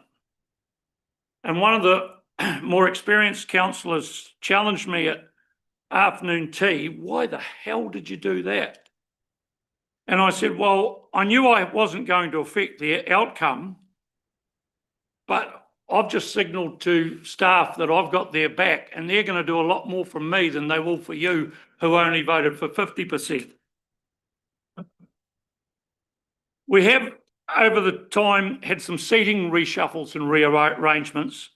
And after one such reshuffle, I thought I was in the septuagenarian sector, and only being in my late 60s, I complained and referred to the seating as the last of the summer wine. I totally enjoyed and must commend the WAG who over lunch had our name plaques changed to the characters from that particular show. They've never publicly admitted to being behind it, but I think it was absolutely brilliant. And if I was going to reward the person, I suspect, I would have got them to wear a gold chain occasionally in public. I use humour not to diminish issues we're addressing, but I find, like a good meal enhanced with condiments, life is to be enjoyed and enhanced with laughter wherever possible. I often think about what motivates me to turn up here and do what I've done or attempted to do. One is a desire to make things better. One was a belief that I was brought up with that service is expected, not demanded. And I also remember something from my Bible class days, which will shock most of you.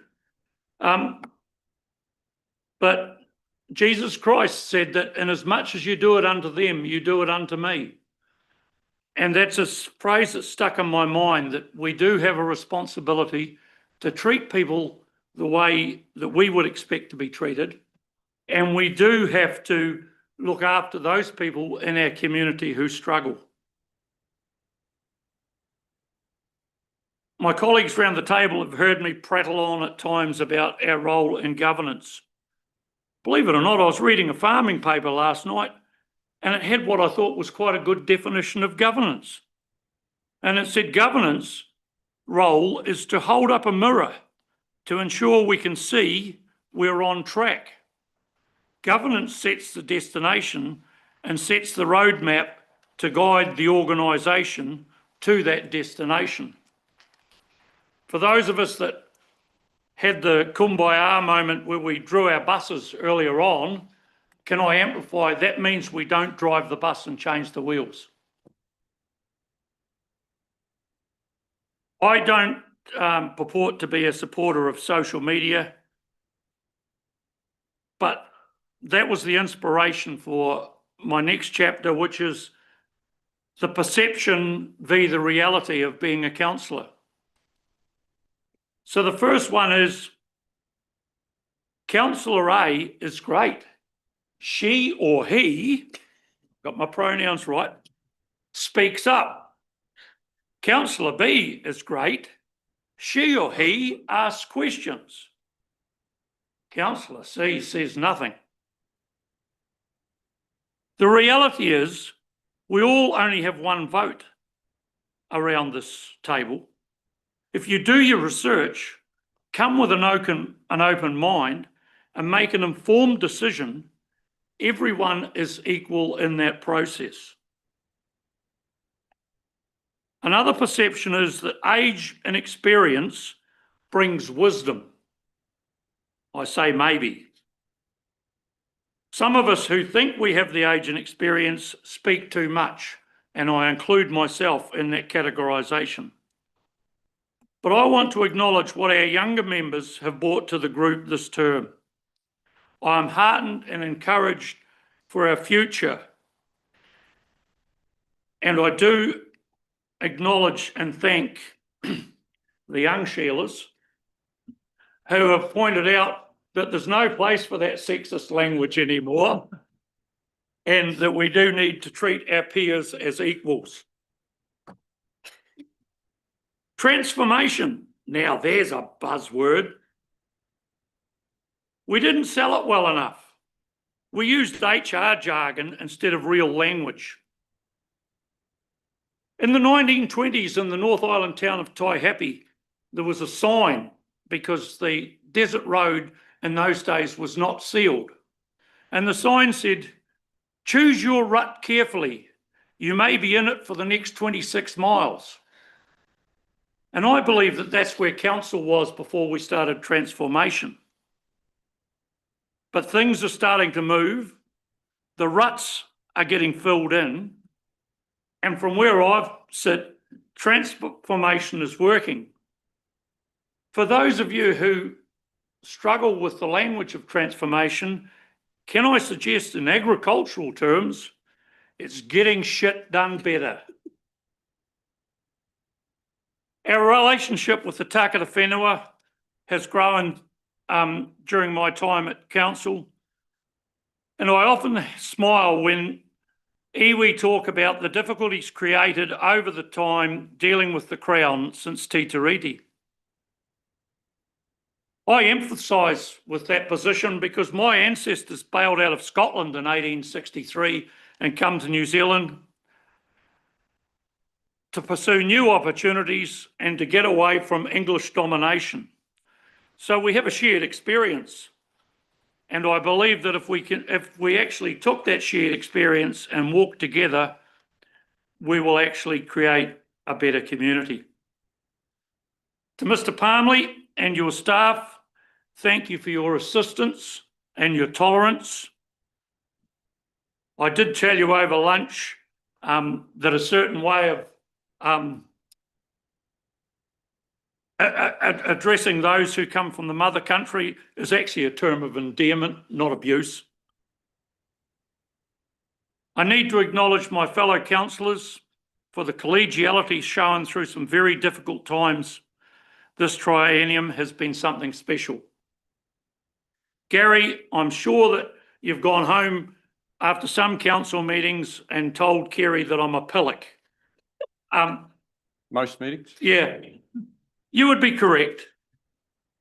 But I would be remiss in not saying that, yes, on issues we've had our difficulties at times and differences.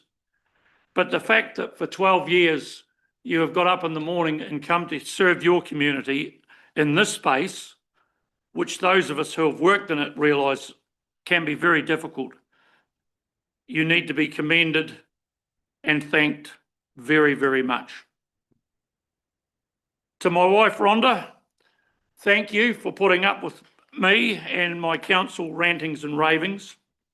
I actually received a lovely card last week, and Percival and McCone, you're on notice because it was from a Corriedale ratepayer who was thanking me for the work I'd done in the rural, advocating in the rural space.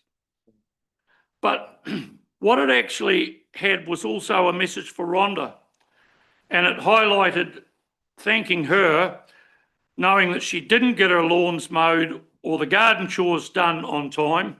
In fact, she's lucky if she gets them done at all. And the interruptions that council demands often brought to our life. So thank you for that. Now, I would be remiss if I didn't leave you with a quote or an inspirational verse or something that can inspire you to serve. I haven't got one of those. But I'd like to leave you with a thought from Frank Sinatra. And now the end is near, for I haven't attended my final meeting. No more to Oamaru for free lunch will I be eating. As I head home tonight, I'll travel down the state highway and reflect while I've been here. I did it my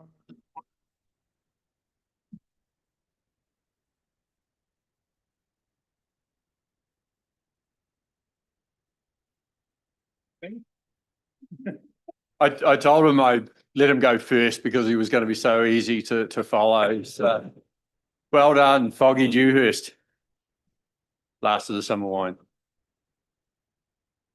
That was you, wasn't it? Which character were you? Was it you, Foggy? Foggy or Compo. I guess it's my turn. Ina mana, ina reo, ina karangatanga maha. Tēnā koutou katoa, malo lele talofa lava. G'day. Got Rhonda in the room. As I sit here at my final council meeting, 24 years since I first began in local government, I'm reminded of why I put my hand up back in 2001. I was running a business, raising a young family, and I wanted to have a say in what was happening in our district. More than that, I wanted to help shape a community that our young people would want to return to after they'd ventured overseas or worked elsewhere, a place where opportunity and quality of life would go hand in hand. That motivation has stayed with me right through my 9 years as a councillor and then 12 years as mayor. It's always been about making Waitaki a district where people can live well, work well and belong. I still have that first campaign brochure, as you would have seen in today's agenda, with some stranger having his photo on the front there. It was a fairly basic effort by today's standards, but the message was clear, helping to build a more secure future for Waitaki. I talked about making it easier for businesses to grow, about being a more supportive council, and about the need to plan for the long term. 2 decades later, these principles remain just as relevant. I love being a councillor, but as anyone who has served knows, the role takes a lot of time and energy. Trying to balance it with running a business and family life wasn't easy. Yet rather than walk away, I decided to step up. Becoming mayor in 2013 gave me the chance to be more effective, to lead a council that worked more efficiently, acted as a genuine partner and enabler with our community, strengthened social services, and was willing to be commercial and innovative when the opportunity arose. These challenges have only grown over time. Tighter budgets, higher expectations, and the complexities of government reform. But I think most people would agree that the Waitaki we have today is stronger and more confident than it was when I started in 2001. I've been given some credit for that, and while I've certainly championed a few key initiatives, the truth is it's always been a collective effort between councillors, staff, community groups, iwi, businesses, and our extremely important volunteers all playing their part. When I look back, certain achievements stand out. This might be the eulogy bit, Jim. The Observatory Retirement Village, which has created 81 care beds, 42 apartments and nearly 50 villas, ensuring our older residents are well cared for, freeing up housing and generating profits that will support health services for generations to come. The Mayor's Task Force for Jobs, where we've seen young people, some of our most challenged rangatahi, find meaningful work and rediscover their self-worth. The Alps Ocean Trail, which I first supported when I was a councillor and have championed as mayor, has revitalised our Waitaki Valley communities and brought international attention to our landscapes. Our harbour area, which got its own committee that I chaired in my very first term while I was classed as a junior councillor, is now a vibrant hub. Proof of what good vision, partnerships and perseverance can achieve. And of course, the moments that remind you why leadership matters, like the recent one we had when I leaned into my relationships with central government. We succeeded in getting $3 million for Project Reclaim after council had given up on the possibility of any such funding. Special thank you to Roger Cook and Jeremy Holding for your support and recognition of that achievement. All that pales into insignificance though when I think back 5 years ago this Saturday. On the 4th of October 2020, we had the devastating Lake Oahu fire. It was a defining event in my mayoralty and a leadership lesson in the importance of visibility and presence during a disaster. From tragedy has come resilience and new bonds that will last a lifetime. People often talk about legacy projects like the Waitaki Event Centre or the retirement village, but to me, the real legacy isn't in concrete or steel. It's in the lives that will be touched by those facilities. Children discovering a sport they love, families coming together for shared experiences, and older people able to live well and stay connected in their home district. Equally important are smaller events, smaller things, such as the events I initiated in which I played a hands-on role.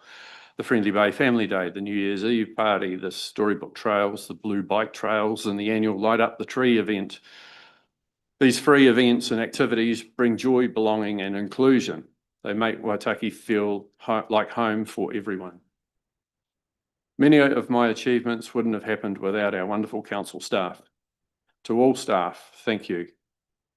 The best among you are those who combine a can-do attitude with sharp thinking, who look for practical solutions, and who focus on what's possible.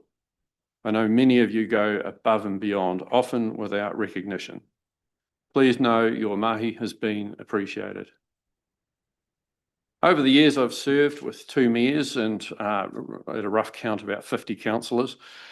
Every one of them came here wanting to make things better.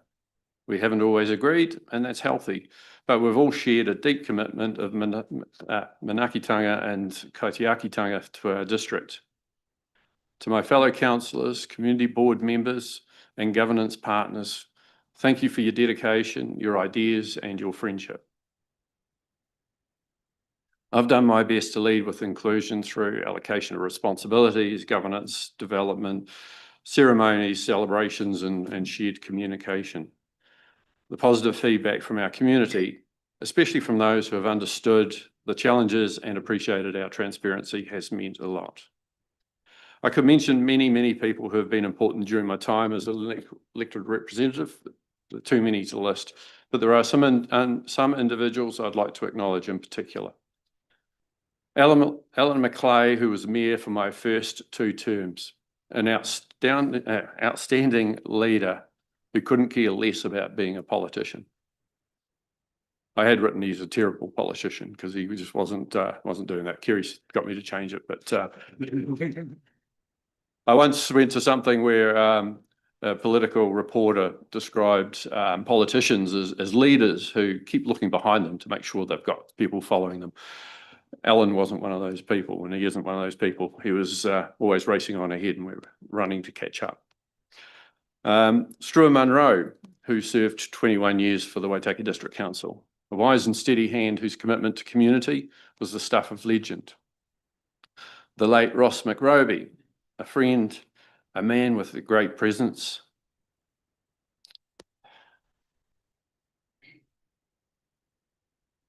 And an optimist to the end.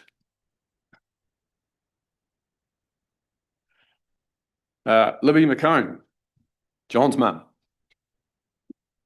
a councillor when I was elected in 2001, a great role model for effective community advocacy and someone who could be somewhat intimidating. She still is. Our own Jim. You've been here the longest out of everyone that I've served with, Jim. We shared a term. We stood against each other for the mayoralty. You carried on as a councillor. I went into oblivion. 3 years later, I became mayor, and you've been there this whole time. Acknowledge your work, your dedication. It goes beyond anyone that has sat around the table. So thank you for that. Thank you for your friendship. I also want to mention Mandy McIntosh and Leanne Kingan, both served as my EA, supporting me and running around helping me with my latest ideas for events or projects. Thank you both for your tolerance and dedication. To my family, Kerry.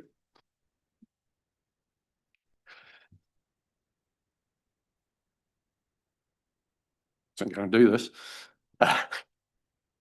Thank you for your relentless support, your service to our community as Mayoress, and your wise words when I needed them most.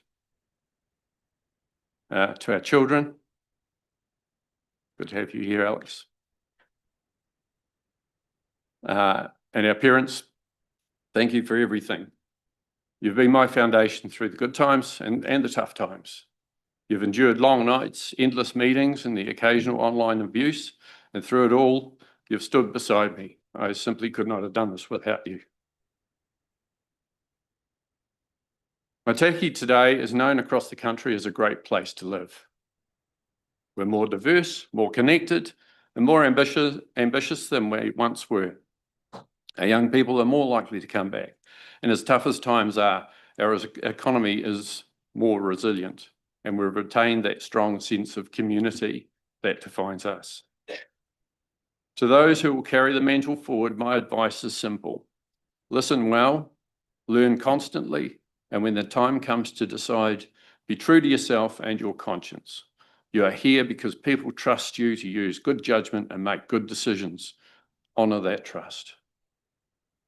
Probably need to make an exception for Brent Cowles because he stood 4 times and never had to actually have anyone oppose him.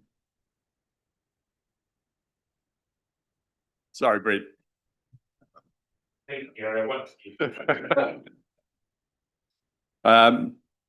As I step away, I hope to be remembered not just for the outcomes, but for the intent, for caring deeply about our district,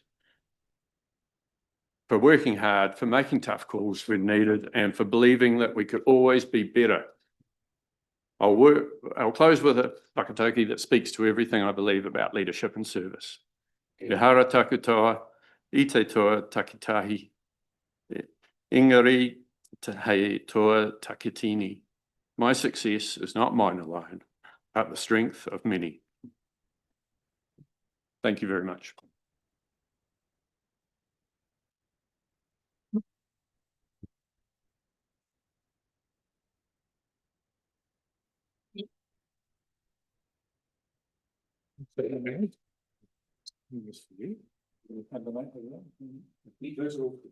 No, this one's for Councillor Blackwood. Okay. Councillor Thompson, this is me. I whack him around the head with this one. Yeah. And all councillors get one each of these ones if you want to pick it up on the way out. Thank you very much for organising all that, Arlene and Alex. Thank you. Hannah. Just on behalf of the Waitaki District and our elected members, I would like to take this opportunity to say a huge thank you to Councillor Tim Blackler, to Councillor Jim Thompson, and to our Mayor Gary Kircher. I will go around and say a wee bit about each of you. Councillor Tim, I have to say your eye for detail, your commitment and your dedication in the role has to be commended. I know many of us around the table have been hugely grateful for all the work and your extensive inquiries and how hard you have worked during this term. Thank you to you and your family as well for allowing you the time to commit and to serve our community in the capacity as an elected member. We wish you all the best in the future, and I feel that this is just a ka kite for now, and you may be back in the later future. You have a lot to offer, and we have certainly appreciated your contribution. Councillor Jim,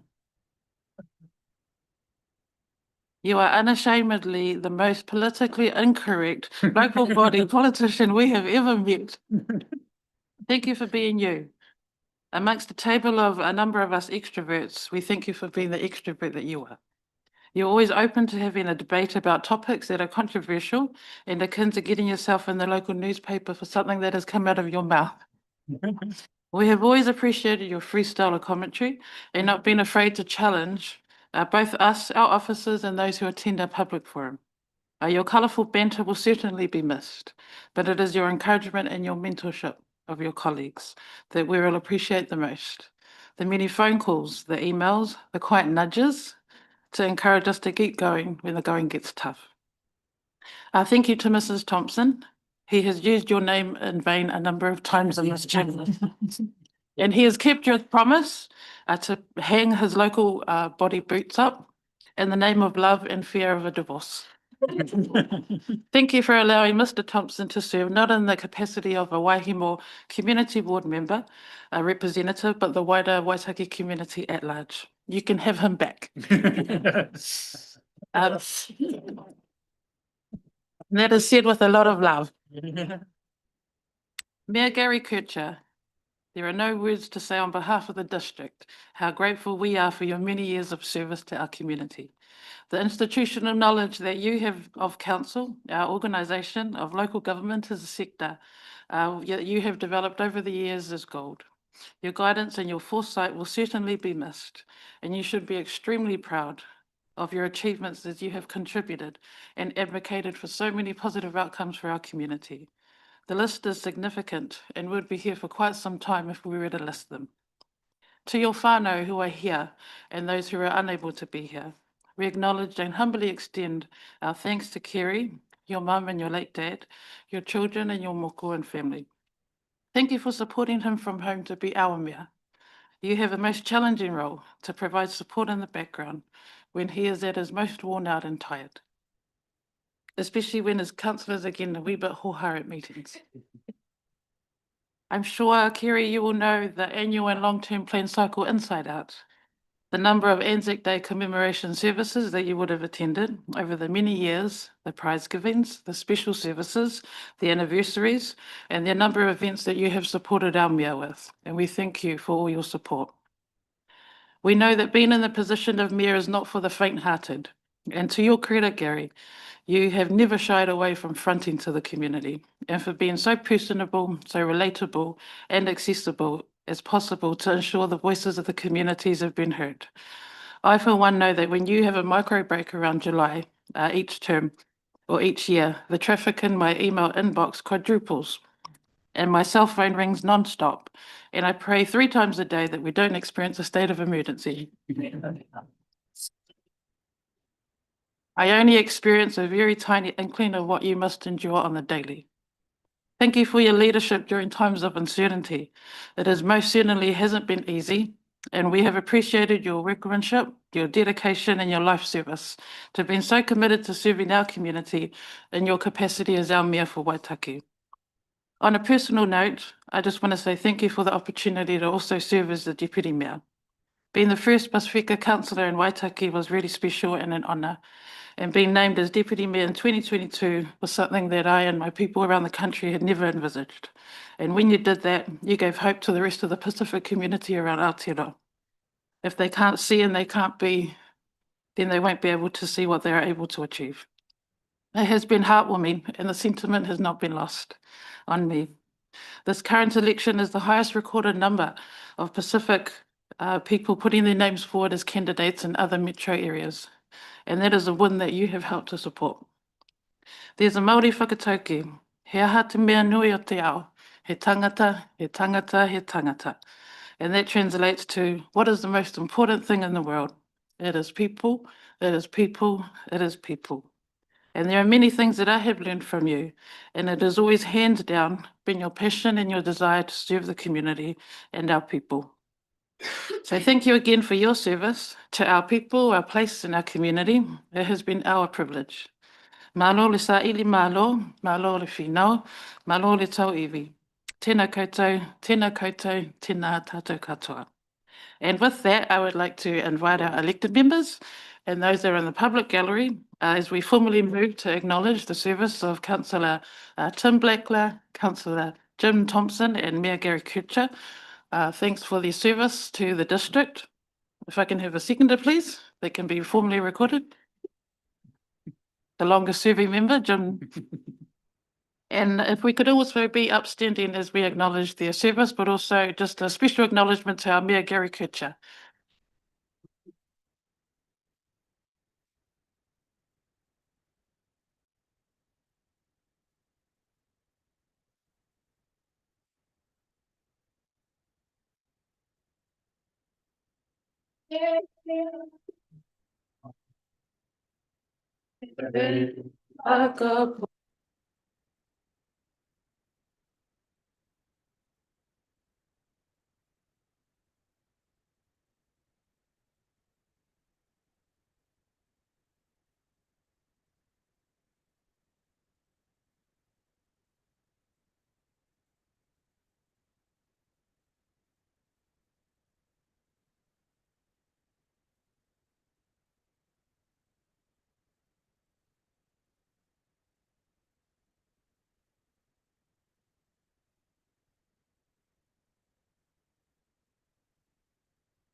Thank you very much, everyone. Really appreciate the sentiments and the comments from Johanna and the Waiata. Right, I think technically we need to receive the information, the speeches, It's okay. or is that pretty much what we've done? Yeah, that's what Yeah, we've okay, done. So I'll take that as voted and carried. Right. Yeah. So back to business. I do want to thank everyone who has come along today to be part of the valedictory speeches. Thank you to my family and to other members of families who are here for that, and members of staff, those who go above and beyond. Thank you to our community board chairs for being here. Thank you to the councillor-elect for Waihemo. Oh no, it's not yet. No, good to have you here. And to the two children of my niece, Brock and Isla, thank you for being here today. Right, with that, I think we need to move into public excluded. So someone move that we do that. Tim and Brent, those in favour, please say aye. Against, that's carried. We'll just have a brief break.